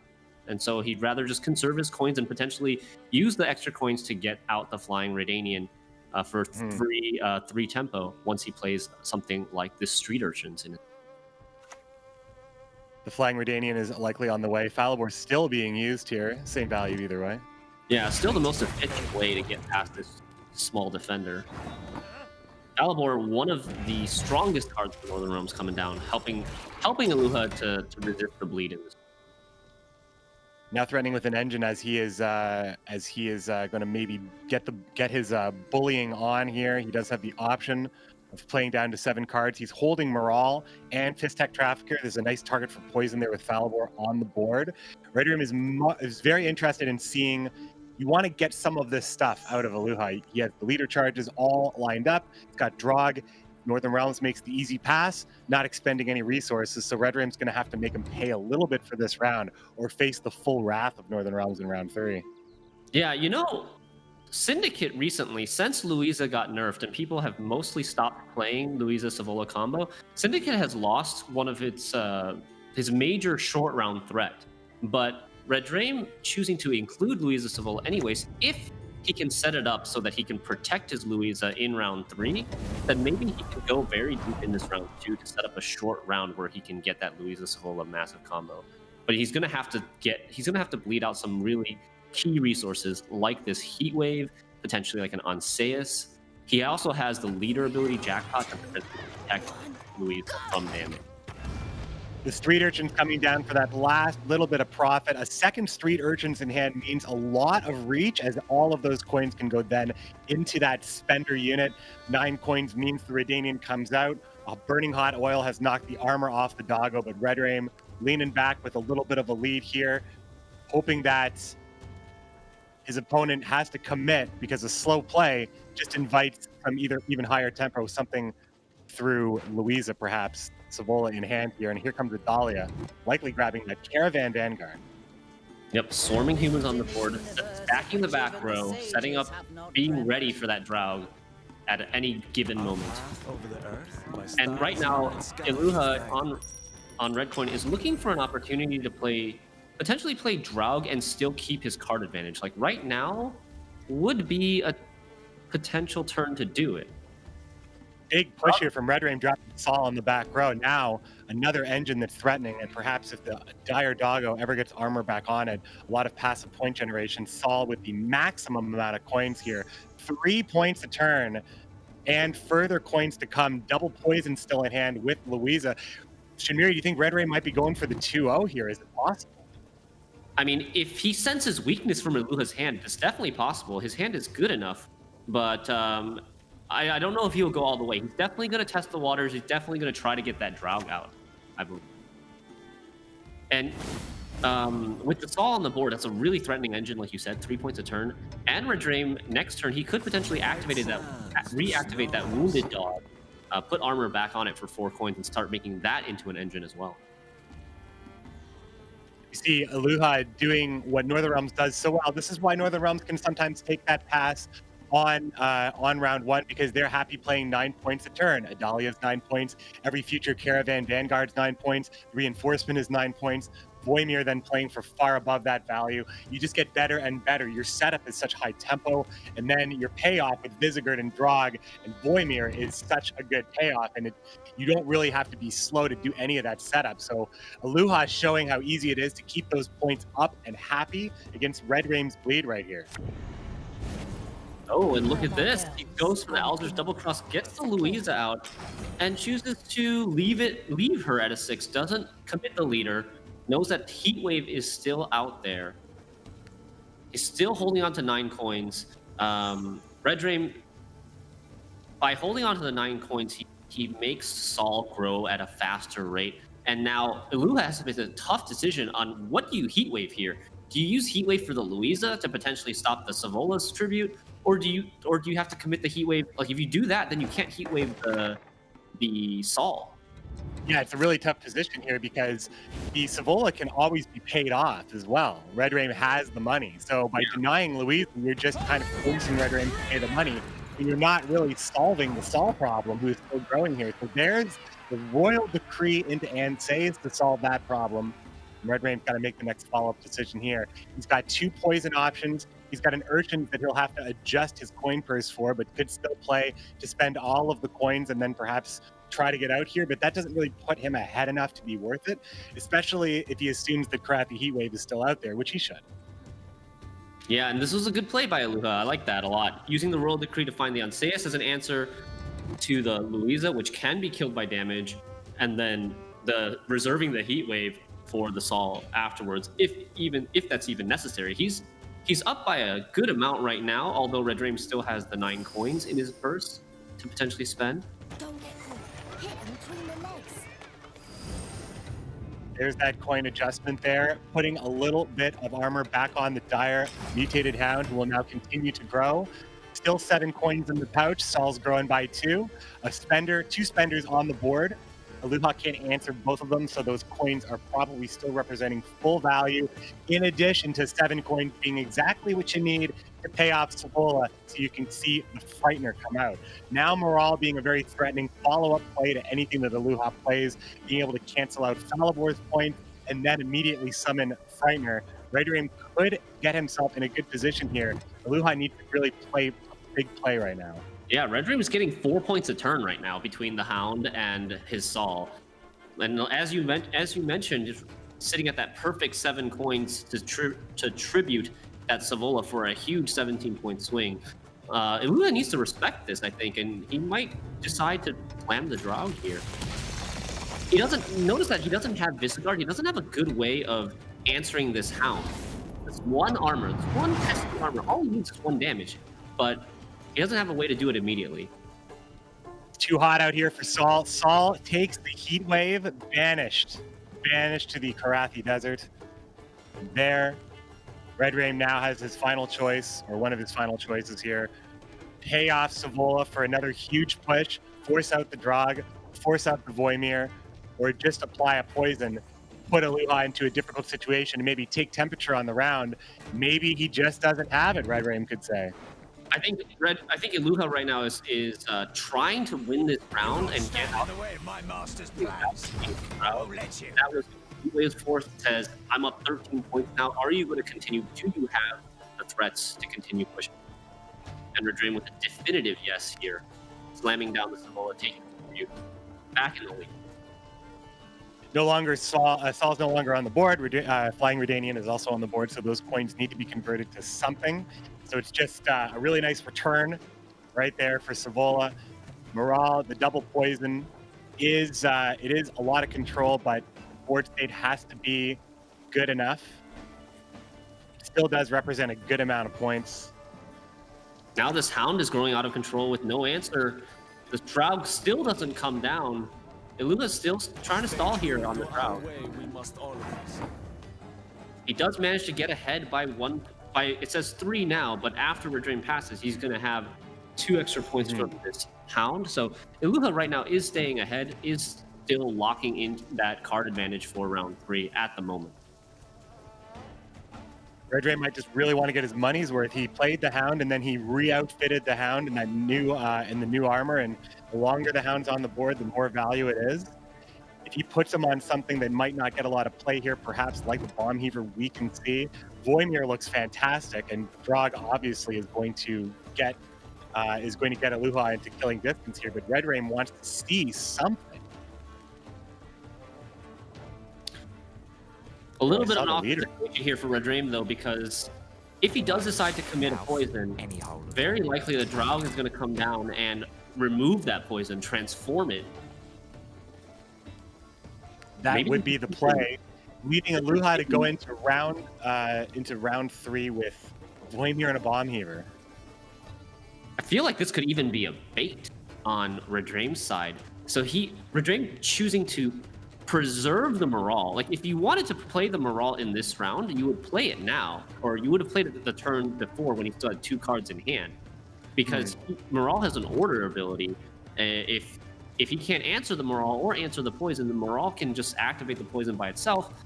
Then the Fist Deck Trafficker can get you 3 coins, and that plays for better value. But I think this line of play is Redrain trying to bait out the Draug without committing his morale.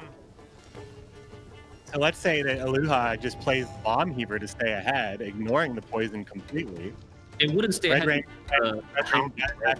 Ahead and kill Falibor? Bomb Heaver wouldn't stay ahead because the Dire Mutated Hound would grow again by 2, so it would be high. Voimir was committed here. That's it.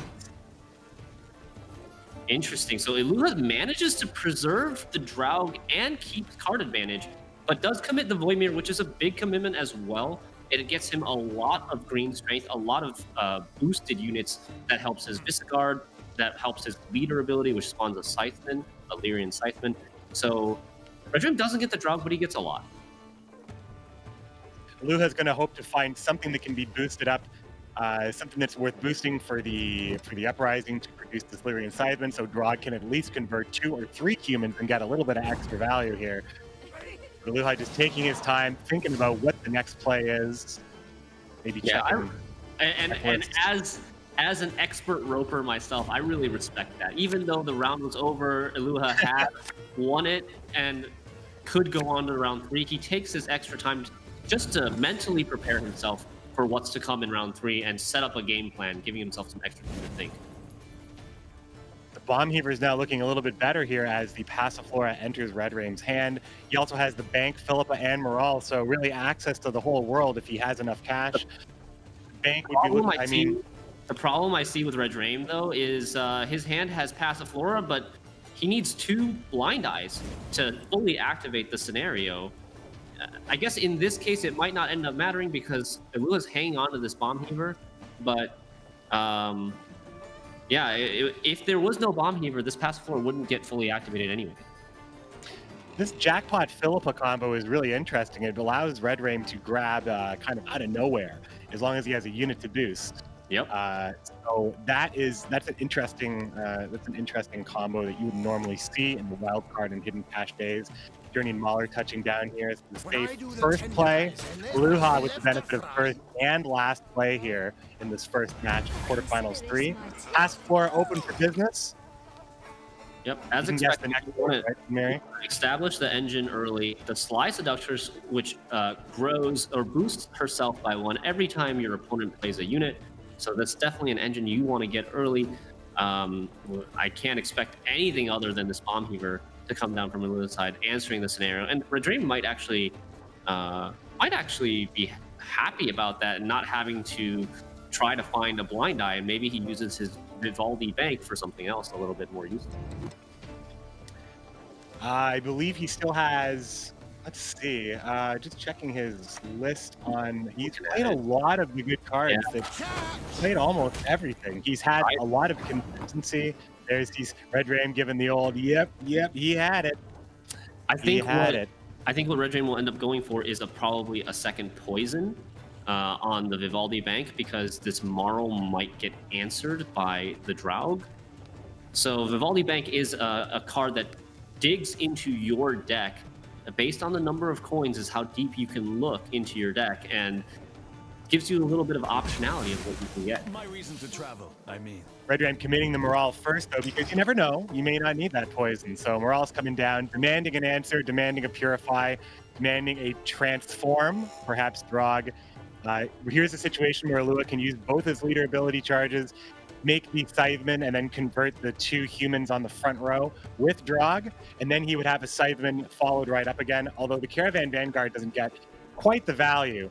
Looks like he's just going to go ahead and let that Mauler get poisoned, set up a back row where you want to get the extra bodies in the first place. And now, will Red Ram just go find a poison? Looks like. Well, he doesn't need the poison anymore, because he has the poison. The first poison wasn't answered. Marl was never answered. So he can complete the poison by himself, and he just goes for a Couchstein for 7 points. Nothing crazy, but... And he uses a jackpot, gets up to the maximum of 9 coins to pull out that Flying Redanian for free 3 points from the graveyard. And he looks to finish off the round with a big deal with Philippa, probably getting either this Scytheman or a Draug. Yeah, if he gets Drog here, he has 2 coins left that can be used for nothing, I guess, but he's still very set up here. This is close. This is a huge swing. This is a huge 14 points, 17 altogether from Philippa is a huge swing. The Scythen's only touching down for 6, and it's tied right here. Come on. Oh, man, look at that Philippa. What a play. What a syndicate deck right there. Red Draven leaning back in his chair, asking Luha, what do you have? Can you do this? And these Revenants are going to be able to copy themselves one time. Look at the celebration. Showing that emotion. Hey, the first win on Blue Coin. You'll take it, Red Rame. Not too bad. Putting himself in a really good position in this tournament. Wow. I mean, first of all, it was really interesting. We got to see Madame Louisa C play in a very consistent combo with Alzur's Double Cross and Savola. We also got to see it take on a really, really strong opponent on Red Coin. The quick pass, very defensive, extra last say or first say last say situation against Uprising, and he made it look good. Yeah, that was a very tough matchup for Red Dream, and I felt like Iluha played that second round really well. Defended against the bleed, was able to answer most of the threats with Heatwave and with Onseus. Just didn't have the cards that he needed in round 3. Just squeezed out just a little bit. He needed like one more turn with the Draug, and maybe he would have won. Every turn you let the Revenants live, you get Iluha's potentially getting a lot of points, because every turn he can probably copy at least one of these Revenants, right? So that's like 4 points every turn. But there is an opportunity to just play the Caravan later as a boosted 6, have the extra boosted unit, play Draug a little bit earlier. But I think, that Philippa with the jackpot, it was looked very, very strong, just kind of quickly using that for the combo there. Iluha now still has Lockdown, Uprising, and Mystic Echo to play. Red Rain will be playing his Imperial Formation or his double ball Imperial Formation with Triss, Lacerate for the wide strategies, or his Mahakam Forge list, which I'm dying to see. I just want to see it. Red Dream's in a pretty good spot now after winning that unfavorable matchup in game number 1, and he now is on Red Coin going second with 2 decks, Double Ball, which loves going second, one of the biggest Red Coin abuse decks in the game right now, and Mahakam Forge, which also loves going second. Very high tempo plays. Both of these decks can threaten to win round 1 on even against almost all of Iluha's decks. So the story from here is Iluha now dealing with this upset, you might say. Given the matchup, given the coin, now has to go in and perhaps try to cue the Nilfgaard Mirror, you might say, to stop the ball. doesn't look like that's what we're seeing at all. Looks like we're seeing quite the opposite. Red Rain queuing in. Red coin with Mahakam Forge. He's going to get the win with that if he wants to get it on red coin. And Iluha now giving another chance here to Drog Uprising. Yeah, Drog typically fine as blue coin deck as well. I'm really excited to see Red Drain play this Mahakam Forge, Spell Forge deck, as I like to call it. A lot of special, boosting up that Herald Ward for that round 3 finisher, and a lot of removal. It's just a very unique deck. Mahakam Forge, one of the newest leaders, released a couple months ago. Really, nobody gave it much of a chance. Everybody said it was a terrible leader. Basically dead on arrival, and then it even got, I believe, a provision buff, and people still weren't playing it. And I really like the fact that Red Drain took the time to innovate and to try things out and actually come up with a deck that's done very well on ladder and potentially going to bring him success in a GWENT Open tournament. Speak for yourself. I actually loved Mahakam Forge. I didn't play it like at a high level or anything like that, but there was something about playing with the new Yarpin combo with Mahakam Forge. You play the tempering on Yarpin, he gains all the Yarpin, and then he gains all the armor, and then immediately converts it into points, kind of like a pseudo Eglace play, while still also increasing with Gord. Now, this Gord list definitely it's a little bit different from. I enjoyed a little bit more of the Novigradian Justice row stack, but this is seriously refined stuff, not using any resilient stuff, but just going ahead and making sure that you get tons of value out of a relatively cheap card in Gord, as well as doing all the nasty stuff you can do with Scoia'tael on the Dwarven Pie. Yeah, one thing I wanted to point out to viewers, this card, Dwarven Berserker, the first card played by Red Drain, normally with 4 armor, normally 3 strength with 4 armor for 5 provision.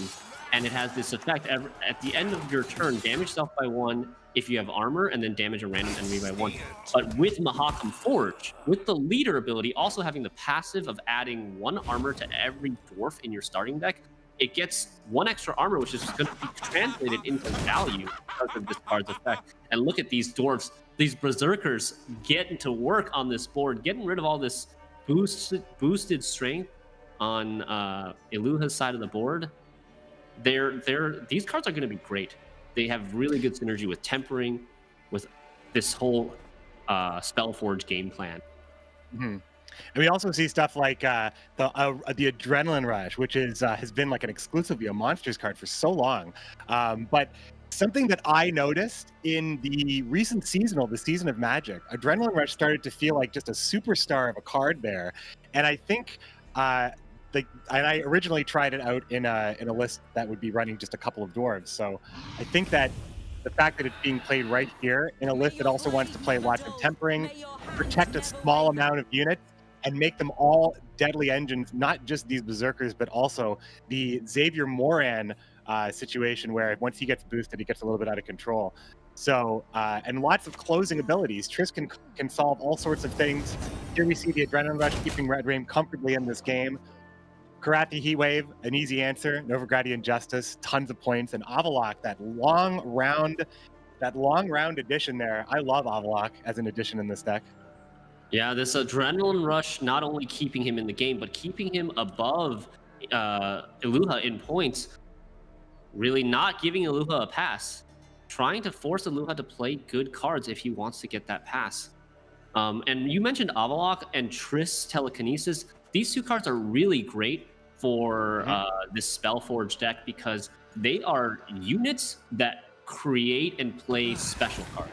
So they don't count as specials towards your unit limit. Every deck needs to have at least 13 units to be a valid deck. So they count as units when you include them to your deck, but they also boost your Herald Gord because they play special.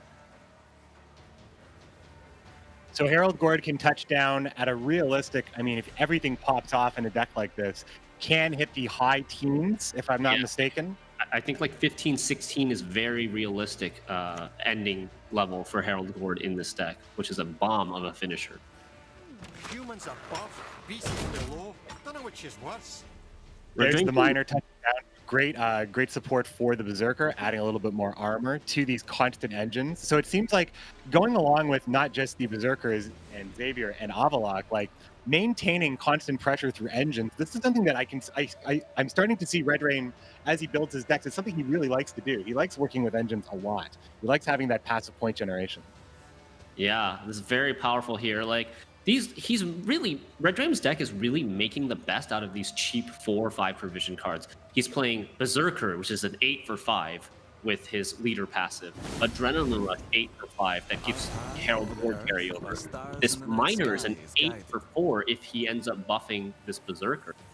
These are all just really, really efficient uses of his cheap provisions. He's only played 1 gold so far in Novigradian Justice, and he's just putting the pressure on hard to Iluha. Yeah, he's making the deck look good. Here comes a first real commitment, Call of the Forest. What is he going to grab here? Probably Fop to do some more thinning. It is. Still many choices here. Play any card, help Gord, play something very strong. Look at another choice. This one. The triple thin in 1 turn. He's just trying to get this stuff out. There's no more elves in the deck. Or sorry, there's no dryads in the deck because that would have normally found Fav, I guess. Another armor, another bit of help for the Berserker. Yeah, he's got 2 Berserkers on the board. They're both running out of armor soon. So he's going to get really good value by re-armoring them up with these miners. And it's a bit too late to play something like Sage. A lot of times you are happy that the Ice Wings Council finds your Sage, buffs it up by 2 to make it a little bit safer when you play it. But realistically, I think Red Dream's only going to play 2, at most 3 more specials in this round, so it's a little bit too late for that Sage. And yeah, I was just about to say, I didn't even get to start the sentence. Looking this round with the way it's looking, Iluha needs to commit this Draug soon, or he's not getting out of this round. So this is the commitment. This is the blue coin commitment. This is definitely respect, I think, for this Mahakam Forge deck. The blue coin commitment here of Draug. Now, you still have a lot of great ways to get points later on with the Northern Realms deck if you're still holding on to Visigoth, Voimir, and Leader, of course. Here comes another roll for Red Rain, kind of playing the casino, wants to create. A Panther's going to touch down here. Probably going to go for the easy damage, or maybe he thinks this is going to go a little bit longer. Destroying that Kedweni Revenant. Leaving the yeah, just always staying ahead. If you can stay ahead, you can keep a card up. And now Red Rain is forcing even more. Look at how good these cards are. If you're Iluha, you want to spend any of this. He's getting insane cards from Iluha here. Iluha had to commit the Draug, but the Draug isn't high tempo itself. It only plays for 7, so he still needs to play better cards, follow up, and to replicate these Revenants in order to get ahead of Red Dream. And Red Dream still doesn't even have to pass. He can keep trading cards here. It might not get him ahead, but he can trade cards if he wants. And like Iluha would hate to lose, to commit Draug and Falibor in this round and still end up losing. But I mean, what else can Red Rain think right now? Look at, he's not even thinking at all. He's playing the temper. You see Draug, you see Falibor, you're like, you have all of it. You must have all of it. The golden tickets to win the game are now all being spent in the opening act. This is the power of red coin. This is what people mean when they say red coin abuse. Red Dream, this is the first chance that Red Dream even gave to Iluha to take a pass, but with this much committed, it's a kind of a lose-lose situation for Iluha right now. He could Royal Decree out something like a Bloody Baron, take a huge reset on that back row Dwarven Berserker. That might get him the round, but it will cost him a lot of resources. The Visigoth, not even an impressive one either, just 3 pings. 3 pings here, has to go through armor as well to set up the death blow for the Revenants. Okay, so what does Triss Lacerate look like here? So we have 14 points on Triss. There is no Lacerate in this deck. There's no Lacerate in either player's decks. Triss only. I apologize. I'm looking at Red Raim's list. I was looking at Red Raim's list. Thanks. No Covering problem. me. The Triss usually in this deck for a Red Dream, often it goes for something like Adrenaline Rush, which is going to be a lot of points. It could also go for Tempering to reactivate these Dwarven Berserkers. At this point, came down here. What is Red Raim is talking to us? Red Raim is like trash talking to the screen, right? He's still hyped up. He's saying, "Oops." I mean, he played Yarpin. He didn't. Did he want to play leader? No, he's looking pretty happy still. I'm not really sure what's happening. I don't know. I think he's just excited. He's just really. He should be. This is a very, very intense round one, I think, especially when we get to see the card quality of both players. Voimir coming down. Red Rain's seen enough. 16 points behind. No more engines ticking. No more engines ticking, but the damage has been done. What does Iluha even have left in his deck that hasn't been played already? Adalia? Yeah, Adalia and the Caravan card, maybe. Baron? You hope to have, Baron, this was Baron's best round. Yeah, oh, I mean, Baron's going to have targets. If he plays more Adrenaline Rushes, if he plays Herald Gord, he's going to have targets. But the biggest threats in the long round with Visegard, Voimir, and Drow, they are gone. So I feel like the final trade there, Yarpin for Voimir. When Voimir needs a board to support later, and Yarpin can sometimes be a win condition with the leader, do you think that last trade may have been a little bit good for Iluha? Maybe some sort of redemption to the fight? I think that last trade probably was a little bit better for Iluha. I'd say it's pretty close. It's pretty close. Voimir, if Iluha's able to bring Voimir into like a 7-card round 3, which is what it's going to be now if he dry passes, I think Voimir could still be a pretty big threat. I wouldn't underestimate it there because there's still Adalia. There's, I believe, still 1 Caravan Vanguard potentially. So you can still get a lot of points in it with your leader. With Uprising, getting that Leer incitement at the end. There's the quick pass. Iluha's looking for last say against Red Rain as we're going to have a 7-card round 3 for game 2 here. Looking at these draws. They're coming slow and steady. That Caravan Vanguard. He has a Dolly with the Kree potentially. Look at this very gold hand for Red Dream. He's got to be happy to see that. What? Johnny? How did I miss that the first time I looked at this list? There's a Johnny in this list. Johnny is in this list. Shoutouts. So Johnny is a nice proactive engine for this list that benefits a lot from playing specials. It does 2 random damage for every special you play. You can kind of combo it with your leader to get 2 damage immediately, boost it up to 5, protect it from certain types of removal. And looking at this hand, Red Dream's got 2 specials and 2 units that play specials. So, and then he has the leader. So if everything goes perfectly, his Johnny could activate 5 times for 10 additional damage. That would be a 14 for 6. Here comes Figgis now. That's going to be probably protecting that Johnny, who's locked to the melee row these days. So Johnny's going to have protection, then Red Dream's going to try to get as much value as possible. Iluha's hand didn't end up too badly. Still has a Caravan Vanguard with World Decree for Adalia, Baron for a big reset, and Says, but from there, it's not too exciting. The Peller won't do very much except for purifying this defender right here, but is there really a great answer for Johnny? Is it even worth it? And Says would have to answer that. And then we just see a ton of value from Red Ram. And also, the other option is that Red Ram, once the defender is taken down, he just pollutes the row with a little bit of weather. Make sure you get all your value from Avalok at some points. Yeah, like you said, the Peller doesn't have any like poisons here to get rid of, so it can be used to purify to get through the defender. And we're gonna see Red Dream. Oh, he protects Johnny with the tempering. Yeah, exactly. Amazing. No end saves. The Johnny is gonna go to a 9 with this tempering, immediately get 2 value off of playing a special, and then the Anseus is gonna really struggle to kill this. Anseus needs to be at a 6 to kill a 9. So it would require 2 leader charges, and potentially that means losing out on green strength buffs for that leader incitement at the end of the game. Oh, he decides against buffing Johnny. Oh, I wonder why. I think it's probably because it would die to a buffed up Anseus anyways.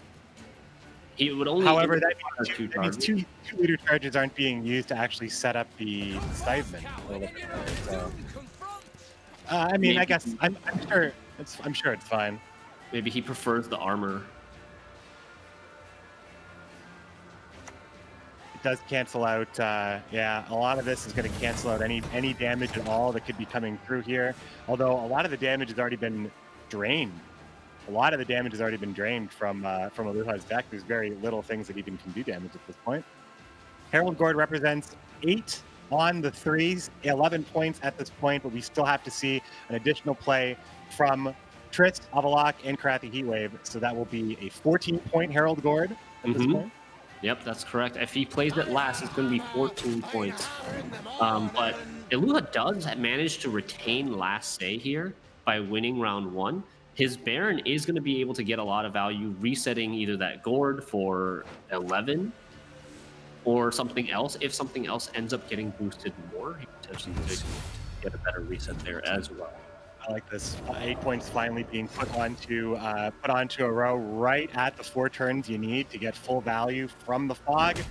Perfect lineup there for the Avalok. And I really like bleeding. I really like weather in this game because you put the engine on the opponent's side of the board, and it makes it really hard for you to kind of get over that damage. It's just going to be there. So obviously, we're not in a weather clear meta of any kind. Who knows in the future? Who knows? Master Mirror, June 30th. But right now, it's really just about moving out of the weather, getting armor on, and without Radovic's Royal Guard. There's the Royal Guard. You'll be able to block one of those then. If the Royal Guard survives and is able to be boosted to be inspired before it gives its orders, it can provide 2 armor along with the 2 boost and protect the tallest unit from the fog and get actually that armor value. So Redraim might value answering or killing this Radovic's Royal Guard. We'll see what he does here. Tris has a couple of options. Tris has potentially Rebuke or Boiling Oil to deal 5 damage and clear that up. Or he could go the greedy route and go and take the 8-point Adrenaline Rush. We're going to see. Tris is alone on the ranged row. Was there a missed opportunity to play the boost? Here comes the Radovid Royal Guard hit here. If you played the boost, if you played Radovid's Royal Guard on the melee row and used your leader boost to then use Radovid boost to block some of the fog, and then perhaps boost up the remaining units, which I guess aren't going to get boosted. I feel like playing leader and resolving all that may have saved Aloha a little bit of damage. I don't know if it's going to matter. We're looking at a 15-point board and a Karathi Heatwave for the best unit, which would have been that Scytheman, I suppose. Let's just say it. Aloha's in a tough spot. Yeah, Aloha is in a tough spot. He still has 1 extra card and he still has leader. So I wouldn't count him out yet. We'll see. There's nothing that tall here. So like Aloha manages to keep his board super short, which is great against this heat wave. And Redraim has to take a 1-point loss on this Herald board to wait. Yeah, right.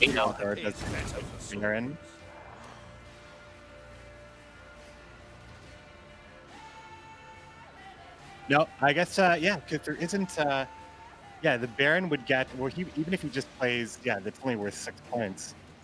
No, Aloha does have this in reach. Does have this in reach very much so, doesn't he? Herald Gord loses 10 points here from Bloody Baron. Yeah, Bloody Baron's a big right there. And then and then the boost between the 6 and the Caravan, and yeah, I think that Aloha's actually got this one. This is going to be really, really close. The math is a little bit complicated because you have to also consider how many boosted units that Aloha's going to have on his side of the board after he finishes leadering. Is he going to bleed trying either? to do it right now. Trying to think.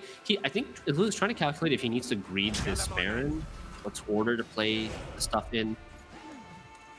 He decides to sacrifice the Baron to the Heatwave. 6 points on the Karathi, 2 points on the Mauler. But this is a ton of points right here. 9. 14, but he's going to have enough. Aloha's actually going to pull this one out. Getting the last thing, committing all of those gold in round 1 ended up being worth it. If the Baron wasn't able to last play reset the Gord, this might have ended up differently. Wow, you know, it really did seem like Redraim was on to something when he was getting those huge spends out of Aloha in round 1, especially when we saw the Peller and the other kind of mediocre cards. But the power of that reset, really, that is the issue with playing Herald Gord. You will, in this matchup especially, have to deal with that reset. If it's not Baron, it could be something else. So tall removal always will have that glass, like, you know, these points aren't really there until the game's over sort of appeal. And Aloha was able to get that up 5 after what I thought was a very, very awesome and intense round 1. Yeah, the series is now all tied up at 1 apiece. Redraim winning with his Syndicate jackpot in game number 1, and Aluha getting his Draug through in game number 2. So Redraim has his Mahakam Forge deck left and his Imperial Formation double Masquerade Ball. With So at this point Aluha, now, go ahead. I was going to say with Aluha still having Lockdown and Harmony, and now Aluha is going to be on red coin again. So for this, so now we have a win apiece. Now the game changes here. This could be, you still want to get your good matchup. Now you still want to get that advantage. Redraim definitely pulled out a good win on blue coin, but now Aluha has done the same. Both standing up to bullies. I like that. Both players are against cyberbullying. They will not be pushed around when they have to go first in this game. I think that we're going to still see the lockdown Shupradia combo. I'm really interested in seeing how that's going to go and what it ends up matching up with. It's going to be Imperial Formation or Mahakam Forge on Redraim's side. A bit of a tough decision for Redraim coming up. He has to go first, and he has 2 decks left that both want to go second. The Mahakam Forge deck and the Imperial Formation deck. Which one do you take the blue coin on? I would probably say, what does your opponent expect? What do you expect? What has a better chance against what your opponent's going to bring? That's like all part of the layers of just kind of predicting where your best chances are against anything going. It comes down to a little bit of a mind game here. Like, Double Ball typically has a very good matchup against Mystic Echo Harmony. That's the other deck Aluha still has. He still has Mystic Echo Harmony and Lockdown.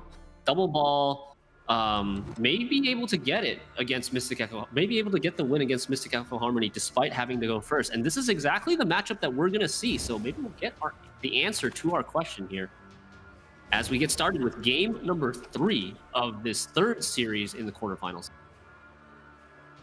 Thanks so much for joining us around the world, all the way to CD Projekt Red and back out here for Gwent Open number 2. Pretty exciting season, pretty exciting stuff coming up. And right now it's pretty exciting as Redraim and Aluha are deadlocked at 1. Very decisive game coming up here, and a very, very controversial deck in the eyes of fans and pros alike. I don't know. You see a lot of the general opinion about Double Ball. But Shinmiri, as far as Pro Ladder is concerned, is it something that dominates all the way up there as well? I mean, we see Redraim bringing it to a tournament, so it certainly can't be bad, but you have the ban here. So where does Double Poison Ball fall these days, in your opinion?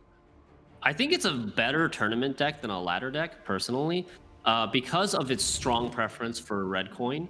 Then you can guarantee that you play it on red coin if you get lucky. Like in this case, Redraim rolling the blue coin in this match, having to play blue 3 times. He's forced to play ball on blue, but a lot of times you can, depending on how you build the lineup, get to play your ball on red coin, which is a lot stronger, which is a lot more powerful. He's on ladder, I don't see it as much. I think it might be a little bit more prevalent in the lower ranks, but it is still a very powerful and polarizing deck.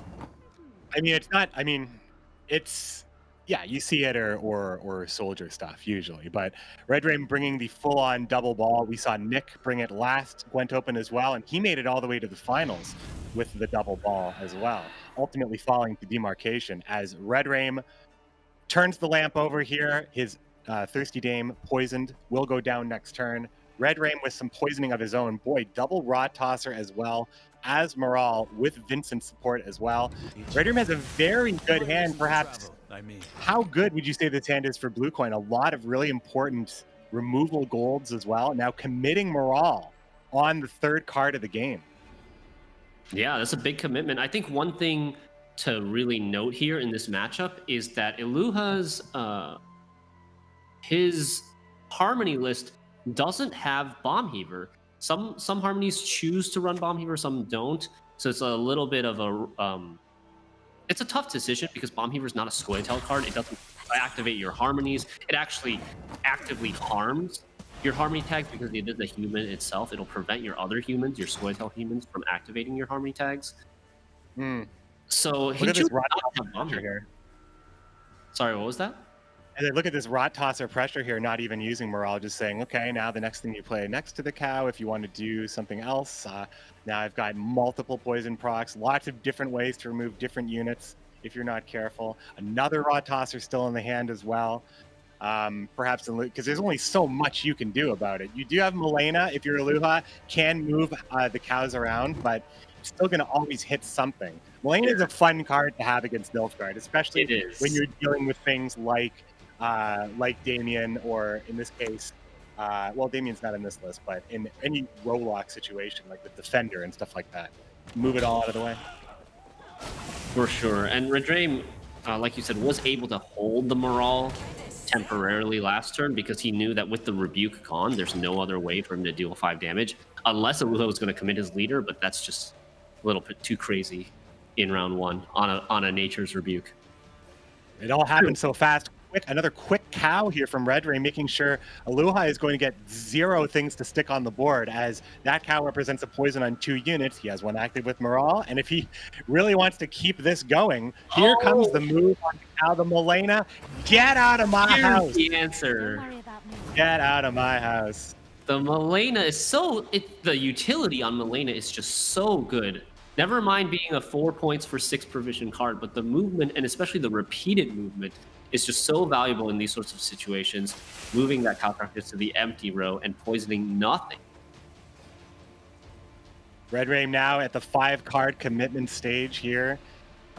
He is still ahead. He's going to go ahead and actually use the Vincent as well. He is pretty confident that the Aristocrats, Asira he didn't even get the Masquerade Ball, still holding Mata at this point.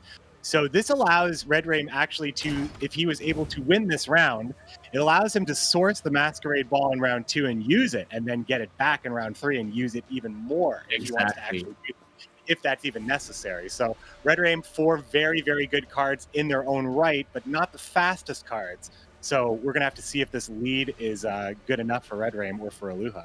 Yeah, here's the big deal is that there's no artifact removal in Aluha's deck, which means that what Aluha wants to do is win round 1 and just go to a long round 3, where he only has to deal with 1 Masquerade Ball in round 3, right? And maybe his double Waters of Broccolon can just outpower the single Masquerade Ball in round 3. But if Redraim manages to win this round without committing Masquerade Ball, he could actually make use of double 2 Masquerade Balls. He can push round 2 with 1, and then win round 3 with the second. Not the worst target for Nature's Rebuke off Triss, you could say. I don't think you'd want to steal this. I think that never mind. You know, I should have gone with my gut Shamir. I was like, that's a pretty good Yenvo target, but I felt like that was like the high roll, like the biggest play I could think of. Like, if I had to play the biggest card against his biggest card, how would I do that? But I thought Triss would have been the answer there. Why not Triss though? What do you think Yenvo benefit? How do you think Redraim's benefited here by the Yenvo? I think he just values the Triss more because of the Lacerate. The Triss Lacerate is such a power bomb against Harmony, which wants to row stack so badly. And he just values that card more. He'd rather play the Invo now and then only play the Triss if he's forced to, potentially even passing without playing the Triss.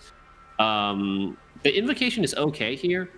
It's not great tempo, but it is stopping 2 points a turn because Aluha has the Milena combo together with the Tramp, or getting 2 points a turn. So it's able to stop 2 points a turn. It gives himself an engine for later if he wants it. I don't actually know if he wants it, but I don't dislike that Invocation. Yeah, I was thinking having multiple options though. I would think that Invocation would be more of a something for Figus, let's say. But I mean, this is me seeing both hands. I think Redraim's kind of looking at the shorter picture here, and that is this, like taking away that tempo, forcing Aluha to go down a card now is pretty big. Milena could have been a big problem. Redraim doesn't look so confident though, as he just kind of like shook his head into the camera. I think his position is a little bit better than he may think, but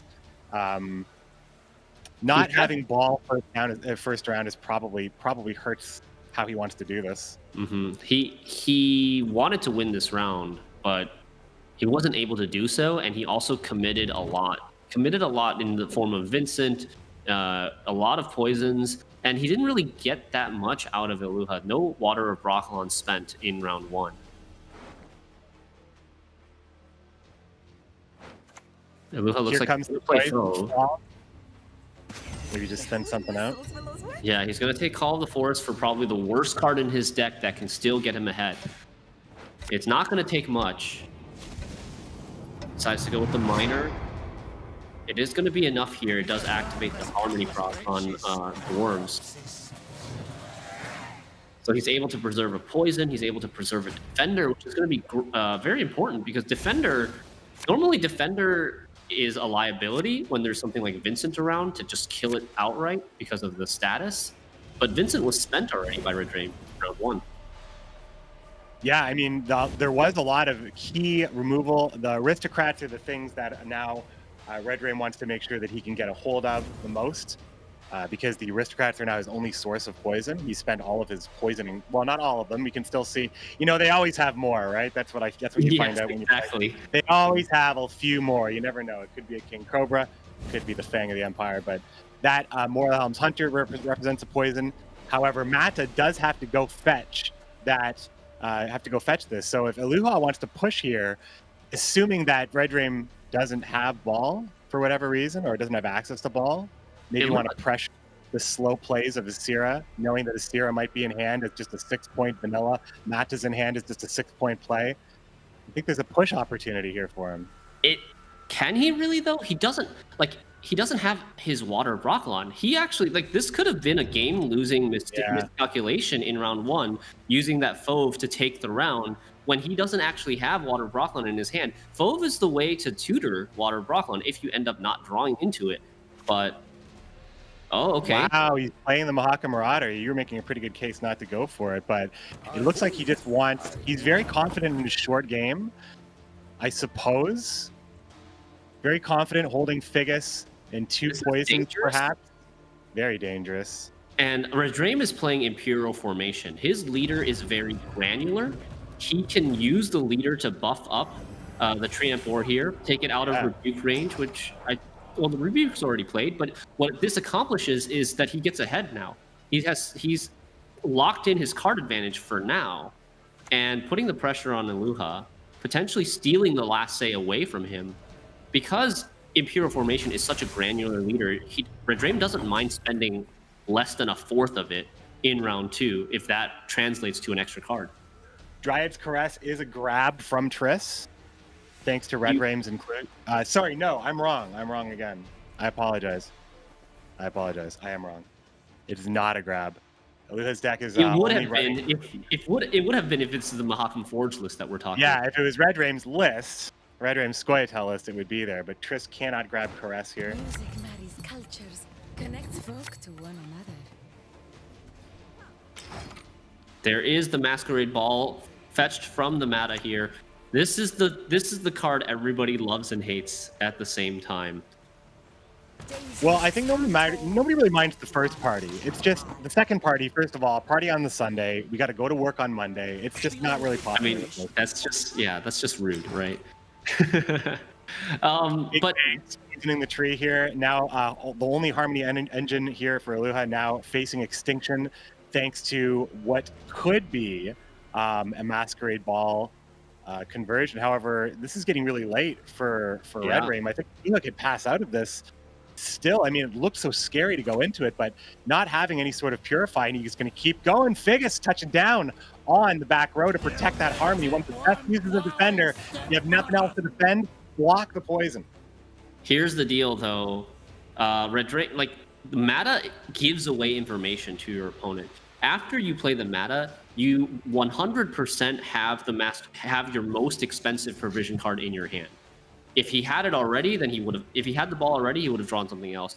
But if he didn't have the ball, he would have drawn the ball. So either way, you have the Masquerade Ball in your hand. Iluha knows this, so he's gonna keep going until he sees that ball come out. I think knows that it's slow tempo. It comes out as a 4-point play, and now Iluha could pass here if he wants to be safe and not lose his card.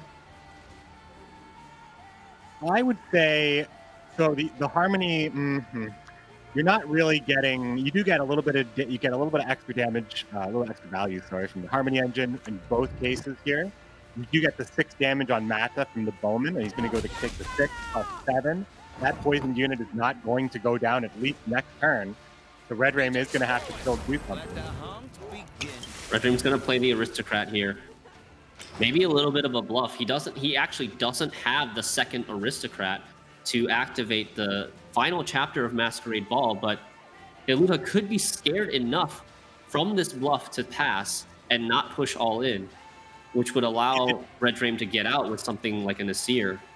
Wouldn't be able to put the second Masquerade Ball back, but he could take some. He could put a gold back, like a Moral or a Vincent, something that he played in round 1. I mean, you've got Bleed going, you've got something poisoned, 2 things poisoned. It's foolish to not pass here. Yeah, you have to put Red Ram on something. Yeah. There is still Roderick, first of all, so there is still that card that will proc. I think the other Hunter as well, if I'm not mistaken. I mean, Red Dream now deciding what to do with this Asir. I don't see him playing Triss. Triss is just a power card for round 3. Just even with a short round 3, she's still very good, better than Asir. Asir now looking. What did he put back in? Can we take a look at his graveyard, Red Dream's graveyard, to see what's in there? It looks like the Moral was put back in. Yeah, it was Moral for sure. So he's got another chance to draw into that powerful poison finisher. Oh. He is There's the Water Broccolon for Iluha. That's a huge draw for Iluha. That is really, really important. If he had missed that, that would have been very devastating, as there are no more tutors left for that nature card. The Diviner goes. Moral's grabbed. The Asir pays off here, getting that carryover value from that Asir, improving your draws. What is Red Dream going to do with this Lacerate? It's so hard to, it's hard to keep the last. Oh wait, did he mean to? Oh, that makes complete sense now. Yeah, drawing the Afon. This is a card that normally would come out of the deck for free when you finish using all of your leader charges. And this is really, really painful because drawing it is like drawing a 0-point card. Very risky right there. He got the Moral, and then he pushed his luck a little bit further. He had some tricky cards, right? The Cutthroat is whatever, but the Lacerate could just be 4 points. Or, I mean, if you expect Water or Broccolon, maybe you can say it's going to be like maybe 6 points. But I think he just had to go look for something else. But that was a risk maybe not worth taking. Maybe. This is going to be really tough for Red Dream to win from this point. The Lacerate, it's not great, but it's not horrible. It's not great because it's a short round. You don't have last say, so you have to play a little bit more proactively. And I could see him wanting a more proactive play, if potentially looking for something in his deck. Possibly even like a second Thirsty Dame, or Magni Division, or just a Hunter to lock one of these fledglings. But yeah, sometimes you have to take a risk, knowing that this could potentially happen, and just hoping that you don't draw the Afon, because Red Dream might have looked at his hand and judged that it wasn't good enough to win the round. Yeah, I mean, he seemed. I mean, of course, he reacted the same way I think we all would react, but it's really too bad. I mean, we saw it in Green Knight's game as well, just those pesky skirmishers showing up when they weren't supposed to. Now Pavko Gale's coming out. He's going to take a drink of poison, but I have a feeling this is going to resolve itself quickly on Red Raim's side here, as the Cutthroat's only going to be getting 5 points of value, and he's behind by 6. Afon's not coming out. Leader only represents another 4. Yeah, I do believe you're right here. This is gonna go to Iluha, who's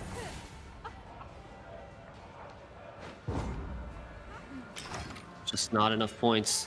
And honestly, looking at Iluha's, he doesn't have that much. He only ends up winning by 5. If the Afon had not bricked, the Lacerate probably would have been good enough. It would have, yeah. I mean, it was that, you can look at it like the choice that was made right there for the mulligan. Would he have been okay? And I think that's going to haunt him a little bit if this series doesn't go Red Raim's way from here. I think that, yeah, and also you would have gotten the extra points from Affin and whatever else you. It would have been close. That last rate was either a 4 or a 6. And I'm not sure exactly how that round plays out, but if it's a 6, then Red Dream wins by 1. If it's a 4, then Red Dream loses by 1 still. Yeah. So and I know it must not have been an easy decision for Red Dream to go for that final mulligan because it was a really close call. Well, that puts Iluha up 2-1. He has one deck left to play that we have not seen yet at all, and that is Lockdown Shoop Radia, also running Triss Lacerate, as well as your common Nilfgaard fare, like Yennefer's Invocation, a Soldier's Package, and some good mid-range cards like Ramon. Red Rain still has to make the magic happen with Mahakam Forge or Imperial Formation. Yeah, this being game number 4, Iluha is going to be on blue coin going first. So Red Dream should have an advantage in this matchup. In this game, should Red Dream be able to win game number 4, they would have to go to a deciding game number 5. And looking at which out of the 2 decks Red Dream has, Imperial Formation and Mahakam Forge, which one do you think he's going to want to take against Lockdown first on red coin? I mean, Imperial Formation may have just left a real sour taste in his mouth, and maybe he just wants to get that win with Mahakam Forge. It's like one of his babies. He loves this deck. He played it on red coin last time, and it was really close. It looks like that is exactly what is going to happen right here. Nilfgaard Lockdown. Now, none of the bonuses of Mahakam Forge, neither the passive nor the extra spell, is available to Red Dream as this is Lockdown. However, a lot of the cards will still work very, very well together, as overall, it's a synergistic deck to begin with, as opposed to Imperial Formation, which is just points on points, protection. Red Dream's list is still quite good. The Berserkers are still going to do what they do, just not for as long. And a little bit of the combo potential with Yarpen won't be available. Now, Red Dream didn't even use that combo in the last game either. So Yarpen also has a lot of potential just with a minor. Just represents a lot of points as a quick play.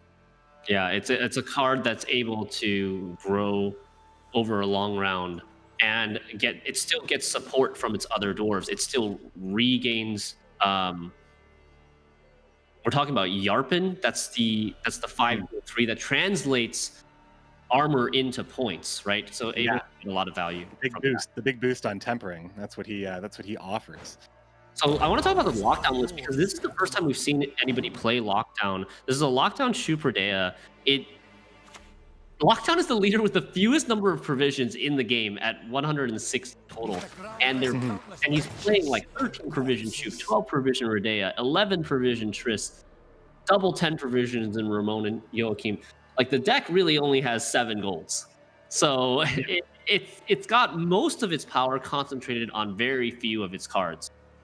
So we're gonna see Iluha opens with a very slow 4-point play in the Albrecht, setting up a better draw in round 2. What do we think that might be, that card there? I'm not sure if we can look in the deck and show it. I would guess it would be Ramon. I didn't actually see, but Ramon is the highest provision card that he's still missing at this point, and it's a card that you'd like to have in round 2. Never ever whistle in a mic. Very, very slow, very, very tempered plays here.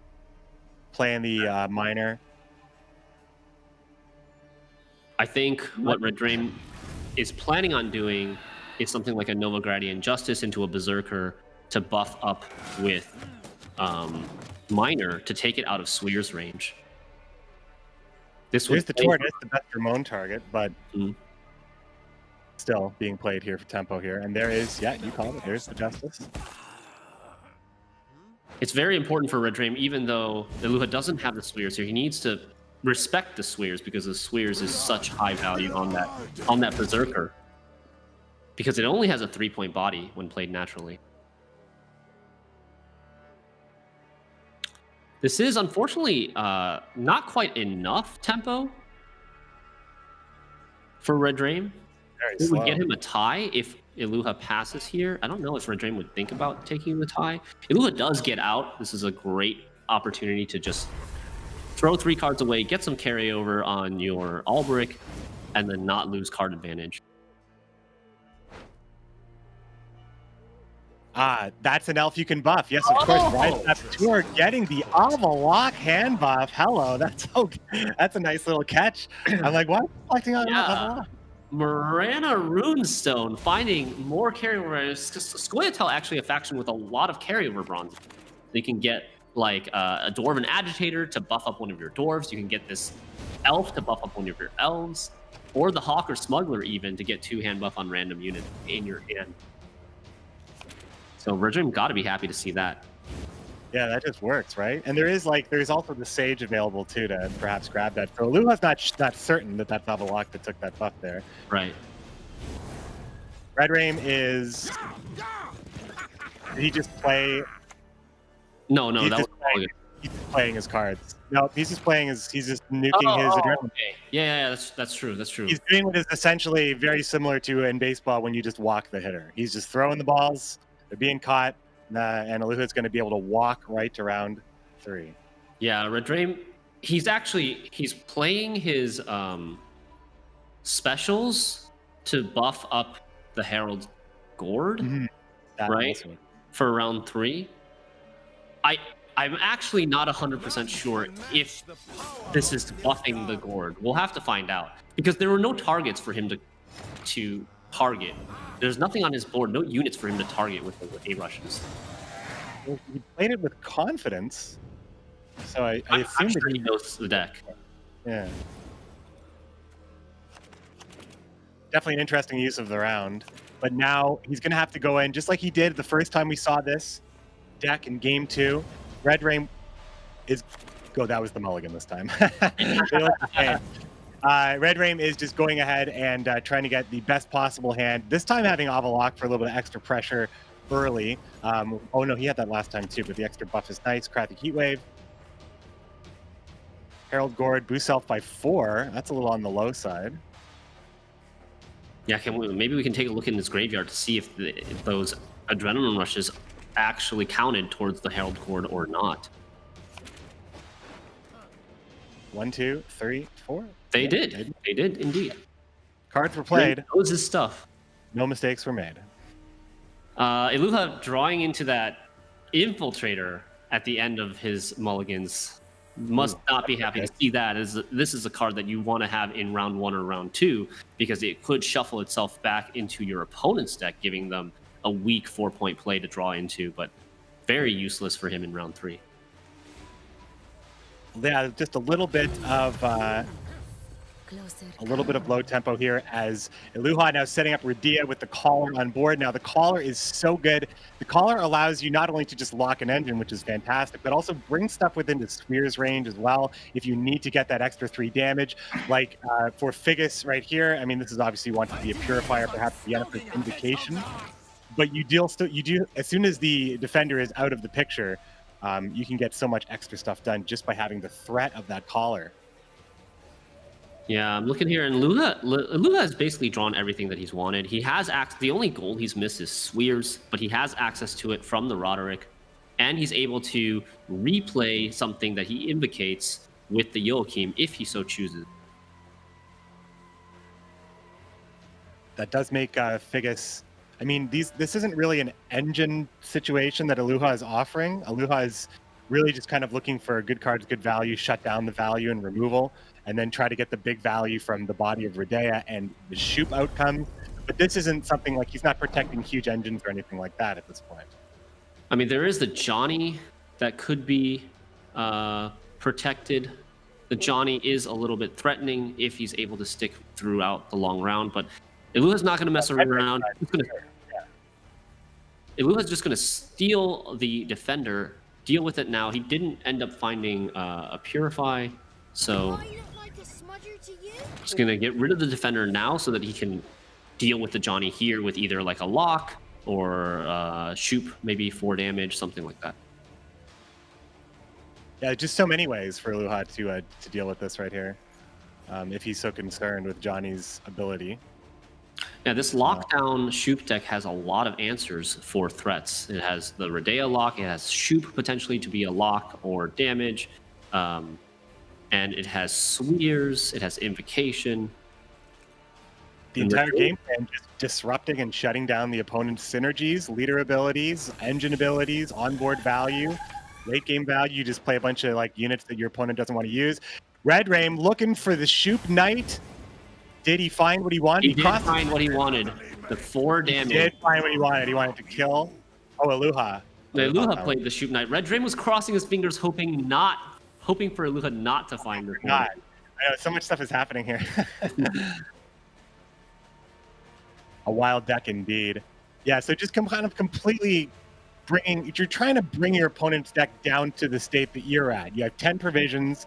Your deck is maybe not stacked with the same level of power, so you try to shave the power away from your opponent. A lot of cards usually accomplish this. We've seen cards like Shylard in the past for lockdown, just to completely try to tank your opponent's deck while yours doesn't need leader tempo to do well, and the opponent's might. So we're getting to see that a little bit here with Aluha's play, but not against the first deck I'd ever think I'd see it against in the Mahakam Forge.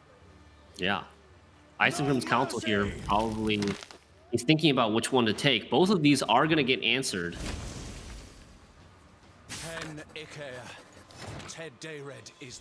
Does end up going with the Sage.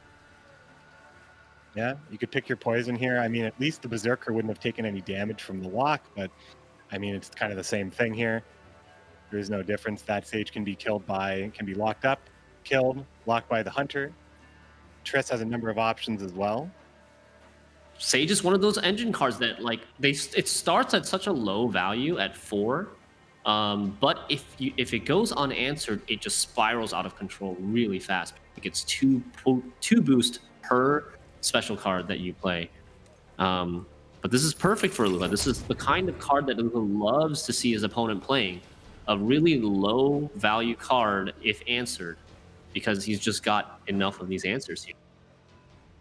Left and here right. Comes, oh right, the Figus was picked up. Gonna grab Squeers. Quick grab on, he couldn't even purify it he was trying to purify it with Dryad's Caress and Fav, I believe, or Triss. So no way to unlock that Sage, no way to save it. Red Dream almost looked happy about what just happened. I'm a little bit confused. Maybe I did it wrong. I'm not really sure what is rage and what is jubilance.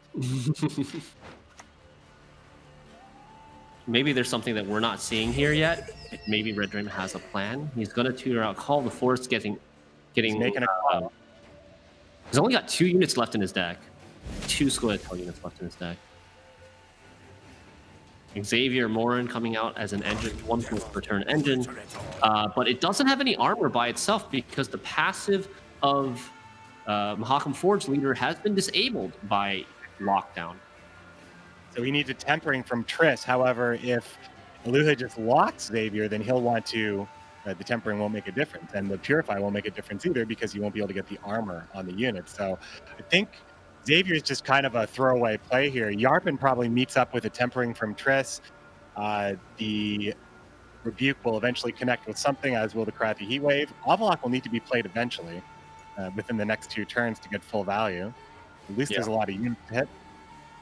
There is still going to be armor on Aluha's side, though, with the Ramon into the Bronze Soldier. He's potentially able to block some of that weather value with the armor. Red Dream might be able to activate this Xavier, even without Triss into Tempering, because Xavier's ability still works. He still gains armor every time you play a Dwarf. So there's this Yarpin in Red Dream's hand that could help Xavier gain some armor and start boosting himself. And that actually that's a good call, and that's what's happening. And it makes 2 great options for tempering. Should one get locked or one get removed, the other one can receive the tempering and at least get value out of it. Exactly. And now, yeah, here goes Xavier. Climbing back to glory. Block. Purify is an option. Purify or tempering options from Triss. Yeah, you could get Dryad's Caress from Triss, and I do believe that the Fauve is still on the board, which means that you could get you would get the Vitality along with it because of the Dryad. But Red Dream, like you said, he does need to play Avaloq now to get the armor value, or to get the weather value, since it takes 4 turns to get full value on this weather. Say it with me, everybody. Fog equals Pog. 8 points of damage will probably fully convert here on Radia. No reset for her damage as well. The buff from the Vryad Saboteur and Avalok. Very stylish. Here comes big buff Ramon as well. Getting that armor into the fog row, potentially now rolling a 50-50 on whether this fog hits flesh or armor, but either way, it's eventually going to redeem that armor value over the next 3 turns. Big Triss looking for the crate. Red Rain likes what he sees. the big He's gonna get that Dryad's Caress. Gets that Dryad's Caress, plays for 6, but also reactivates that Xavier Morin for an additional 4 points if Xavier is able to keep his armor for the rest of the round. That's a big create by Triss. That would be 10 points on that Purify. 10 points. You know, that crappy Heat Wave is going to represent a lot of points too on whatever Joaquin pulls. If he can wait it out, which Red Dream does have last say here, so he can, right? He can. He has to just commit Gord first, but I don't think there's a danger here to do that. I think Eluha is holding on to this Spearman. All the tall removal is gone from Eluha's side. It's a close game right now. 1 point It's a close game. This actually is a really 31. I think this is looking slightly favorable to, the barricade's gone now. But then Gord can reactivate it. Gord can reactivate it, but... Well, what are you playing around if you're Red Ram? Is there anything at this point that would be scaring you? I think he should be playing around Lacerate, in my opinion. Right? Triss here in Eluha's hand does represent a potential Lacerate. 8 points right now. There's nothing that's necessary to kill. Red Ram could just decide to just play the Nature's Rebuke for whatever reason, just to get one more further card into the game. But he wants to maximize Xavier's value. He wants to get that armor on it, but that's 2 more points. It's 2 more specials that he's not playing. It's just not really. Yeah, it's not worth. It's not worth the points you get even by the ticks, right? It's just better just to play it. He might be thinking about it because he's not sure. So he actually, I know why he's doing this. I can understand why he's doing this. He's thinking that the armor is going to be worth the same points as, not waiting for the specials. He doesn't want to rebuke anything because he's not sure if Eluha has the Joachim or not. And if he rebukes this turn to get full 5 points of value, he has to rebuke the shoot. And that might be his Heat Wave target. True. He rebukes the shoot, and he might end up regretting it. So he's trying to wait and see what happens. I guess, although now that I think about it, he could have rebuked the Ramon, since the Ramon armor was... Red Dream thumbs up again. Thumbs up again, happy to see that. Yeah, happy to see that because puts so much boost on the defender that Heat Wave is trading well. Like the Heat Wave traded up 2 points to the Joachim. Red Dream just thumbs up all day long. He's happy to see it. He's happy to see the Lacerate. He's ripping the squares out. He's eating it. He's eating them. Oh God, the humanity. Eating the Scoia'tael for breakfast. Very happy. And the Nature's Rebuke. Oh man. What is he gonna do when he wins the series? Savage. Didn't even use napkins, my friend. Oh my goodness. What else is there to say? Red Ram having a snack. Well, it comes down to Nilfgaard versus Nilfgaard, Civil War, double Masquerade Ball versus Lockdown. Now, usually what I've heard when Nilfgaard faces off against Nilfgaard and it's one of them's Lockdown, it just feels like being the other player, you just have the better deck. You have more provisions. Is that true, or do you think that it's going to be a little bit harder? It's not necessarily true, in my opinion, in this specific matchup, because Imperial Formation, the extra provisions that Imperial Formation has, goes towards the Afan. And the Afan is a brick now. Without the leader ability, you can't thin the Afan out. Redraim's not even playing like an all brick or something that could potentially put Afan on the top of his deck. So he basically spent 9 provisions for a 4 provision card, is the way I think about it. So the 2 decks really have equal amount of provisional power. But I think that doesn't necessarily mean Red Dream is out of this matchup. We'll have to see. It could be pretty close. It's Iluha does get the red coin here, which puts him in a slightly advantageous position. But it's a lot of it is, I think this matchup a lot is going to come down to whether or not Shoop rolls artifacts removal on his Shoop ability. Because Red Dream plays double Masquerade Ball, double scenario. And there he is. Oh man. Red Dream is getting ready for game number 5, hydrating up. But as I was saying, Red Dream plays double Masquerade Ball in his Impure Formation deck, and Iluha plays a Bomb Heaver, which is able to remove the first one, and a Shoop that potentially 60% of the time can remove the second one. So it could end up coming down to whether Shoop provides him an answer for the second ball or not. Or maybe he'll find a way to get rid of the second ball through pushing round 2, but we'll see. It's going to be. It does seem like a lot of the deck is countered here by Iluha, and we did see. I'm just thinking about the end of that game though with Red Dream. So funny. I think that we're going to see a lot of difficulty from Red Dream's side trying to find value, because it's not necessarily the best deck. It's not going to go very wide either. The Lacerate isn't going to look very great for both of them. There's going to be lots of armor and such. So yeah, it might be a little scrappy, this Nilfgaard fight. It might come down. There's not going to be a big tempo swing with the leaders, as there are not going to be any.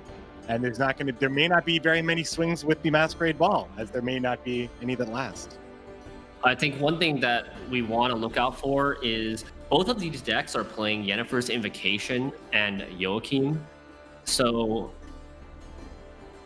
it's going to depend on what you steal, how much value you get from stealing, from removing a tall unit with Yennefer's Invocation. But at the same time, you also need to consider how good of a unit are you taking.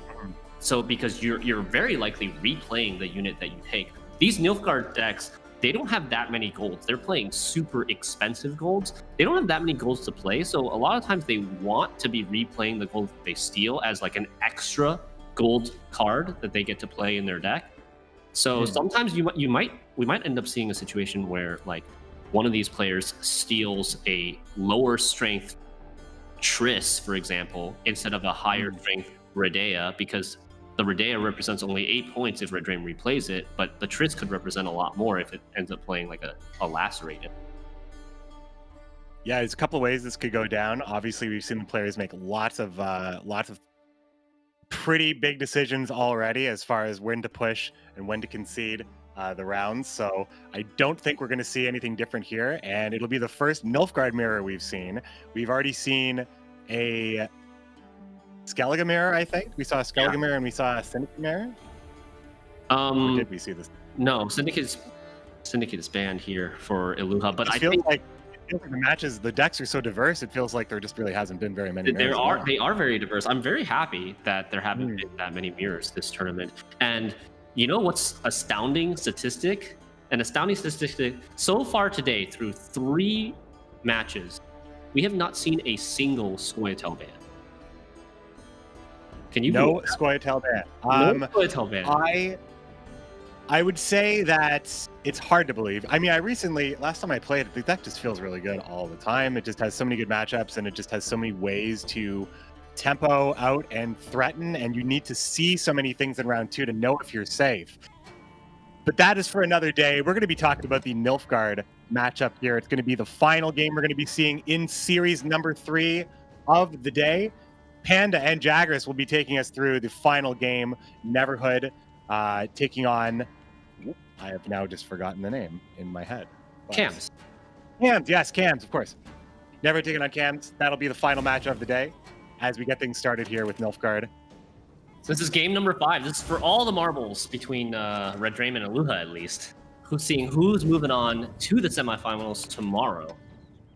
This is a big one. Definitely got a series here. Definitely got a series in this one. Yeah. Okay. Redraim starting out here with the proactive Magni division. One of very few proactive plays in this double ball poison deck. Luha has like a pretty nice counter in the pikeman if he wants to play something like that, just to directly start stabbing away at the Magni. Or he can just consider playing other, that card, maybe some other slow cards. He is holding the Infiltrator in the correct round this time. And he also has Albrecht as well. He's going to go ahead and just remove that Magni. Yeah, he's good. Like I just mentioned, this double ball deck doesn't have that many proactive plays, and the Alzur's Thunder forces Red Dream to find another proactive play here. He's hovering over the meta, thinking about if he wants to just play the meta and get his ball in his hand. He could also play the Thirsty Dame on the empty board. Potentially start getting some engines from these double Rot Tossers. Going for the Diviner. Knowing that he is not going up against any poison, why not, I suppose? No poisons. Going to play a lot of assimilates with the Rot Tossers and Triss as well. Exactly.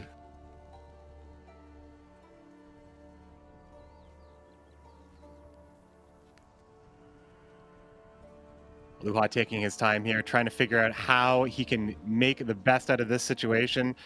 Setting up Crossbowman seems fine. Doesn't have Ramon to help out here to really bully this round. Or get in a big position. Ramon's second card. Ramon's right next to him. Sorry, Ramon's right next to him. It's What did okay. I think that was? Sometimes it's hard. That I think that was. The Ramon, Afon, Theon, they all look super similar. Especially at the size of the card we're seeing them at here. But yeah, Iluha could take a stand here and commit something big and try to win on even. He could do that. He could also just decide to play 3 tiny cards and pass. But this screen looks like it is the Ramon. He has to choose which Bronze Soldier he wants to copy. And he's going to end up taking the Crossbowman, seeing that there's no units in the melee row for that Pikeman to hit just yet. So this sets up a lot of problems. Red Dream quickly answering with the Thirsty Dame and flipping that lamp, letting Aluhai just set up here. We're trying to see Aluhai really control the speed of the game here, taking his time. Red Dream already knows what's happening here. Another Crossbowman can easily start to set up a really annoying situation, dealing with a lot of extra pings. Still many soldiers to play. You can see, I believe, is Albrecht a soldier? The Pikeman definitely is. The Infiltrator is not, but it isn't the best engine. It doesn't push quite as hard as Snowbally as I think he could hope it would. But it's not too bad. The second Crossman will get Iluha ahead here, and put the pressure on Red Dream, forcing Red Dream to stay in this round for now.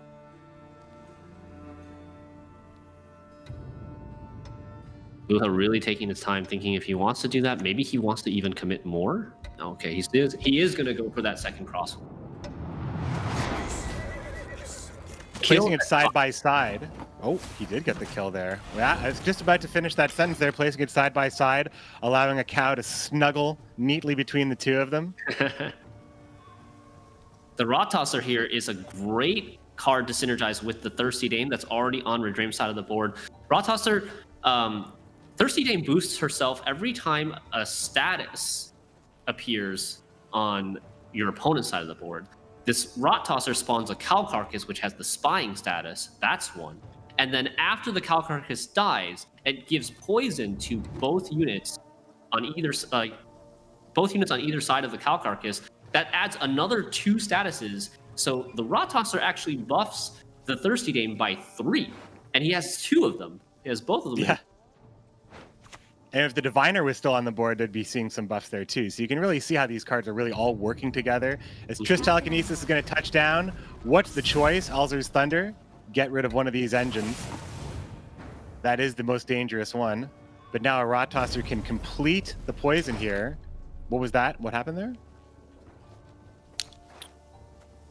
Oh, it's the Envo. Oh, right, okay. Envo immediately takes the Triss.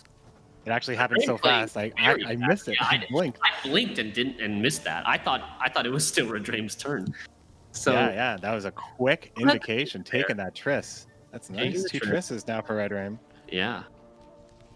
But he is he's played an extra card compared to Iluha, and he's down a point. So this is going to be pretty tough situation. Like, I don't think Red Dream's going to be able to win this round. He might have to bow out here when it's his turn at 5 cards to not give Iluha that dry pass opportunity in round 2. And the Infiltrator. He recognizes this, that Red Dream has basically given up that round with that 4 tempo Yennefer's Invocation. So Iluha knows he can just play some garbage card, play a carryover, maybe then on even, and put crap in the deck. Yeah, exactly. Oh man, that's value. Very efficient stuff from Iluha, but Red Dream still has 2 Triss Telekinesis in his hand, which is pretty good. Definitely not bad to get a copy of a card ever in this game. Echo cards coming up soon. We're gonna all have a lot of that to do. Red Dream probably really hoping to see Masquerade Ball in his hand in this round so that he can play it against the bleed, potentially, in this round, and then if it gets Heavered, he can put it back into his deck. Nothing Even yet. if he doesn't find it, he could mana for it if he wants to. That might mean he won't be able to get it in round 3. He gets Roderick's units or cards? Roderick could still potentially find all cards. Yeah, Roderick can find. But it's yeah, you don't want to do it that way. But the reason why Double Ball has so much consistency and power is that sometimes it can't always do it, but in a lot of ways it can make it happen, even if you do have to do things out of order. It's so consistent in so many ways, so it's a little bit harder to counter in this way. I want to bring your attention to the fact that Red Dream has drawn that Infiltrator that Iluha put into his deck. And this is bad. Like, this is not just normally, like, it's normally bad that you draw the Infiltrator and your opponent starts to push you. This is even worse because this is a very niche interaction. But you see, Iluha has the Journey card back with Geralt in the forest. Really good looking one. And then Red Dream is using the Gwent partner card back. They're using different card backs. And if I understand this mechanic correctly, the Infiltrator being originally an Iluha card has a different card back. Yeah. Which means Iluha knows that it's there. So exactly. He's going to go really hard in this round. It was, yeah, it just went right to his deck. The mulligan, the last mulligan too. It's not like it was drawn. You don't have the pleasure of drawing it and mulliganing it away. It comes to get you. Yeah, so it comes to get you like that. So essentially reducing your mulligans by 1 if you really want to play it safe, but you always have to do that. I don't think Red Dream can afford something like that. Still hasn't found the ball. Has to find it. Iluha may find out that the ball's not here. The ball was never doing great as we do see the Bomb Heaver and we do see a lot of the other answers, the big answers here. Yeah, Iluha now deciding if he wants to take his card advantage and double Last Say. He could pass here if he wants to do that, but he still has Albrick in his hand. That probably a card that he wants to play in this round, just so that he can draw into something good. We'll see. He does elect to take the double Last Say. Very powerful move against Poisons because Poison's very reactive, and if you get to save your last 2, if you get double Last Say, he could even like Invocation something like a Marl, and then get to play that very safely at the end of the round. Not looking good for Red Dream being down a card here.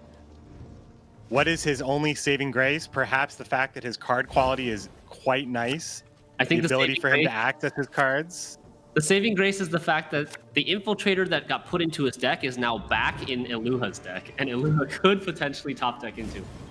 That is the story of the Infiltrator. There's always been some good ones in past tournaments, that the mulligan moments, those mulligan moments. Oh no!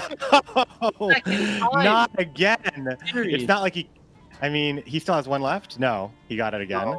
No, he got it again, but this time he doesn't have a leader ability, so it's not like 0-point card, because this time he wasn't going to get it out for free.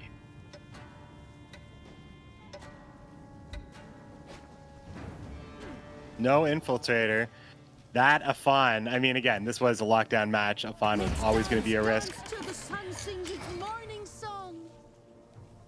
Speaking of the sun singing its morning song, how you doing? You woke up a little bit early here, Henry?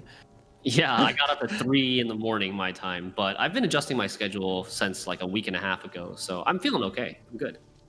We're feeling good right now. We're feeling good. The excitement of the matches is definitely carrying me through here, counterbalancing the sleep effect. Yeah, we got to see some great ones for sure. Is Red Dream writing something down? Let's pay attention. He might have something to say to us. Here comes the bomb heaver. First down. First ball down. All I can see is really impossible to read. Just impossible to read. I think if I know Red Dream, he's probably making a reference to the 60% shoot. 40-60 shoot is what I guess he wrote down, something along those lines.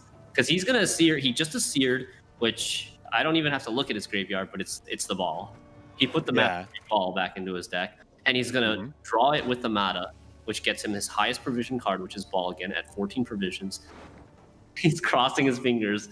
Red Dream praying for Iluha to miss the Shoop artifact removal. This is probably what it's going to come down to.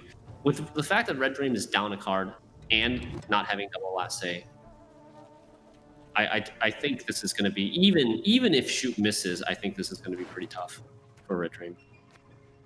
Their access to Shoop. Shoop's in the deck right now. My feed's a little blurry right now, but I'm pretty sure it's not in his hand.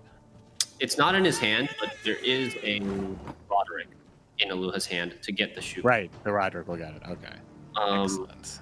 I think the chances are very good, if not guaranteed. There's not that many golds in the deck. Yeah, 2 golds in the deck. So guaranteed Shoop, and it's gonna grow this Nausicaa Brigade if it doesn't get answered here. How many sequencing? Oh, there it is. There's the Masquerade Ball coming back into the hand. He has to beat Shoop to have a chance to get any of his good value here. He's already lost a lot.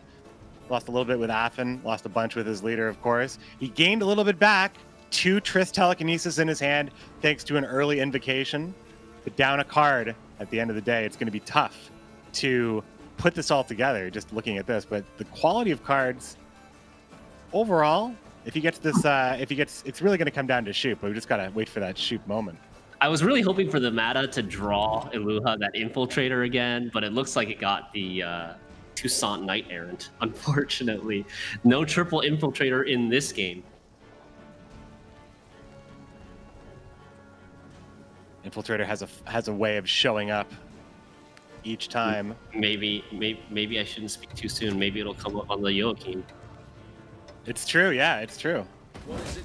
There's still lots of things that are still going to go in and out of the opponent's of each player's deck at this point. Even though we are on the last round of Game 5 of match number 3 here, Gwent Open number 2. Awesome for you all to join with us. Hope you've been watching for a while. Grab your Jermaine Piquant avatar. Stay in the stream for 8 hours. Get your Master Mirror's Keg. Watch Red Dream bolt with Triss.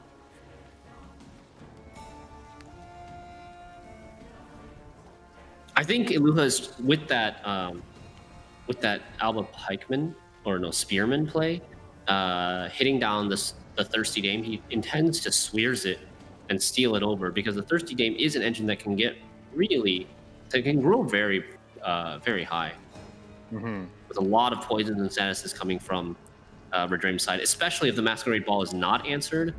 You're going to get 2 extra poisons from that, a lock or a bleed from the Hunter, 2 poisons from Marl.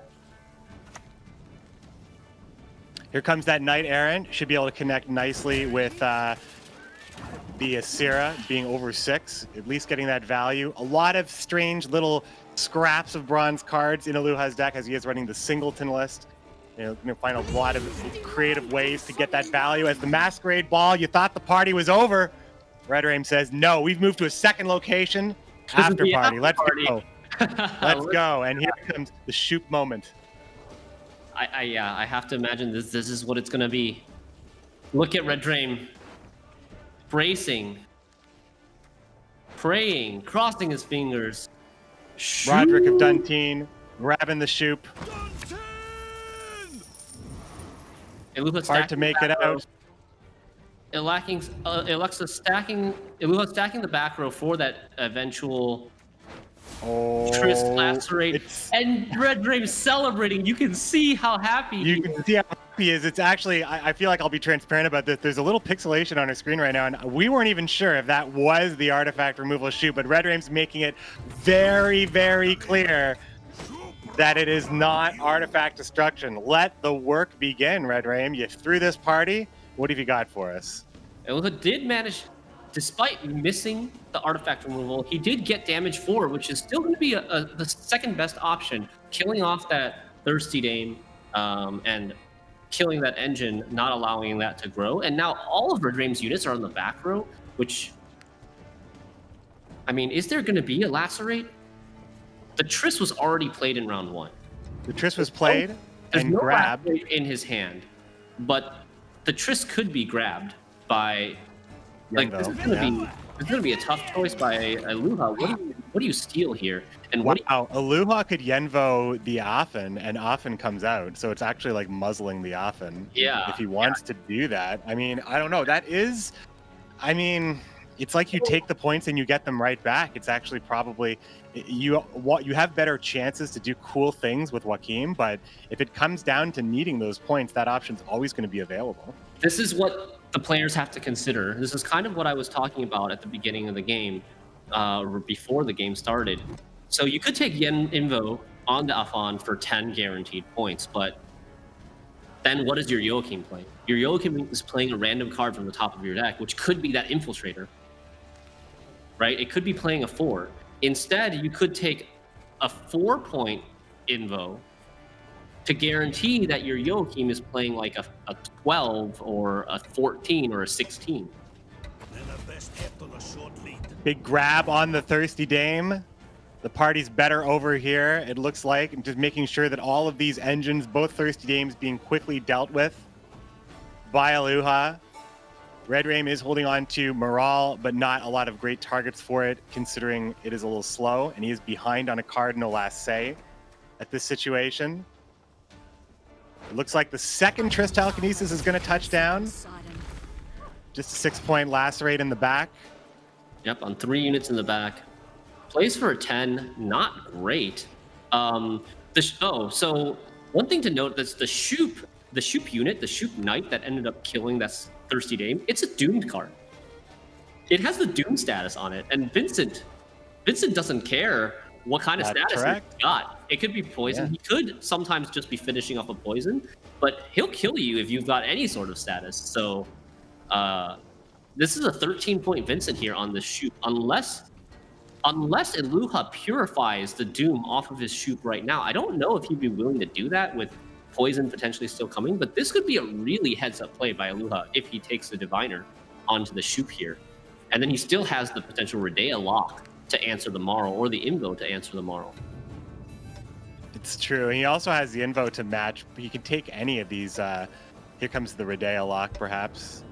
Yeah, he's playing on the front row. Gonna hang on to the lock, waiting for something like a Marl. I would really like to see Red Dream take this Vincent. Just because we can see the possibility of it not. There it is. He took it there. Also gets to play that poison, and he can be able to turn that around with Morale, offer a final poison, and then the Van Morlehelm Hunter will proc the final scenario poison. So there's still a lot of poison points available for Red Dream. There's the Purify he was looking for.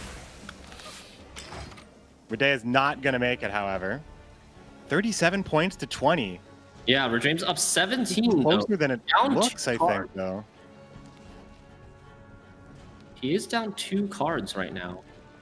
Illuha has a big decision to make here. What's the middle card there for Illuha? I am not sure. Nautical Brigade. Got it. There you go. Got it. Nautical Brigade not going to find anything here. It's a 3-point card. After killing all the Thirsty Dames, there's nothing that's boosted anymore on Red Dream's side of the board. So Illuha really has to make a tough decision here. Do you Invo this Marl to replay the Marl? Do you Invo the Triss to replay the Triss and then just lock the Marl? Or do you wait one more turn to see if there's just a better option to take it? And then again, you can take Affen for the points. Nope.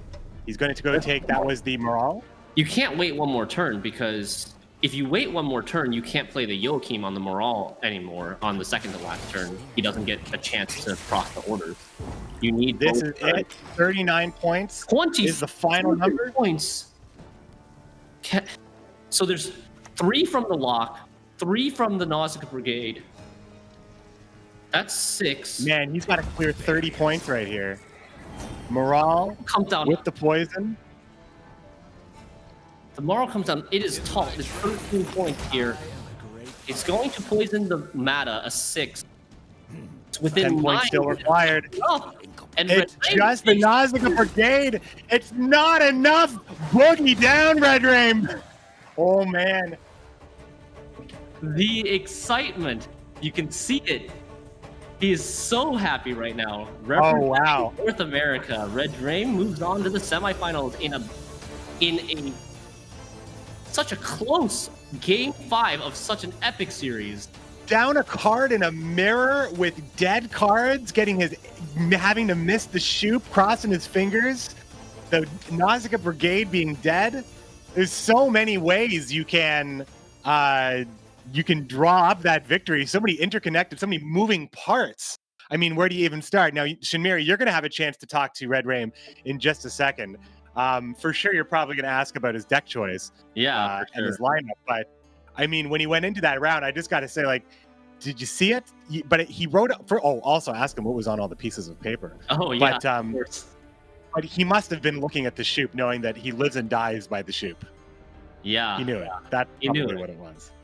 I think so. I don't know what the first one was. He also wrote something earlier in one of the previous games, but it's just it's so great to see like that level of excitement and passion coming out of Red Rain there as he realizes that he's clinched the series. Absolutely. I mean, the biggest moment. So that was a full-on 5-game series, no disconnects. We got to see players take their deck list and just smash them against each other. They were all the same faction, but different decks, all very different as well. Different bands and everything. I think it was just one of the better series that had a little bit of everything. It also had some bad luck, too, which was overcome in some situations. Bad matchups, which were overcome. Blue coin wins. That first game was amazing. I thought it was a really good series. Can't wait to see what you all are saying about it when time catches up with us and we get to see kind of all the reactions here. But what I really want to know is what Red Rain. Make sure you guys let us know what you think about all the action that you've seen in Gwent Open so far. You can tweet us at hashtag #PlayGwent and Gwent Masters. Absolutely. As well as hashtag Gwent Open. Don't forget about that one. Follow the. All right, and we're going to talk to Red Rain. I'm gonna ask him how that game went. Let's go. Let's see if he's ready. Red Rain, how's it going? Congratulations on making it to day number 2 to the semifinals. How are you doing, my friend? I'd be lying if I said it was as smooth as I wanted it to be. I even realized at the end that I could have potentially thrown, but that was just such a roller coaster that at that point the moment his shoot missed, I kind of just lost it. It's all a blur from there. McBeard and I could tell whether the shoot missed or not from the card itself, but from your reaction. That was our first tell whether it missed or not. I want to ask you though, first of all, how do you feel about bringing the Mahakam Forge deck, the Spell Forge deck that you're very famous for? So it's funny that you ask that. I spent all morning watching the other 2 series. Obviously, I didn't get to finish the second one because I had to play this one. And I was almost a little bit disappointed just because it looked like those were sort of more of the lineups I was expecting to face, just like a lot of Squirtels, Northern Realms, Skellige type stuff, and I think Forge has pretty good matchups across the board there. And then I ran into Iluha, who had both Nilfgaard and Syndicate, so I was kind of sweating bullets, I'm not gonna lie. Did you feel like you had a responsibility to bring that deck since you're so well known for streaming and coming up with that deck? Or were you ever considering to just play it safe and bring Harmony? I would say it was sort of half and half. It felt like if the deck was absolutely terrible, I would not have brought it. Like if it just couldn't make sense in the tournament lineup. There are a few other decks my chat wanted me to play, like Concede, Congregate, and Keltolis, that didn't quite make the cut. But Forge, honestly, I felt like actually made a lot of sense in the current tournament climate. A lot of people were leaving Echo open a little bit more, which I'm not entirely sure how well they're doing at targeting Harmony, soft or hard. But just the fact that there's a chance to completely screw people over by bringing a Scoia'tael deck with a completely different plan and point distribution, honestly seemed somewhat smart. And everyone knows I love giving Echo a good wall up as well. So yeah, I saw that you wrote. I saw that at the end of the Mystic Echo game that you won, you ate Scoia'tael for breakfast. What were the other notes that you were writing to the camera? Because it was really hard to see. We couldn't decipher them. Yeah, I was worried it wouldn't work. The other note, I think the first note was Draug Red Monka S. I was expecting either of his other two decks. Draug was the absolute last thing I expected there. I suspect he thought I wasn't going to queue Syndicate, but from my end, I was always going to queue Syndicate. It felt like a very natural choice. The double Peaches makes it a lot better on blue, especially with Tiger's Eye. And then the second note was shoot, miss one time, please, which I think is pretty self-explanatory. It worked. It worked. Congratulations again. We'll see you in the semifinals tomorrow. Hope you have a good rest the rest of the day, and we'll see you tomorrow. Yeah, thank you.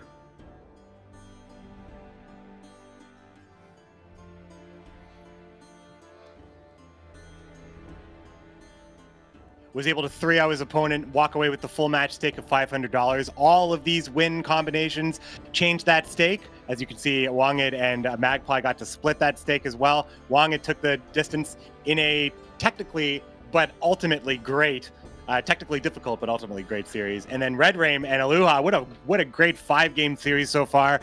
And it won't be outdone, or not to be outdone by Neverhood and Cams are going to be taking up the back part of this tournament with Panda and Jagras casting us into the evening. And we're going to at least see Tailbot and Wangid, at least Tailbot and Wangid take on each other in the semifinals. Now we get to find out who Red Rain's potential opponent is going to be. Yeah, between Neverhood and Cams, I think they're both going to put on a pretty good show. And I'm excited to watch the game and watch Jagras and Panda cast that. Let's take a look at the videos introducing our final two players of day number 1 here in GWENT Open number 2. See you tomorrow, my friends.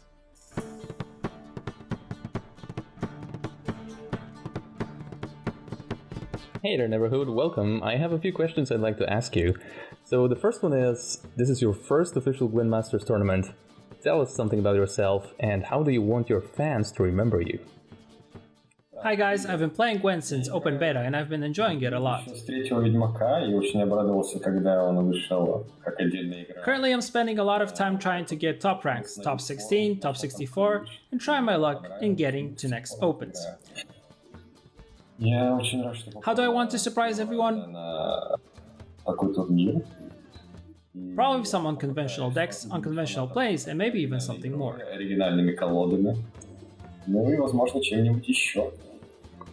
Alright, sounds good. Can't wait to see these decks. And the competitive system changed quite a lot this year, so how do you like it versus the one we had in Season 1? On the one hand, the new system has some advantages, but on the other hand, there's also disadvantages. You spend a lot of time to get to the qualifiers, but you're not going to qualify for the tournament for 100%. You also played a lot of games beforehand, like in some cases from 500 to 1000. And because of that, you're getting extremely tired. Then after all that hard work, you can be eliminated in the qualifiers. Maybe the number of players should be increased, I don't know. In general, I like it. Right now, we see some new players qualifying for Opens, not the same old faces, and that's pretty nice. Alright, cool. And imagine you could ask Dev Team to rework just one card so it sees more play. which one would that be? Well, due to the fact that I play Gwent a lot, I see more than one cards requiring a rework. For example, the first one that comes to my mind would be Monsters and Draga Larva. It's a very strong card, it's 5 provision cost, not only always gets the full value, but often plays better than cards for 8, 9 or 10 provision. Another card would be, for instance, Nilfgaard's Yennefer Invocation, which removes a strong unit. You can basically get rid of the unit, capture it, and in fact, you're not losing a gold card. You both had a toll removal and got another gold.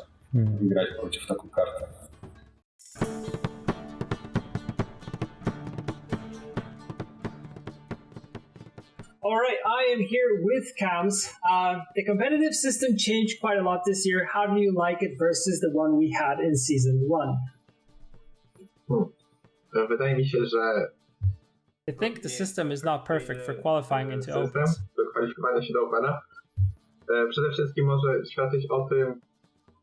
A good example are my TLG teammates Payabo, Gravish, and Saber. Each season, the guys managed to get really good scores on the ladder, but they never qualified for the Open itself. I hope that this changes and they can qualify for the 3rd or 4th Open. Maybe a better option would be to have players qualify from the ladder and 4 from the qualifier. So I think the system could be a bit better. Okay. It's been a while since we met you at Season 1 of GWENT Open.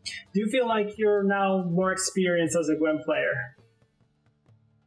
I think that for sure, yes. It's been 2 years since I first took part in an official Gwent tournament. And maybe I've grown enough to win this time. I feel I have the experience now, plus I'm part of a professional team, which helped me a lot with the preparations, and I feel we'll see the results quite soon. Alright, each season you are one of the players with the most online games played. Do you think it's going to help you in this tournament? I think that having a lot of experience on the ladder with various matchups can benefit me when playing in a live setting, and I hope I can make it. Okay, good luck with that one. What are your impressions of Master Mirror reveals so far? Are there any cards that you think are OP or cards that you maybe like? Like with every expansion, there is a lot of hype surrounding the reveals. I really love the art of the expansion. As for the mechanics, I didn't really dig into this yet. I'm just waiting for the expansion to drop so I can get into the mechanics and test everything myself. Fair enough. Humans, dwarves, dryads, elves, beasts, dragons, trents. I've been playing too much Harmony recently. And everything in between to GWENT Open number 2. This is the 4th quarterfinals. My name is Jagras, and I'm joined, as always, by the irresponsible, the indisputable, impetuous Panda. You always do the good introduction in the first game, get my mood up, and then you just bash me down to the floor with the second one. But we are, yes, finally here at the end of day number 1 for Open number 2, and we have two, great players. Cams, one of the, not super veteran. He wasn't, around at the very start of Season 1, but he did, start making his name alongside a few other Polish players around the middle to the end of that first season. And like he said in this, video with Berja, he played his first tournament 2 years ago, so a lot of experience, a lot of time to grow, and he's finally back on the scene against Neverhood, a player who this is his first, official tournament, like a few other players like Red Dream, etc. So we'll see if the pressure gets to him. Yeah, but before we jump into some tournament action, what would a GWENT Open event be without a little bit of a leak? You guys love them, we love them, so we do have some more GWENT leaks for you guys, and this is some card art. Remember how we seen Squirrel get released? Well, now there's a squirrel and a lady. Is it a squirrel evolving card, Jagras? Is this what you're trying to hint at? I'm down with it. I'm completely down with an evolving card of a squirrel. That's definitely my thing. But of course, this is going to be a reveal for the Master Mirror expansion that's coming up very, very soon. So, a last reminder for me, I'm trying to do you guys a kind gesture here. If you're going to pre-order, do it now. Don't forget there is, of course, rewards associated to the pre-order. And if you don't do it in time, you miss out on those rewards. So if you want to pre-order, make sure to do it ASAP. Yep, in the pre-order bundle, you do have access to that Gaunter leader skin that you can use from the get-go. There is also the evolving card back. I believe that is the first evolving card back that Gwent has had. On top of that, you'll get a bundle of Master Mirror kegs for you to kind of get started with the Open. Also, bear in mind, if you are watching on Twitch, to link your GOG account with your Twitch account in order to earn rewards. If you watch for 4 hours, you'll get the Germain icon. If you watch for 8 hours, you get an extra keg. You know, it's an extra Master Mirror keg to sweeten the deal. So lots of good freebies on offer. But let's talk matchups. Let's talk Twitter. Let's see what it is you guys think in terms of these players. Do you prefer the veteran Cams or the newcomer Neverhood? And it seems people are Team TLG and Team Cams versus Team Gwendetta and Team Neverhood. I mean, I'm not too surprised. Cams, of course, has been around for a bit longer. You know, his name has been out there for a bit longer. Very respected player, especially recently. Obviously qualifying to Gwent Open number 2. Also has qualified to Gwent Open number 3 already. So he's definitely putting in the time, and he's performing at a very high level at the very start of this season 2 for Gwent Esports. And also, he's Polish. I mean, Gwent is a Polish game. CD Projekt Red is a Polish company, and there's a big Polish player base. So I'm not too surprised to see Cams at the top on those polls there. But of course, the polls, you know, doesn't say who wins the game. It's just the fan favorite. So we'll see in this series who ends up taking it and facing Red Dream tomorrow in semifinal number 2. I mean, the polls are going to vote for the polls, right? And as a Polish player, Cams is preferred. Whereas Neverhood, some people may never have heard of him. Oh, no. Anyway, I knew that's where it was going. We do have Neverhood's deck list here. And again, some unusual lists. I think this whole tournament has been kind of defined by some unusual lists. We do see, of course, Squirtle, not Mystic Echo, but still a very strong Deadeye Ambush. We saw it a lot in Gwent Open number 1 as well. For Skellige, it's going to be just your pretty typical all-in Greatswords deck with Skellige Storm with, of course, a Hemdall and double Greatswords, not just one. For Overwhelming Hunger, a similar kind of list that we saw in the Game 2 for Magpie, but a few differences. We see Pugo, for example. We see the Beast as well as the card we haven't seen yet, and Werecat, for example. That's a new one, too. And yeah, it does well against some swarming strategies, actually. So maybe, you know, against those row stackers. And for Nilfgaard, it's a single ball tactical decision list with a Shoop with Rodea. We saw it in this last series as well, and we're seeing it here for Neverhood as well. Yeah, a bit of an unusual line for the Nilfgaard. Typically, you would see Shoot Rodea with something like a lockdown, whereas they've gone for this tactical decision lineup, which is, like I said, a bit unusual. Meanwhile, Cams spoke to him and he said he's brought decks that he thinks are good. And if you look at Green Knight, his teammates' lists, they do have a similar kind of flavor. We have Second Wind, mid-range SK, but without the discard package. We have Uprising, mid-range, oh, got loads of mid-range, Northern Realms, you know, with Shoop and Rodea. Keeping on the theme of Shoop and Rodea, you've got your lockdown list. No Masquerade Ball at all, and then Mystic Echo Harmony, which is the bane of many players' existence on the ladder. Yeah, so most of these lists are pretty typical. We saw them all at Open number 1. The SK mid-ranges list has been popularized a bit more this past month, I think. This list that's not into Getty or Greatsword is kind of just a mid-range option. I've played it a bit on ladder as well. I think it's definitely a good list. It has options to, you know, I think it's a bit more consistent, but that being said, if you do miss certain cards in round 1, I think it has a really hard time in certain matchups. If you miss things like Wild Boar to finish off the round, or even Crow Mother, for example, and that carry over later on, it has some problems. So we'll see if Cams finds the draws he needs to draw. Before that, we'll look at the bans as well and see. Okay, so double Scoia'tael ban. Not too surprised. I think Scoia'tael is one of the stronger factions in the game right now, for sure. Yeah, although we haven't seen too much Scoia'tael banning up until this point in the tournament, and then now we see it left and right. Scoia'tael, just no more of that. We've had enough of Scoia'tael for today. And we were talking about ban strategy in general. You can typically either expect players to ban a solid list, like something like Deadeye or something like Mystic Echo, for example, or they can ban a list depending on whether they're going first or second. You know, if you expect your opponent to be going first in 3 games out of 5, then you would maybe ban a list that's more favored on going first. In this case, Neverhood is on the Luke coin, so he'll be going first in games 1, 3, and potentially 5 if we get that far, whereas Cams will be going first in games 2 and 4. Precisely. We're going to see if we can jump into the game as soon as possible. Of course, both players have to be ready, have to be good to go. Of course, there might be a few bathroom breaks here and there. And you know, I mean, people, you know, they can get nervous, a little bathroom at the beginning to just let loose and then get right into this series, because it might be a long one. It might be up to game 5. and hopefully want to do it, all in one go without any big breaks. So we'll see when the players are ready. And what do you think is going to be? Telbot is going out for that. Telbot he likes his breaks. He likes his. I don't know what he's doing over there, but he definitely likes going to the bathroom. What do you think is going to be a blue coin deck for Neverhood going into this first game? Oh, it's a tricky one. You have some decks that are quite flexible. His banned list, the Scoia'tael you typically see on red, where Skellige you can enjoy on blue coin, and Monsters tends to be a little bit more flexible. And then, I don't know, he has quite flexible lists actually, because Draug, sometimes you're all right with blue coin. So he has, I think, a little bit more room with his lists compared to Cam's, where Cam's has some lists that, really do enjoy the red coin. Bear in mind, there's also mind games for players, right? You kind of want to snipe certain matchups. For example, with the Skellige matchup, the Skellige Mirror, it can be interesting because the Skellige Mirror is very dependent on who wins the first round. And so if you're on red, it's a little bit easier, I think, to win the first round because you have a little bit more space, and that guarantees you last say. So if you're trying to snipe that matchup, you might pick a certain list going first versus going second. Yeah, and there's never a correct answer. It's not always, this deck is a red coin deck and it's always a red coin deck. This deck is always a blue coin deck. It kind of depends, like you said. There's an extra layer to it. It's not just, you're not just playing Gwen, you're playing kind of the tournament strategy and the tournament meta as well, in terms of what to pick. If you think your opponent's going to pick something, you might pick a deck that's not normally a red coin or a blue coin deck, but it is favored against that deck by enough of a margin to kind of overcompensate the, you know what I mean? So I think it might, you can't be 100% sure on what these players will be picking. There are obviously some like Scoia'tael, Mystic Echo on blue, for example, or Nilfgaard usually on red, but you never really know for sure. Looks like Neverhood, well, it looks like both players are going to be bringing Nilfgaard to the party for game number 1.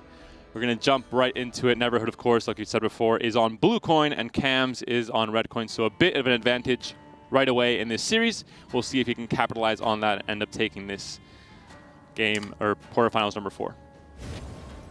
Yeah, and Nilfgaard it's like you said, you do typically favor it on red, but if you're trying to find certain matchups, then it may be that this is actually what Neverhood was looking for. Lockdown, shutting down your leader, so no access to that. And without Damien to restart it, you're going to have a little bit, well, you're not going to be able to use that at all. So no tactical decision by Neverhood. But in terms of these two lists, they're quite similar because they're both shoop lists. Exactly, and because they're shoop lists, if you're a viewer at home and you just tune in, a good rule of thumb is if you see a bronze card you've never seen before, it's probably a shoop list. You're going to see some highwaymen hiding behind the bushes, waiting to ambush poor Cams. And a few other cards that you don't normally see as often in the bronze package, because it is a singleton deck. You have to kind of branch out of the usual, most optimized meta bronzes and start playing some not so usual stuff. You just have to find something to fill the deck. Neverhood's list, though, is quite an interesting lineup. He does have the Fisher King to move any card from his deck to the top, so he can utilize that to try and set up his hand. Typically, you would see Albric in that position, but actually opting for the Fisher King instead. Yeah, Albric has a bit more carryover, whereas Fisher King has that extra point on the body itself. So it kind of depends on what you kind of value more. In this case, Neverhood is going to go for the Fisher King, which is a card, we don't see very often. Normally, the faction-specific cards are better than the neutral. The cards do the same thing, but they're neutral. But in this case, he decides to go for Fisher King instead of Albric. And our good friend Slambert there, Lambert, not really seeing a whole lot of value in a Shoop list, right? Shoop has one of bronzes and he damages an enemy unit and all copies. So quite happy to just play that here and deal a little bit of damage. Cam's, though, known for taking his, playing very quickly. Some people call him Jams because he just jams cards, but seeming to play a little bit slower so far today. Yeah, and of course Lambert is great in the meta in general against, something like Mystic Echo with the fledglings, even against Uprising, for example, with not only the Caravans but also the Revenants. So it has a reason, and against even in Dracolarvas, it's not great with the armor, but it's still something. But yeah, in this matchup specifically, not a very good card, thrown out right away at the beginning, and it's pretty much the same value as a okay bronze, essentially. It does set up the swears, though, right, on the Thirsty Dane. The Thirsty Dane has been boosted once, so it does give the option to remove that and take the engine. We see the morale coming down here for Neverhood, so really showing he does value this round a lot, because morale is a big spender. He has the poison plus the follow-up poison, and I don't think Lambert is going to live to see another day. I think that's a pretty good guess, Jagras. He's currently drank half the bottle of poison. He's ready to drink the other half. I think he's definitely going to be going down very quickly. But we'll see what other cards. This funny. We'll see what other cards Neverhood decides to spend in this round 1. Obviously, most of the time in round 1, you want to commit most of your bronzes and not overcommit too much. Morale, usually, I mean, it's a 9 provision card, but usually gets a lot more value than that in most matchups because of the tall unit punish with the double poison. But yeah, pretty big commitment here, just right off the bat. And Swears does come down, like you said. However, anything Cams can do, Neverhood can do, maybe not better, but as well in a Nilfgaard mirror. And whoop, look at this, Neverhood is slamming the Swears, poisoning Lambert, off to the Shadow Realm with you. And that Thirsty Dame has just been like on a wee jolly from one side of the boat and then back again. And with this commitment of morale, I mean, Cams could fight for this round 1, but it's a really big point gap. You know, obviously the Magic Lamp still hasn't even been used yet. So, I mean, it's going to be a pretty sizable gap, and at this point, Cams can probably just say, hey, I'm going to spend some pretty bad bronzes here, see what you can trade with, and call it a day. That being said, Neverhood can take advantage of this and use something like a Fisher King that is kind of like carryover, basically, even though it's lower tempo. Yeah, it is also being worth pointing out that Neverhood does have more provisions to play with in terms of the leader of tactical decision versus lockdown. So although we've seen slightly more spend with the morale on Neverhood's side, Neverhood does have a little bit more to play with. So it's probably more or less even at this point in terms of the spend, but definitely not in terms of the points. Cams is really struggling at the moment. We do see a Bomb Heaver in hand for Cams. This is the only scenario in this entire matchup is going to be this Nilfgaard list for Neverhood with that Masquerade Ball. So going to find value here, but in every other matchup, and there are a few more Bomb Heavers in the decks of Cams, there will not be any value found. There's really not many scenarios being played. Yeah, in this matchup, especially in a Shoop matchup where Shoop can also try and hit, you know, an artifact removal off of Knight. We saw Red Rain get lucky and avoid that, but there are a lot of answers for the Masquerade Ball here. So I'm wondering if Neverhood even decides whether it's worth keeping it or whether you make the decision where, well, my opponent's going to counter it anyway, so maybe I'll mulligan it. Well, there's always you're always trading, 4 points for 4 points, but you have the engine with the Thirsty Dame that the scenario spawns, so it's always going to be a beneficial trade. That being said, if you do mulligan it and get something higher provisions, then and your opponent obviously is not going to mulligan away the Bomb Heaver, then you do kind of trade up in that sense. But I think it's always worth keeping just in case your opponent misses the Bomb Heaver altogether.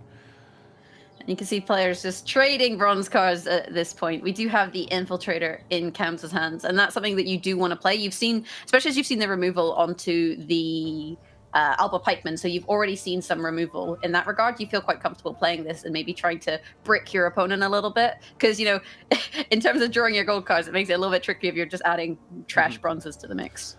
And there is a really big point gap, and this would only be a 4-point play, but because there are still 6 cards left in hand, well, actually if he played this, then there's only 5, so yeah, he couldn't play it, basically. The pass there was necessary. If he played the Infiltrator, he would have to make up 10 points in the next play, and that's either Redea, Shoop, yeah. It might be possible, but it's not worth it most of the time. You'd rather just not have last say, because in this matchup, I think last say really isn't as relevant. It's more card quality, and again, it's kind of they're both 2 decks that don't have that much synergy. It's more just point slamming in a way, and they're very similar as well. So I think it's going to mostly come down to draws and who finds the better hand for round 3. And talking about bronze cards that never see play other than Shoop lists, we do see the Ardfane Light Cavalry being mulliganed there on the side of Neverhood. And Cam's managing to find the Ramon plus Crossbowman combo. Neverhood did find his Masquerade Ball, but with only 1 ball and a Bomb Heaver on Cam's side, that's not the greatest find ever. Look, we will see Fisher King here. Again, he's only way down to 7 cards now, so this is still possible for, obviously not going to be bleeding this round, I think, for Neverhood. But yeah, we're going to answer back carryover with kind of the anti-carryovers. So both players kind of trying to influence draws basically for the next round. And there's a pass from Neverhood, very simple dry pass, going to go for a 10-card round 3. Both players, there's not really much of a long round threat. This isn't a deck that has some crazy synergy that really ramps up with engines. It's more just random bronzes, pretty good golds, and point slam mostly. So we'll see what ends up happening in this round 3. Yeah, I think it's going to be interesting to see how this pans out. We do have Yennefer's Invocation also in both sides, and there's lovely Invocation targets in the Shoop Redea list because there's great big tall units like Redea and like Shoop. And if you take the Redea, you can then play it again if you find the Joachim. But at the moment, Cams doesn't have the Joachim in hand. So although they both have Invocation, if Cams can find the Joachim, that's going to be really beneficial to him. Whereas Neverhood does have Roderick in the list, so he can go fishing for gold. So it could come down to someone double playing Redea or double playing Shoop. So a few bronzes drawn here, but they are soldiers, so there is at least that synergy with Ramon and the crossbowman, which isn't too bad. The Magni division as well, a pretty good engine for the early, you know, proactive play at the start of the round. And no mulligans actually from Neverhood, it looked like. There was the Infiltrator, and he really is only missing the Vincent. From the rest is all just bronzes, but yeah, exactly. He has Roderick, so even drawing it would be a bad thing even, so decides to not even risk it and not mulligan at all. Yeah, whereas Cam's hand is not looking so golden. He's missing his Roderick, he's missing his Albrecht, he doesn't have Surrender, he doesn't have Joachim. He's really missing a lot of gold, and this is where sometimes you wonder, is it worth playing Redea for the scrolls to try and fix your hand? Sometimes that is the better play, if you can trade something bad for something good. But then on the flip side, we're seeing Magni division here on the back row, which suggests he wants to play Redea front for the lock and the damage. And we talked about the card quality in the hands, and this being not exactly a mirror matchup, but a lot of similarities obviously between both of these decks, and just the way they're built with a lot of, you know, singleton bronzes, so a lot of not too much synergy, and then some very high-end golds with Shoop, with Redea, etc.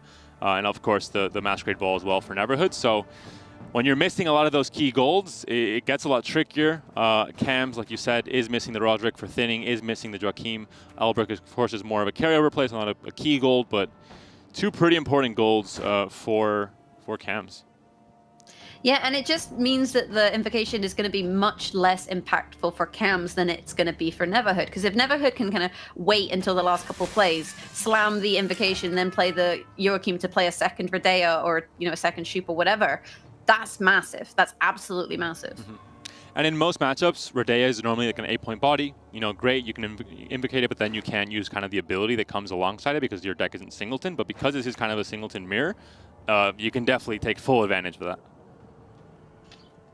Yeah, so Ramon gonna create some soldiers. The crossbowman comes down here in order to start pinging damage. And this is what you want to set up with the soldiers. Although they are bronzes, if Neverhood is unable to deal with this armor, then it does actually add up to a lot of points by playing, you know, creating a crossbowman, playing another one from hand, and then every soldier that you play from there on is going to start pinging the opponent for more value for an extra 2, well, 1 point per crossbowman, so 2 per 2 crossbowmans. And this would have maybe been the ideal target for Swears, but both Swears were used in round 1 already with that Thirsty Dame shuffle. So unfortunately, you cannot steal this crossbowman. And then, yeah, like you said, it's going to get really out of hand because it is so hard to deal with and so sticky thanks to that armor. Yeah, and there's not really good ways for Neverhood to deal the damage. I mean, I suppose he has the Redea with the stratagem, right? So he can always lock one of them, which is going to be helpful. And then, you know, try and make him a even more crossbowman as opposed to a happy bowman. Oh, that was terrible, but whatever. But yeah, he doesn't have good ways to deal with this other than Redea. But sometimes also, if it's round 1, you're more worried because you could just get barraged with, you know, 5 or 6 soldiers. But in round 3, normally your opponent is not going to have as many soldiers in hand because they're bronzes and ideally not, you know, the best plays you want to have in hand for round 3. But in this case, there are quite a few of them actually, so going to get a lot of value still from this crossbowman. And Shoop does come down here. We have damage an enemy by 4, boost an ally by 4, and lock a unit. Could be a lock on the crossbowman here. Could just be the damage. So actually, or the boost. I'm slightly confused by that. I guess if you don't expect your opponent to have many soldiers, then it's not worth it. And a Shoop in return here from Cams as well. It looks like it's destroy a random enemy, and when you have 2 very high power enemies, that is definitely a worthwhile choice. So instead of the 12-point average that you normally can get for Shoop, it's going to be a 13-point average and essentially 9 points of damage, which is much safer than having an 8-point body on your side of the board, like this Shoop Knight here, because it can get just better value for invocation. So good play by Cams here, good read of, you know, the board state and adapting to the situation, deciding, okay, this is my chance. I'm going to go for the Shoop Hunter and try and find the random enemy. Yeah, really super play there. The Vincent obviously poses a lot of problems for cards like Shoop, where they already have a status. You know, Vincent, he absolutely hates people with status. It's just he's like that. He just hates them, and it means that with the Doom tag, you can use Vincent to straight destroy the Shoop. So if you're playing a 4-point Shoop, you're giving your opponent less opportunities than if you were playing an 8-point Shoop. Exactly, and only Neverhood is running Vincent. Cam's is not, and it is in the deck, but you have the Roderick to find it. So Bomb Heaver does come down, instantly connects with the Masquerade Ball there. Party's over very quickly. Police has arrived, although the police is wearing a very odd helmet, so this is some... Just shutting down the party. I'm sorry, but due to the current pandemic, we can't have people congregating in large numbers. We see the Roderick being used here to find the Vincent. Vincent, who hates statuses. He hates the rich. And Shoop, apparently he's rich, so he's banished to the Shadow Realm.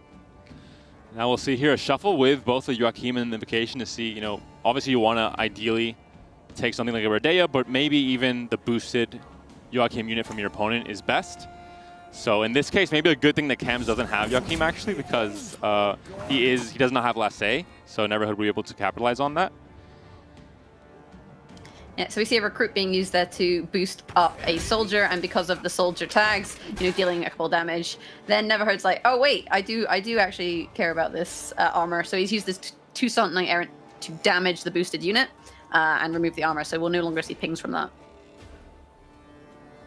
We have a very close game here. Cam's ahead by 2 points, by 9 points now. Another soldier comes down, so by 10 points because of the ping from that one crossbowman, still with 4 armor. I feel like ultimately, though, the lack of a Joachim on Cam's side is going to cost him this first matchup, because the decks, like we said, are very, very similar. However, Neverhood has drawn slightly better, and because of that, it means that when he plays this Invocation onto, say, a Redea, he's going to have that option to play it again.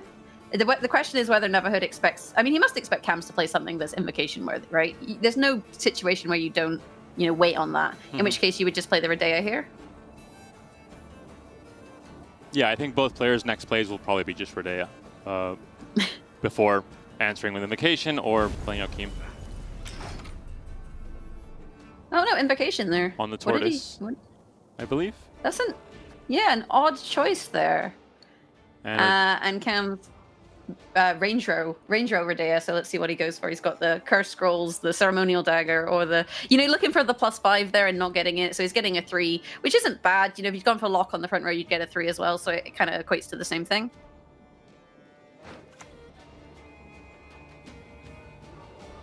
And at this point, you have to you're asking yourself if Joachim is worth more than Redea, essentially, is the question, right? Or Invocation, rather.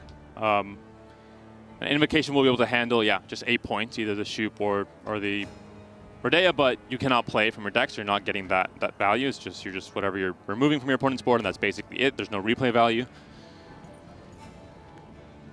Yeah, I'm wondering why Neverhood opted to hold the Redea and invocate the Taurus. Like, I wonder what he was worried about in terms of that. But now we're playing the Redea on the front row, taking the Lock and the Collar. Again, it's an interesting choice to go for the Lock. I'm not sure what it is he's worried about, like what he would want to lock. In this situation, would it not be better to play it on the back row and take the 5 points of value? Well, there's a status as well on the Thirsty Dame for that extra point. Yeah, still only 4. I don't know. But Joachim has to be, over. I mean, he'll do it every time here with the Tortoise. So by 2 points there, he will be taking in the end. The sequencing was a bit odd. I think he probably should have just played Redea first, I think. There would have been more points. And then if the opponent invocates, I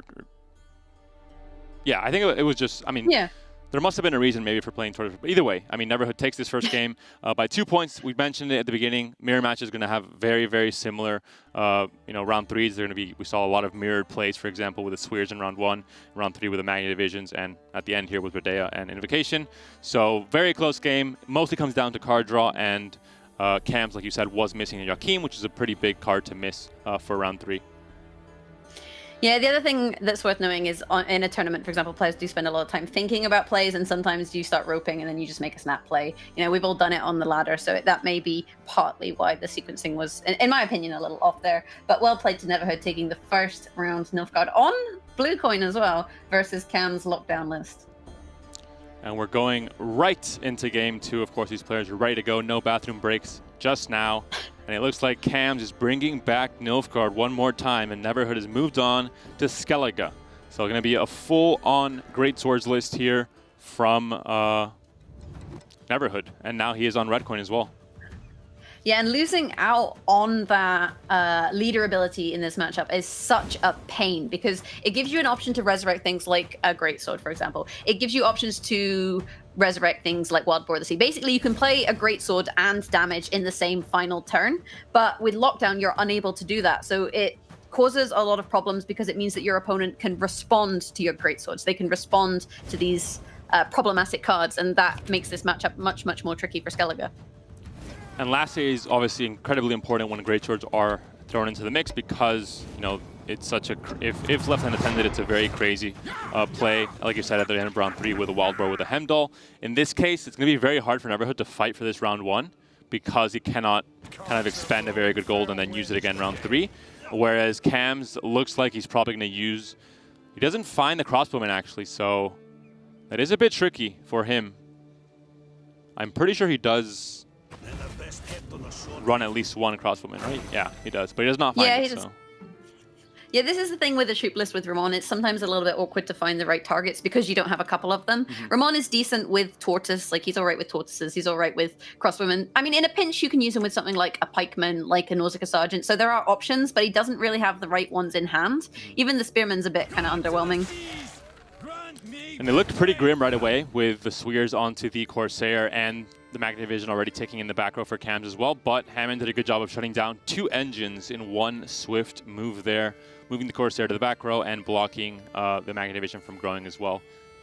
Yeah, Magni Division, he saw Hammond and he was turned off with the Corsair blocking it. So that's such a nice little Hammond play there because, like you said, you're shutting down 2 engines in one move. And it does mean, though, that Cams can now quite comfortably play Albrecht. You know, the range row is blocked, so you may as well continue to block that and start to set up good cards for round 2. Maybe, you know, certain things for Ramon, maybe trying to find Redea, for example. You just trying to find powerful cards in this lockdown list. Exactly, and most Shoop and these singleton decks have a hard time being very consistent and making sure to find all the key golds, and Albrecht helps with that tiny bit, same as Fisher King in Neverhood's list that we saw in the last game. So pretty important, especially if you have kind of this tempo window where you're very far ahead. You can minute a bit more than your opponent with the Swears, for example, and are able to play that Albrecht now just to guarantee you have a really good draw in round 2. With that said, Neverhood does have some good options to play into this round. He's probably quite comfortable, you know, playing out some long ships. You've got the Savage Bear that you want to get into the graveyard, opting for the raiding fleet here to thin and find a ship. So we'll see a light long ship come up, and that allows him to start pinging things and making it look like, at least, that he's going to see Wild Boar value, even though he doesn't have it in hand. Yeah, it's a big part. Any experienced player with Skellige knows that in round 1, you always have to at least play as if you have the board, because a lot of times your opponents are going to pass out of respect at a certain point because they're scared of going down in cards, especially on blue coin, and losing on even, basically. So I think that has to be something that Neverhood definitely does. Even though it might not matter, he has to just start pinging all these units down to red health and see if Cams takes the bait eventually. I don't think he will, considering how important it is to have last day against Great Swords. I think he has to go all in, basically, on this round. Yeah, I don't think Cams can really let this one slide. But, you know, how do you deal with this long ship? I think you just have to kind of let it exist. You do have a lock, but ideally, I was going to say ideally you maybe want to use that lock on a greatsword, but Cams is like, no, I just can't deal with this boat, because he's respecting the Wild Boar, right? Exactly. We could see Ramon just on a Spearman. Still a pretty fine play with a decent amount of removal as well. And the long ship does come down as well, also synergizing very well with the Wild Boar of the Sea. Any unit that comes down instantly gets pinged and put into that red health range, so it gets double pinged by the Wild Boar of the Sea if it would come down eventually.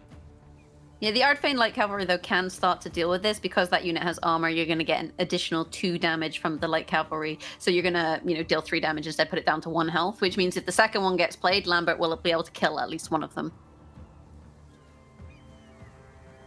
Is there a situation where you Ramon the Light Cavalry? Like, if you need to create a bit of space? You know, how scared is Cams at this point? Or do you just get out the round while you can? Maybe you do that. Maybe you're just done. But then you're giving up last say, but is last say as impactful with lockdown? Oh, so many questions. I think it could be. I mean, with Invocation, for example, especially in this, I think this list, yeah, there was no dagger in this list for Neverhood, which is not always something you see with the full-on Great Swords, to have, you know, Skellige Storm and Avalac and just really no Getty or no other kind of options. So, I mean, Invocation, for example's last say is very important. The hand is just really awkward for Cams, though. Like, I'm not really sure how he can stay in this round given the state of his hand. I totally agree with you that Invocation is such a key card, and if you can use that last to remove... I don't believe there's a dagger, but to remove a greatsword, then you're going to be a lot happier. But sometimes, you know, the hand just says no. So, I mean, Greatswords has control over the round length, can go into a long round, has, you know, most of its key gold. We see the wild boar being drawn there as well. So I think you have to be pretty happy if you are Neverhood. You can't really complain about the situation. Most of the time, a Greatswords deck that has last say in a long round 3 is going to be winning against most decks in the game. We'll see what ends up happening here. There are a few, you know, things like Thunder can take down a Greatsword if there aren't already damage ticks like Avalac on the board, boosting it up over that 5-point range, but could be tricky. See a Longship come down here. Doesn't necessarily mean it's a bleed yet. No, I think Neverhood is just kind of feeling out Cams and seeing, you know, what is the state of this of the situation, and then there's the past. Yeah, you're kind of saying, you know, where are we at in this, in terms of this, whether you want to keep going. But I don't really think Greatswords does want to bleed, if only because they have such a good long round. Like, a lot of his cards are reliant on longer rounds. So Avalac, for example, wants a longer round. Greatswords, you want to be able to deal damage as much as possible. Wild Boar, you want your opponent to have heaps of units. So, you know, he's not really wanting to commit to this round.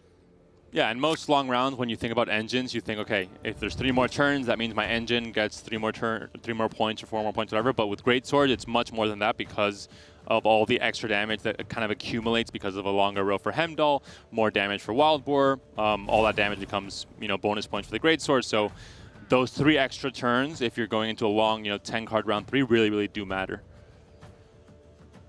Yeah, I do think, though, with the lockdown, the very last card necessarily doesn't matter too much. Like, you should be able to play your Invocation onto a Greatsword simply because your opponent doesn't have double last say, in that they're not playing Second Wind plus a card. So they have to play the Greatswords before the final turn if they want to finish on something like a Hemdall or a Wild Boar, which means that Cam should have the option to react to both Greatswords. But you're still getting hit by a, you know, 25-point Wild Boar, so it's, even if the Greatswords aren't getting you the full points, you're still going to get really hurt by Hemdall and by Wild Boar of the Sea, which have been basically carrying Skellige for the past few months in a long round, I think. Which is why, you know, a lot of players aren't even running really Greatswords anymore. Yeah, I think it's interesting that Cam's opted to go for this Redea back row rather than, you know, having the lock waiting for his opponent to play, say, a Greatsword, for example. He's opted to go for the back row and found a tactical advantage instead. Do you think that's better? You do have some removal options already for the Greatsword with the Thunder. And I suppose it's like if you expect a resurrection, though. Yeah. And there are boats as well, so there's a lot of targets that you would want to deal with, and, you know, you might run out of removal, I suppose. He did find the crossbowman, though, so Cams can start, you know, setting up the Ramon into the crossbowman. Not any soldiers in hand, though, so not any soldiers in hand, really. So not going to be able to do much with that, but it is some damage. It could probably take down the light longship at least. Yeah, and they also have that armor, which makes Wild Boar of the Sea, you know, more awkward because you're not able to set up the damage units, and the damage that does go onto them is hitting armor, so they wouldn't see value on the greatswords. And there it is, He's Ramon. deciding which of his wonderful soldiers shall he pick. So I pick the crossbowman. I'm surprised it was such a snap decision.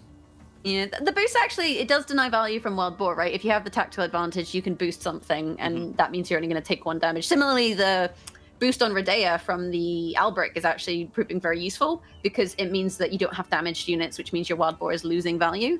On the flip side, though, it does play into Morkvarg. And there aren't really... I guess Rakim is the one Morkvarg target you really want to see Morkvarg for in this matchup. Yeah, and in which case then you do a Morkvarg last say, but then you have to hope that both of your greatswords survive. Which is difficult, actually. You know, you would need to play one and have it boost the turn that you play it, otherwise it's going to just get zapped with Elza's Thunder, and then one of them's going to get invocated. I guess you have a Resurrection, though.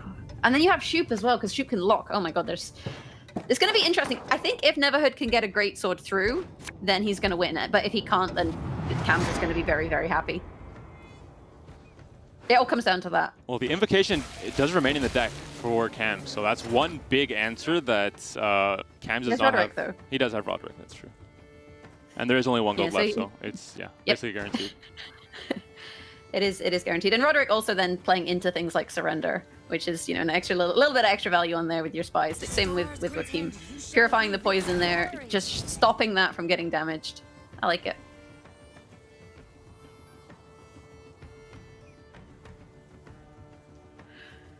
And this bleeding is actually, I think, a little bit annoying for Neverhood because it's kind of playing into the tactical advantage, right? You do 2 bleeding onto the Ramon, but then he can tactical advantage it and boost it back up, which stops it from being damaged and also means that you're not building anything too tall if you are worried about Mokbog. Although, like you said, I feel like the Mokbog is going to go onto a Wakim target.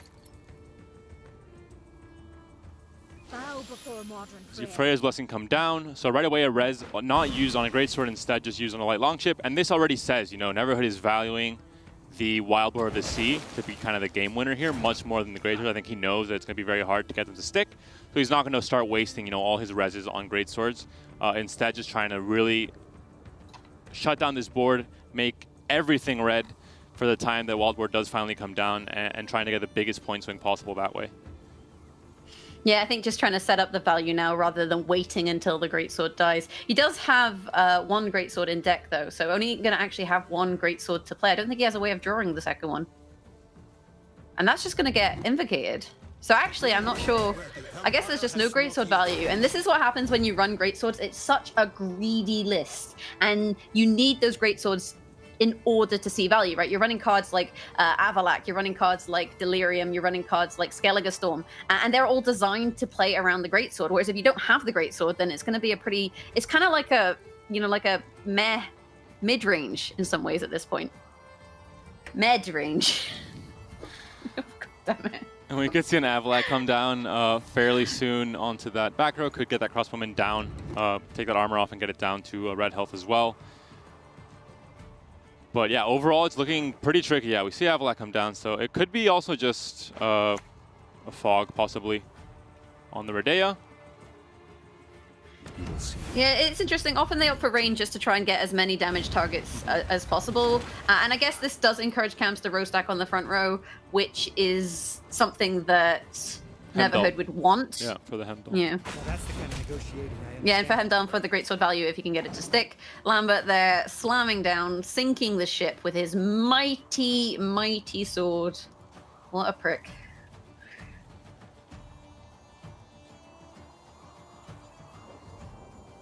And we, Surrender not going to get that many points right now. I mean, we only see 2 units on the board for Neverhood. Yeah, I feel like Cams is he's too busy killing all of Neverhood's units. He's almost countering his own Surrender. But Surrender, it's still a nice card in and of itself. You know that there's going to be a couple spies, right? The Wakim plus the Roderick. So you're going to see at least an 8 off of the Surrender. And with Grimace going in the range row, that's another couple points. That Purify isn't really very happy in this matchup because Cams really doesn't value poisons in his Nilfgaard. So you're not even going to be able to Purify that. Here comes Shoop. Gonna probably go for the boost an ally by 4. Also plays around, or boost 2 allies actually. Yeah, that's a much better option. And yeah, starting to slowly counter the Wild Boar strategy. Only 1 unit in the red health now at Redea. The Greatsword does come down, dodges the Thunder, but cannot dodge the Invocation, of course. We will probably see it come down. It doesn't have to, though. You can kind of wait on it, right? Yeah. The Greatsword is still going to be there. Using the Shoop there to boost, plus triggering the Assimilate, though, really nice to deny bleeding. Plus, this tactical advantage, you can always play that onto the Redea to bring her back up above 8, alternatively onto the Crossbowman. So it's making this Wild Boar seem kind of depressing. And even Hemdall on the front row, there's 2 units with quite a bit of armor, so you're not really going to be able to set up too many damage units that way either. Yeah, kind of going all in on these Greatswords and on this Wild Boar strategy, and when it gets countered, it does kind of feel like you're not doing much, even in a very long round like we're seeing here. And there's a really good Morkvarg target. We talked about it before, but Joachim normally going to be the target that Morkvarg wants to hit. So even without the Greatsword, it's still, you know, obviously it's in the front row, so the Greatsword can benefit from that. If you expect the Greatsword to be removed anyway, then you're still going to get a lot of points from the Morkvarg. And of course, you get the exposed value too. And I mean, the exposed value might go onto the Greatsword though, and that would be disastrous for Neverhood. So if you play the Morkvarg here, you have to kind of hope that it hits the Gremist. But I feel like this is the time where you have to do it, because if you wait, then the boost is guaranteed to go on the Greatsword. But actually opting to go for Giga Scorpion Decoction instead onto our friend Ramon. And that means that when and if the Tortoise does get Morkvarged, the 3-power boost doesn't really matter because of the invocation. And there's the invocation coming down. Bye. Bye, Greatsword. You ain't so great after all. And look at that back row. That's really nice surrender value. Although, you know, Neverhood does still have powerful cards in his hand with the Morkvarg, with the Hemdel, with the Wild Boar of the Sea. Oh, look at his with point the gap. armor? Yeah, I know. And with the armor as well, is it going to be enough? It does mean he gets the +3 boost here, at least. So that hasn't been wasted, like I was saying. So that's, I mean, 9 points behind only for Neverhood. 2 great cards in hand. The Wild Boar isn't, you know, fantastic for a 10-card round 3, but it is still Wild Boar. It is still a pretty strong card. We have Tactical Advantage, can still counter, and can still, yeah, we saw it there, buffing the Tortoise. The Thunder comes down.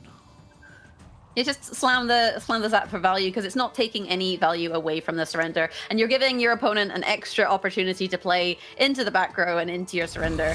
Unfortunately, Neverhood did realize that that might be what's in hand. And there's the surrender, 32-17 with the Wild Boar. Oof, it's gonna be close. Gonna be close, but is it gonna be enough? Neverhood did win game 1 of this series. Is gonna win a game 2. Wild Boar comes down, and it isn't enough by 3 points there. So Cams ties the series 1-1, and Wild Boar, without the great swords to help out with the points there, the point generation, just not enough to take that game. And 1-1 already, so both players have now won with their Nilfgaard lists. Who would have thought? And Skellige is still open for Neverhood to play, probably maybe the next game, or maybe just save it for later. Yeah, maybe saving it for when he is going second. So Nilfgaard and Nilfgaard are winning. Great Sun on all that, Alba. So we'll have to wait and see what it is our opponents, our players do choose to queue. And I feel like that Greatsword matchup, it was just very unfavored for the Skellige player with that many answers for the Greatswords. And without things like a defender, without the leader ability, it was going to be very, very difficult, well, actually impossible for Neverhood to get that Greatsword to stick. I think that's the biggest thing. The leader ability missing there makes it so you have to play the Greatsword much earlier. You can't combo it on the very last turn with a Hemdall, with Morkvarg, even with Wild Boar of the Sea, of course. So, yeah, it makes it very, very tricky. And we saw there how many points were kind of lost by not having that Greatsword synergy at the very end there with Wild Boar. So, unfortunate for Neverhood, but of course I think Cam's brought this lockdown list for a reason. He knows it has a lot of answers, not only in terms of removal, but also in terms of just shutting down a strategy altogether. Yeah, and I think I want to commend Cams for the way that he was boosting units there and really playing around Wild Boar of the Sea. That really did deny Neverhood a lot of points. But here we are, game number 3, Skellige versus Skellige. Second Wind versus Second Wind. Great Swords versus mid-range. How are we feeling, Panda? I mean, Greatsword is the greedier list. It has obviously much more points if it's able to get its Greatswords to stick and to get that plan to follow through. We'll see what Cams can do about it, and he's on red coin, so he has, you know, a bit of a chance on round 1 to really make his opponent spend a lot to try and win and to try and get last save for round 3. But I think Neverhood might be a tiny bit favored. This matchup is all about round 1. Last say in round 3 is the most vital thing in a Skellige mirror. And the reason for that is that if your opponent plays, say, a Greatsword and boosts it up, you can play your Greatsword plus your Morkvarg and steal all of their points. So this round is going to be pivotal to the result of this matchup. We talked about Cams with this mid-range SK list having sometimes problems if you don't find Royal Decree, Wild Boar of the Sea, or Chrome Mother. He does find the Wild Boar though, so he has a chance to really have a lot of reach going into this round 1 and being able to stay in it when it goes down to, you know, a few cards at the very end there. And on the side of Neverhood, there is no Wild Boar, but there is, of course, Royal Decree, so you can fish for anything that you may need in this round. This is a bit tricky for Cams because he's playing the Royal Decree variant, right? He's not playing the discard variant. And the reason you play the Royal Decree variant is because it's a little bit more consistent, because you can draw your Crow Mother in round 1, you can draw your Royal Decree in round 1, you have access to your Crow Mother, for example. However, Cams, unfortunately for him, has drawn neither. So it's going to make this round 1 a little bit trickier, and in terms of tempo over the course of the rest of the round. With that said, he is utilizing removal, and he's really... Oh, something going on here. Looks like the Longship will come down once again, so 3 plays, 3 Longships, 2 just from hand and 1 with the Freya's Blessing. So obviously this engine, like you mentioned, round 1 very important, and if you get an engine to stick at the very beginning, then that's going to accumulate to a lot of points over the course of a long round 1.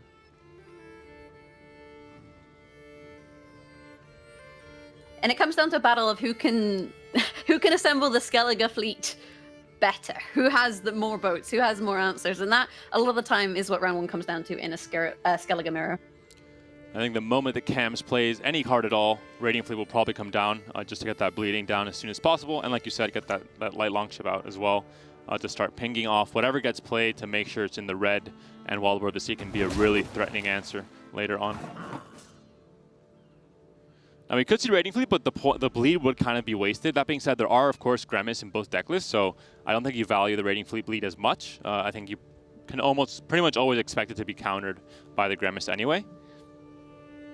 Yeah, so it ultimately comes down to just a bit of extra thinning, and thinning is, never a bad thing because it does help you find the cards that you need.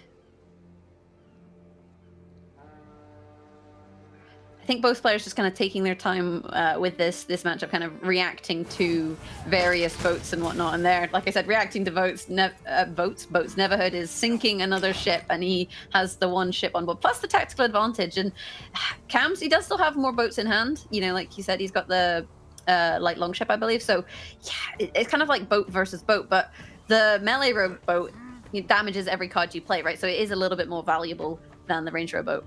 Yeah, I think in Neverhood's position, it was correct to just kind of stall out, kind of trade, the stunning blow for the bow, and just keep the situation, the board state where it is right now, because he is obviously favored. He has a light Longship engine on the board, he has tactical advantage, and he can kind of be reactive to whatever his opponent starts playing after this. So I think definitely heads up play, and we'll see what Cams goes for.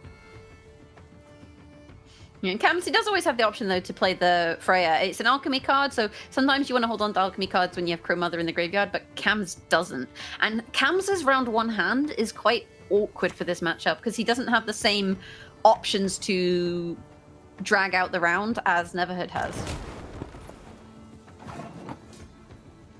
And this could be a decoction, again, to just continue stalling out. Of course, you may want to save that for that 1 Greatsword that Cams does have in his list. It's not in Greatsword's list, but because you can get so many points with the Greatswords if, in certain situations with Wild Boar, with Morkvark, it is correct to put 1 in the deck just in case, although it's not, obviously a fully Greatswords list from Cams, more of a mid-range list instead.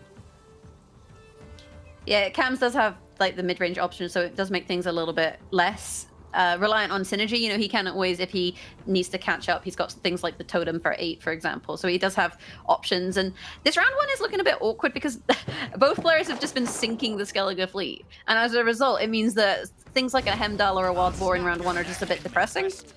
So Royal Decree is used, Hammond comes down, the bleed goes down onto the light Longship, and Wild Boar is no longer an option for Neverhood. He cannot draw into it.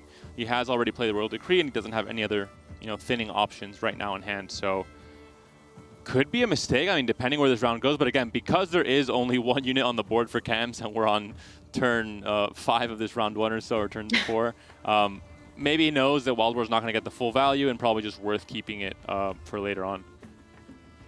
Yeah, and I don't think Cams can really afford to give up this round. Giving last say to Neverhood is just going to be disastrous. So you have to kind of keep going at this point.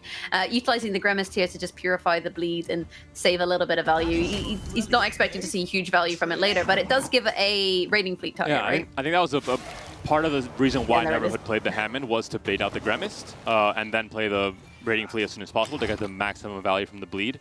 So yeah, very heads up play by Neverhood. I think that was a big part of why he chose Hammond as the card to bring out, and also because he counters a ranged tag on light Longship. With that said, it is starting to get a little bit awkward for Neverhood in terms of what he wants to commit into this round. Cams does still have the option of a Resurrect. He has the Totem should he need it for a tempo play. I believe Ermion goes on to a Golden Ale, so that's not really great. But Cams does have cards he can play, and he doesn't have to keep up, right? So he could even play, say, a Greatsword, and then if his opponent passes, he can always make up the remaining points with the Totem. So he's got quite a few options here. But the Decoction was already used to kill a light longship on Neverhood's side, so there's no direct answer to the Greatsword. If it's played in the back row, it's going to start taking with the bleed on Grimace. And if any other unit is played in that back row, he can play the Decoction and almost pretty much seal the deal. Because there is, that's a pass instead from Cams. I think he identifies that he's probably not going to be able to come back into this. And going into a long round 3 with Neverhood having last say, I'd be pretty surprised if Cams were to find a way to take this game. Yeah, you can see the way that he's reacting to this round 1. He's just been put into a position where he just didn't have the cards that he needed. He didn't have the Crow Mother. He didn't have the Raiding Fleet. There's the Crow Mother. There's the Raiding Fleet. And those are the cards you wanted in round 1 in order to be able to contest it. And as a result, it's going to be tough. It's going to be really tough because he doesn't have that last say. He doesn't have the option to react to the Greatsword, to the Wild Boar, to the Hemdall, or whatever it is that Neverhood decides to resurrect. And there isn't currently a combo piece in the graveyard for Neverhood in terms of having either the Great Swords or one of the Wild Boar or the Morkvark or the Hemdall, for example. But because he has 2 Great Swords in hand, Cams has to deal with one by killing it if it gets played, or else they're just going to grow crazily from the very beginning. And the moment that happens, then that opens up the combo, just resurrecting the Great Sword instead of the Wild Boar or the Morkvark.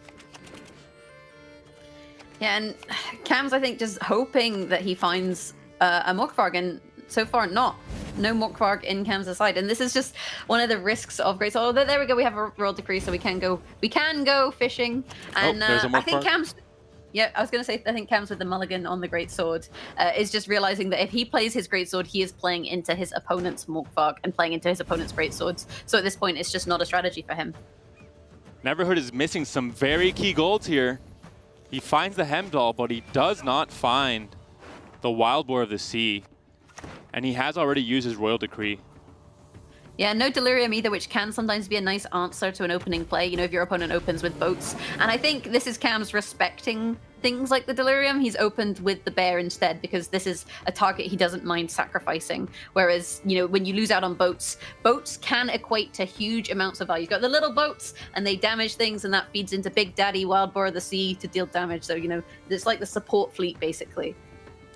And I mentioned that it would be really hard for Cams to win this game, but Neverhood not drawing the Wild Boar might be, slowly kind of tilting the balance back to an equal position, because that is obviously a very key goal to have in round 3, especially with 2 Great Swords and with Last Say. I mean, it'll be a huge point that he's missing. That essentially becomes one of the bronzes he would have mulliganed, right? So a stunning blow instead. Not fantastic. Yeah, and Neverhood, he spent his Royal Decree in round 1. He was really valuing round 1, which is understandable in the Skellige Mirrors. Round 1 is so key. But in spending that Royal Decree and not having the Wild Boar of the Sea in hand, it's actually proved potentially disastrous for the value on these Greatswords because he doesn't have that big finisher. What is he even resurrecting at this point? Well, he probably waits until one of the Greatswords gets killed and then resurrects that. He has the Hammond, which is kind of the goal that was played in round 1, and then the ships, of course. Yeah, so some options there. We see Royal Decree being utilized here for Hammond, speaking of the devil, and he's going to move that light longship to the melee row and disable its ability.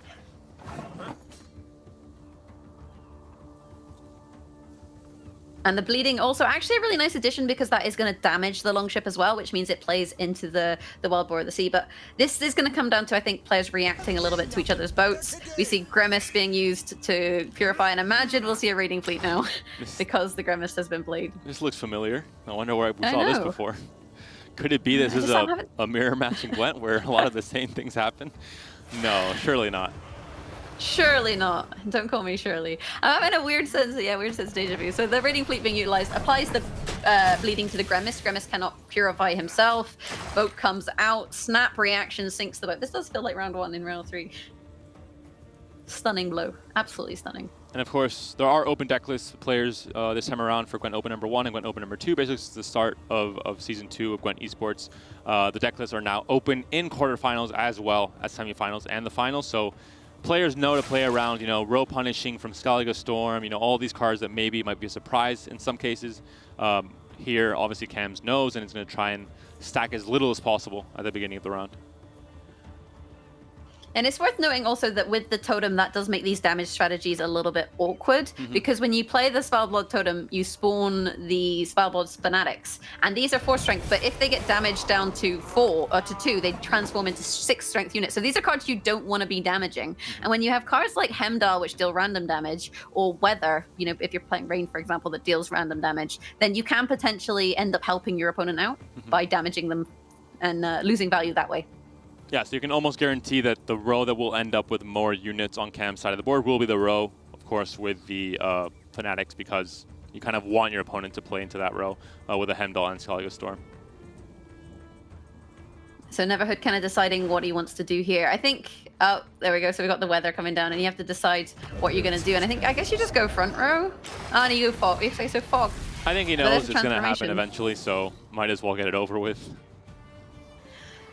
That's true. I think the Fog, though, doesn't play into Greatswords quite as much because you're only dealing damage to 1 unit per turn rather than 2. So if you play the Greatsword, it's only going to be boosted once, even though you're dealing 2 damage. So it's a little bit less powerful in that regard.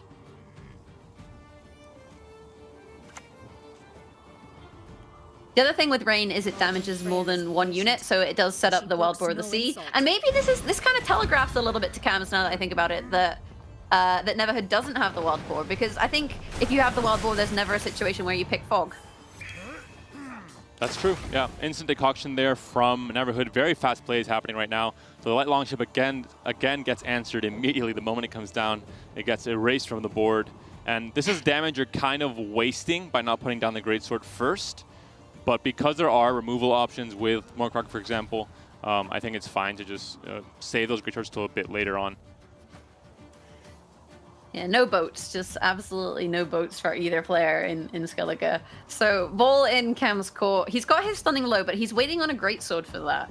His Ermion, I believe, plays into a Froth, so he could play that and boost units on the back row in order to play around the Fog and damage units. So yeah, he does have the Ale there to boost up units. So, you know, playing around the Wild Boar, but like I said, Neverhood kind of just telegraphed a little bit that he doesn't have it. So then are you that bothered by the Fog?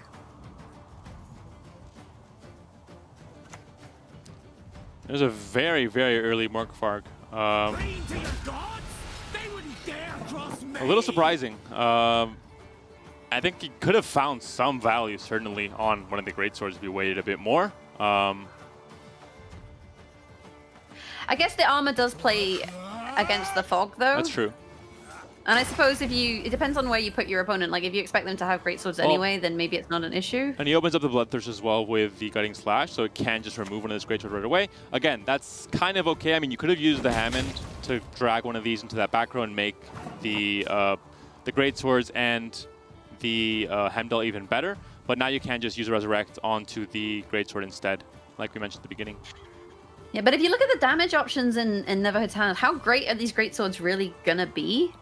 I mean, I guess the Hemdall equates to maybe 4 pings, and you've got the Skellige Storm, but I mean, it'll be quite a bit, I think, with and it might also be the case that this Morkrok might die, which is what Cams might be hoping for. His graveyard currently isn't looking too great. I mean, you have a Gremist and Light Longships, and that's it. Oh, so potentially what he's actually looking for is the Fog to hit the Fog to hit the Greatsword, and then the Wild Boar of the Sea. Yeah, he's probably maybe trying to sacrifice this Morkvarg. I'm pretty sure both players and we'll have to see.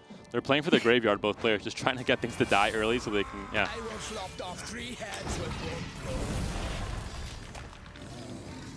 And there's a double ping on the Greatsword, so both Greatswords stick. There's no way to deal with them anymore. There's no kind of removal that can remove them altogether. A Morkvarg, possibly, if the Hemdall and Skellige Storm kill it, could be resurrected later on. But right now, I mean, this is looking, I think, pretty okay for Neverhood. 2 Greatswords get to stick, and you don't have a Wild Boar where you still have a lot of damage pings in that back row. But those are not the pings that you want. You wanted to hit those Greatswords. You wanted to try and damage those Greatswords. You wanted to leave those damage units alone. Leave damaged units alone hit other things in order to maximize your value on your Skellige Storm. Yeah, the Avalok goes down to 1, but it's going to be killed anyway, so it doesn't matter that it's damaged. Kind of losing a point there as well. And the Greatswords now, we're going to see kind of the real threat with them. Of course, Neverhood has already played his leader ability, and Cam still has not. So, and Cam's is still very far ahead. So this totem is going to sacrifice this Morkfog, right? The totem is just going to do a little bit of self-harm. You take the 2 damage on the bear. You kill Morkfog in order to resurrect him and ping a greatsword. That has to be how you do it. Yeah. Yeah, this self-gleaning. I love this by Camps. That is such a heads-up play, and this is what separates the boys from the men when it comes to competitive Gwent. Those are the plays that, like, I didn't even really think about it, and it's one of those things where suddenly you see it and you're like, that's a genius play. Look at that. And the ale. I guess he's expecting as a in the back row though, so that's quite a few more points for the Hemdall as well. I think it still might. It might be, I don't know, I never know with Greatswords. You always think, it's going to be close, and then Greatsword, then... Yeah, Greatswords it's 20 points, right? Yeah. I mean, close, though. That's Greatswords for you. It looked good for Cams. He had a leader. He was up 20 points, but then all of a sudden, when both of those Greatswords stick, even without Wildboard, you just have the points just skyrocket out of control, just with Skellige Storm and Hemdall, because there's singular damage pings, and you have 2 Greatswords on the board, so yeah, it looked like maybe Cam's, was going to prove me wrong and take it there, but Neverhood ends up winning that Skellige matchup. And like I mentioned, it's a greedier list. It has a higher point ceiling, and even without Wildboard, he proved it there, how he was able to take that game 2 of this series. Yeah, round 1 was really important there for Neverhood because it meant that he had that last say, and it meant Cams couldn't utilize his own greatsword. If he'd had his own greatsword plus the Morkfog for the final play, then that would have spelt disaster for Neverhood. But actually, it ended up being Cams couldn't even value his own greatsword because he wasn't able to play that without having it reacted to, and that's just one of those things with that matchup. And that's, round 1 was pivotal, I think, in that mirror. And well played by Cams, though. Yeah, it was close. I mean, I said at the end of round 1, I said it was a very, very small chance that Cams could jump, win that game without last say and against Greatswords. And Wildboard not being drawn by Neverhood was something that almost helped him do it. Ended up winning by only 4 points, or losing by only 4 points, so it was very close. But Neverhood is 2-1 up in this series, in this quarterfinals number 4 of Gwent Open number 2. We're into game number 4. Of course, Neverhood only has 1 list left, this Overwhelming Hunger list, similar to Magpie's list in some ways. And Cams, of course, has a choice to play still between this Skellige list that we just saw at the last game and also an Uprising list we still haven't seen. Yeah, and I'm really feeling for Cams at the moment with these opening hands. He did manage to find Crow Mother there. I was going to say it was on his last mulligan, but he did find it. So I was about to say that, I feel really bad for him if he doesn't find the Crow Mother or the Decree, but managing to get one of them at least in this matchup. That being said, Wildboar usually not that strong against monsters because they don't usually go as wide. They're normally, a lot of thrives, a lot of green health, and a lot of tall units as well. So not too bad not finding the Wildboar for this in round 1. He does find the Radiant Fleet, he does find the Crow Mother, so a lot of key pieces that he does need to find were found indeed. Yeah, a bit of a different matchup though here, and we see the Werecat. What do you think about this card as a tech choice? I think it's an interesting addition. It definitely, there's a lot of row stacking, I think, in the current meta with Harmony, with Drog, for example, so it does find a lot of value. And it's a card that just point for point, if you look at it, it's actually a pretty strong card. I'm pretty sure it's 7 provisions, and it has Thrive as well, which is one of the, a better keyword than Harmony, obviously, I think, in my opinion. It has a higher ceiling overall in a long round. And yeah, just a good point swing, and we saw it here. I mean, round 1, you already get 3 points of damage, so pretty worth it. Yeah, so Cam's just, playing his bronzes and seeing what it is his opponent wants to commit here to the round. This list by Neverhood does have a lot of tall units. He has a lot of big units. He has the Defender as well that can make things a little bit awkward in terms of targeting certain things. And Cam said to me that this is one of the matchups he needed to prep for. When he found out he was playing against Neverhood and he saw this list, he wasn't sure, or as confident playing against this list as some of the other lists. So this might be something that Cams is a little bit unfamiliar with, although I know he was prepping for this last night. Yeah, for tar removal, there is more Krog, but that's pretty much it. I mean, you're much more scared of facing lists like Nilfgaard, even Squirtle with the poisons are sometimes a bigger risk for monsters, but against Skellige, I think you're pretty happy. I mean, you have... There is only that Morkvark, and that only works on boosted units. So things like Goliath, things like Count Caldwell aren't even countered by Morkvark, so... Yeah, and Maruna can actually be a bit of a pain in this matchup if Maruna manages to kidnap the Crow Mother. Fortunately for Cam's, a lot of targets on his side of the board, plus the TA, so he can try and play around that a little bit in terms of boosting the Crow Mother, so Maruna can't steal her.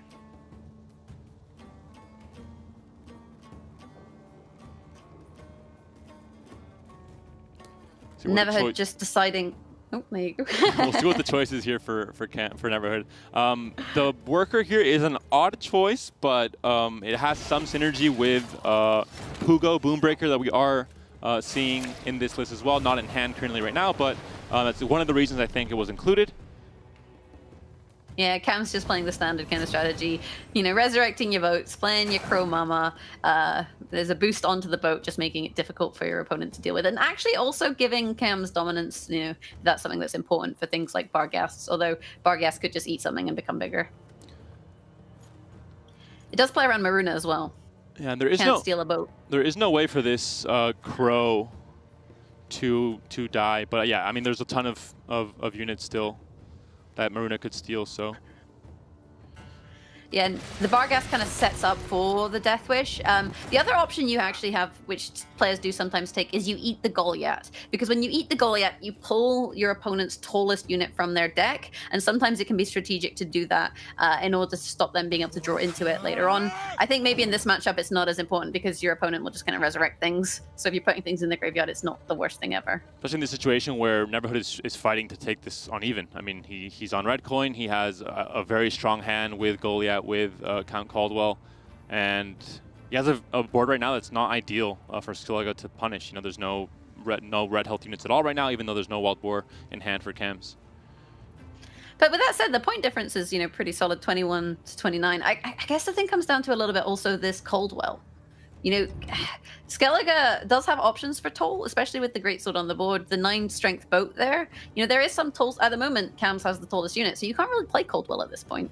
And if you do play the Goliath, there are options to damage it, so then Caldwell becomes really awkward. Although you could play Caldwell and then consume him with the Barghast. Yeah, I think that may be the option, if it comes down to that. Of course, the Heat Wave is also in hand for Neverhood. Probably going to be used on the Greatsword if the Decoction is used, because then it will grow quite a bit. Yeah, I think just waiting on that Heat Wave. You're going to use the Heat Wave on the Greatsword's lovely because it means they can't resurrect it for the final round. But you want to wait a little bit until it gets taller. But then, you know, maybe if Cam suspects a Heat Wave, you would wait. But then if you're waiting, you just get Heat Waved in round 3 instead of round 1. I think with a single Greatsword in the list, Cams has to take advantage. It's stuck. It's on the board. I have Decoction in hand. You know, it's kind of doubling the points that Decoction gives you, so why not go for it now? If my opponent has Heat Wave, well, I mean, that's going to happen. You know, it's life. That's kind of what you expect. And right away, we see Neverhood trying to really put the pressure on, uses the Barghast onto the Werecat, gets that extra Death Wish effect, and stays ahead instead of, you know, it being a 25-25 tie. And all of a sudden, Cams is in a big, big pickle because he is tied on points. The bleed will come in, but there's some very strong, you know, cards left in hand for Neverhood. And Cams has a Hemdall, which is nice and beefy, but there's not much of a row on Neverhood's side of the board right now, so it won't be as effective. No, it's a beefy unit, and I guess expending the Cave Troll I think is relatively okay. I mean, what are you trying to protect from Skellige? You don't really want to play Caldwell because Caldwell's a risk, right? Caldwell either goes to the Barghast or he goes to the boat. He doesn't. You don't know where he's gonna go. Opting to hit the front row, that's interesting. You know, the back row you could have maybe damaged the Barghast and made Caldwell more awkward, but then you put your opponent on Caldwell. I don't know. And there's one leader charge used of Overwhelming Hunger. Steals the bear, which is a pretty big steal as well, because that will affect the second bear that is in the deck for Cams later on. 38 to 29, even cards, and it looks like Neverhood has really, really punished Cams here. Cams has to be, you know, not very happy with the situation. He's going to be losing this on even. His Greatsword is gone. he's used a lot of important, a card like Hemdall is a pretty important gold card. That being said, a lot has been used by Neverhood as well. We saw Goliath come down, we saw Defender come down, we saw a lot of pretty important gold cards too. Yeah, losing the Savage Bear is just also annoying because it means that your second bear is less impactful, right? At least it's not the Crow Mother, but it's not exactly ideal. And going against a deck that goes this tall, it means his opponent does have the option to bleed him as much as he would like in this round, and that's really awkward for Skellige because you like to have longer rounds for cards like Hemdall, for Wild Boar of the Sea. But when your opponent's in a position like this, they can kind of get away with bleeding you without the downside of ending up down a card. Straight pass from Neverhood, so not scared of the longer round with Wild Boar. I think he knows that monsters in general doesn't have that much of a problem against Wild Boar. You're going very tall, you have consumes, you have Thrive units that are going to be green health, and he just wants to guarantee he gets that extra card. And he also has cards like Andrega Larva that are better in the long round. And once the Greatsword has been used as well and it's been banished, you're not that scared of the long round against Skellige. That's true, and there's some really problematic cards in Neverhood's hands for Cams. The Beast is one of these cards that's going to get bigger and bigger. No Morkvarg at the moment for Cams means you don't really have a good answer to that. There's these big units. There's Puggo, there's Coldwell. I mean, even the Noonwraith, it's a 6-point card. And again, no Morkvarg. That's sad. And Decoction was used as well, so there's no way to answer the Beast that way with Decoction. So not only is Neverhood's hand looking better, but it's bigger as well. There's one more card there because he did win on even. So Cams might be in a bit of a pickle here. I said last game he was doomed and he ended up only losing by 4 points. We'll see if he can do the miracle here to try and win this game 4 and get back into the series. But Neverhood is looking very favored with the Larvas as well. This mid-range Skellige list has really not been shining in the tournament so far today. We saw Green Knight not do particularly well with it. Cams, if he loses this one, is the second game in a row he's lost with it. And it's a list that maybe is quite solid on ladder, but now that players are getting kind of more familiar with playing against it, because of that, it doesn't seem to be as impactful in tournament. I know Demorkis was saying that when he brought it to qualifier, he really struggled with it compared to some other lists. And like you said, Morkvarg is stuck in the deck for Cams, but there are still also a few cards missing for Neverhood, like the Jaeger. Yeah, Acorn, I mean, you can roll Decree it, right? You do have that option, That's except true. that, Stunning Blow is a card. So you probably roll Decreeing an Ozril, in which case, is your graveyard set up with a toll unit? I think it is because it's the Goliath, right? Yeah. So you're still getting decent value from the Ozril as a final turn. And that's also going to guarantee Coldwell does not defect to your opponent's side of the board. Although you do have the option of consuming the Coldwell with some decks, although in this situation, no. Oh, the Beast is dead. And this is Cams adapting to his situation, having to use Hemdall as a 1-ping damage unit, but still very strong body, so definitely worth it. And the Beast is a card that left unattended can really skyrocket out of control. So heads up play by Cams does end up using his leader ability. That does give him the option to get 2 damage pings and take down that Beast with Hemdall and the Stunning Blow. Yeah, across 5 turns of the Beast, I feel like Hemdall equated to just a wee bit more there than the 1 point of damage. But it does maybe open up a bit of space for Neverhood to consider the Ighern. Although with double last say, I believe he could just resurrect the Ighern second to last. If he wanted. I think, well, not resurrect, Decree. I'll snap your neck in my fist. So we're going to have maybe a 1 armor Ighern, we'll see.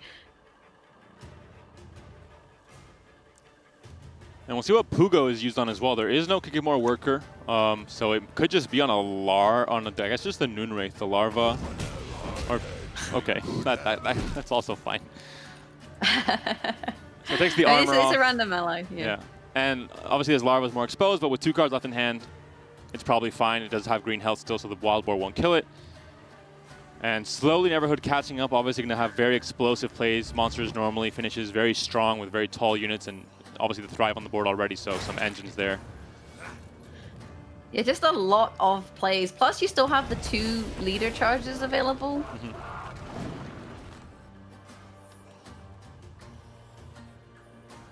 And you have to play the totem here because you need a turn to click it, right? So, I mean, it would make sense anyway because you want to finish on Wild Boar, but this point, Cams, he's not really going to be able to react to the Ighern. He's not going to be able to react to the Coldwell.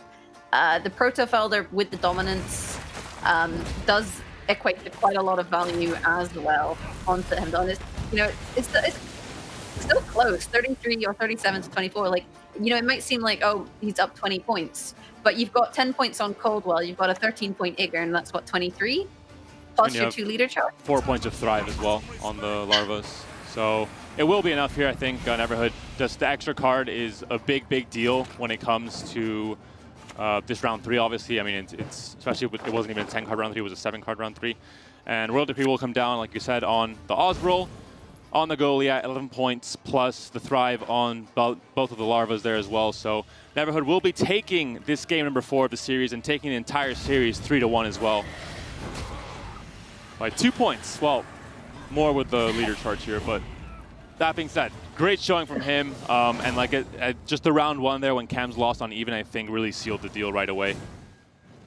Yeah, and that's the difficulty of going first. Monsters on red can bully you, and Neverhood really bullying Cams there in order to secure his victory here in the last quarterfinal. This is his first official GWENT tournament, so he's really made his mark as a new player, and he will be going on to face Team USA, Team Aretuza, and Red Rain tomorrow in the semifinals.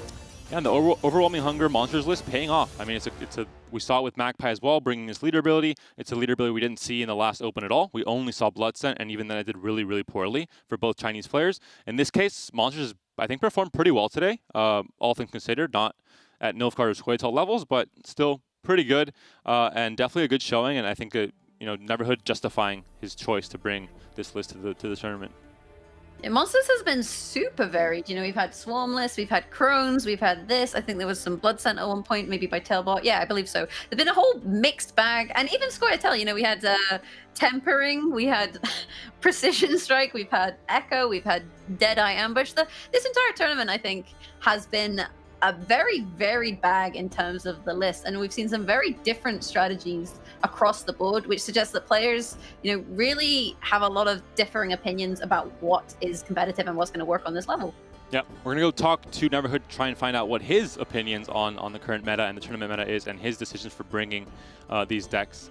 Hello Neverhood, how are you doing? First of all, congratulations on making it to semifinals. Obviously, it's your first tournament, so a great showing so far. We'll see if you can keep it up tomorrow. Quick question, just in terms of qualifying to a tournament and making it to the big stage, were you nervous or did you feel any pressure at all, or did it just play out like a normal game on ladder, for example?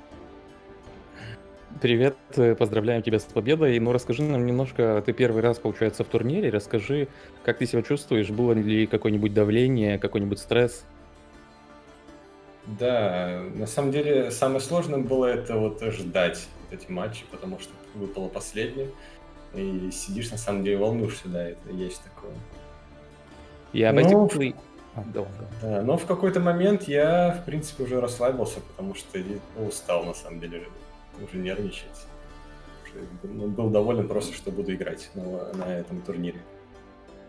Alright, so basically the hardest part was waiting until that last match, and that was the most stressful and tiring part. But after like a couple of hours, I basically relaxed, and I was just happy that I'm gonna play and finally finish the day. That's great to hear. Another important question, I think, when you found out you were playing against Cams, who's a player who seems to be on a very hot streak recently with the qualifiers. He qualified to this Open, of course, and to Open number 3. Were you worried about your chances against him? Did you prefer to play a different player, or were you ready to face really anyone that came in your way? Вот когда ты узнал, что будешь играть против Камса, ну, игрока, который, в принципе, прошел, получается, на этот турнир и на следующий еще, что ты думал? Ты хотел вот против него играть или против каких-то других игроков? Ну, честно, когда шла жеребьевка, я думал только о том, чтобы не попасть на Макпая. Не потому, что мне страшно с ним играть, потому что мы вместе с ним тренируемся. Alright, so during the qualifiers, basically, I didn't want to play against Magpie. It's not that I'm afraid of him, but we are actually training together, practicing together. So that was the only thing I didn't want to do. You could see some similarities with the list that we've mentioned as well, so I assumed as much. Regarding the last question, obviously you're facing Red Dream tomorrow.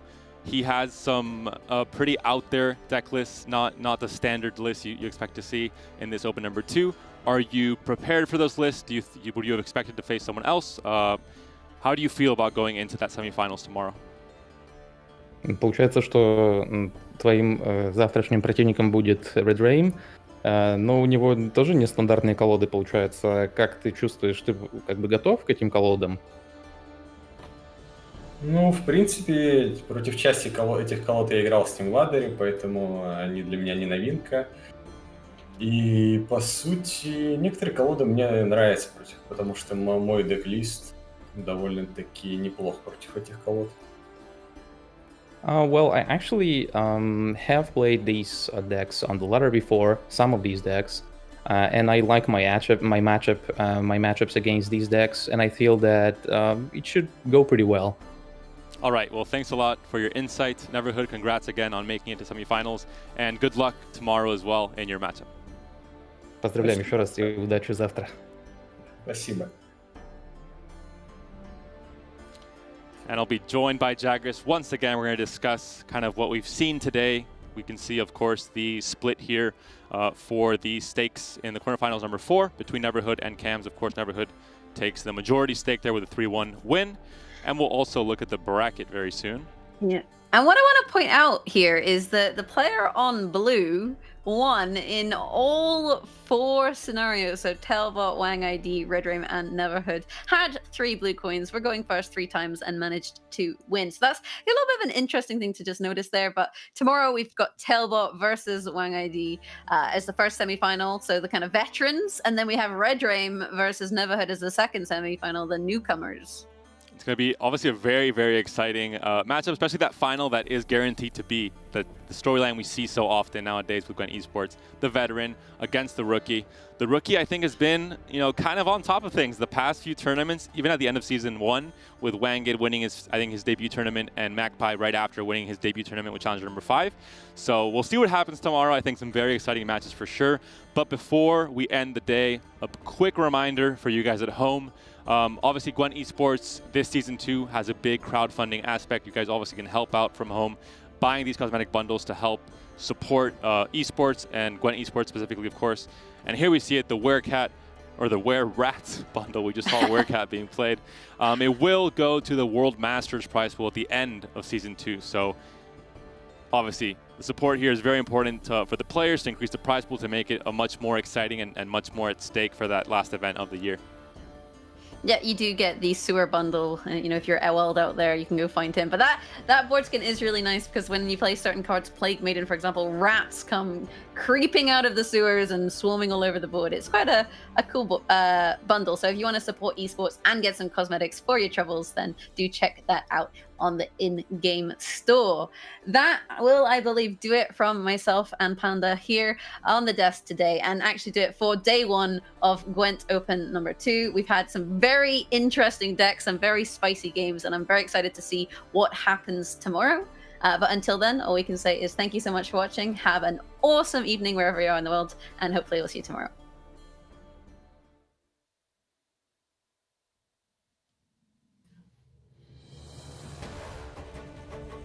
Look, Ma, I'm on TV.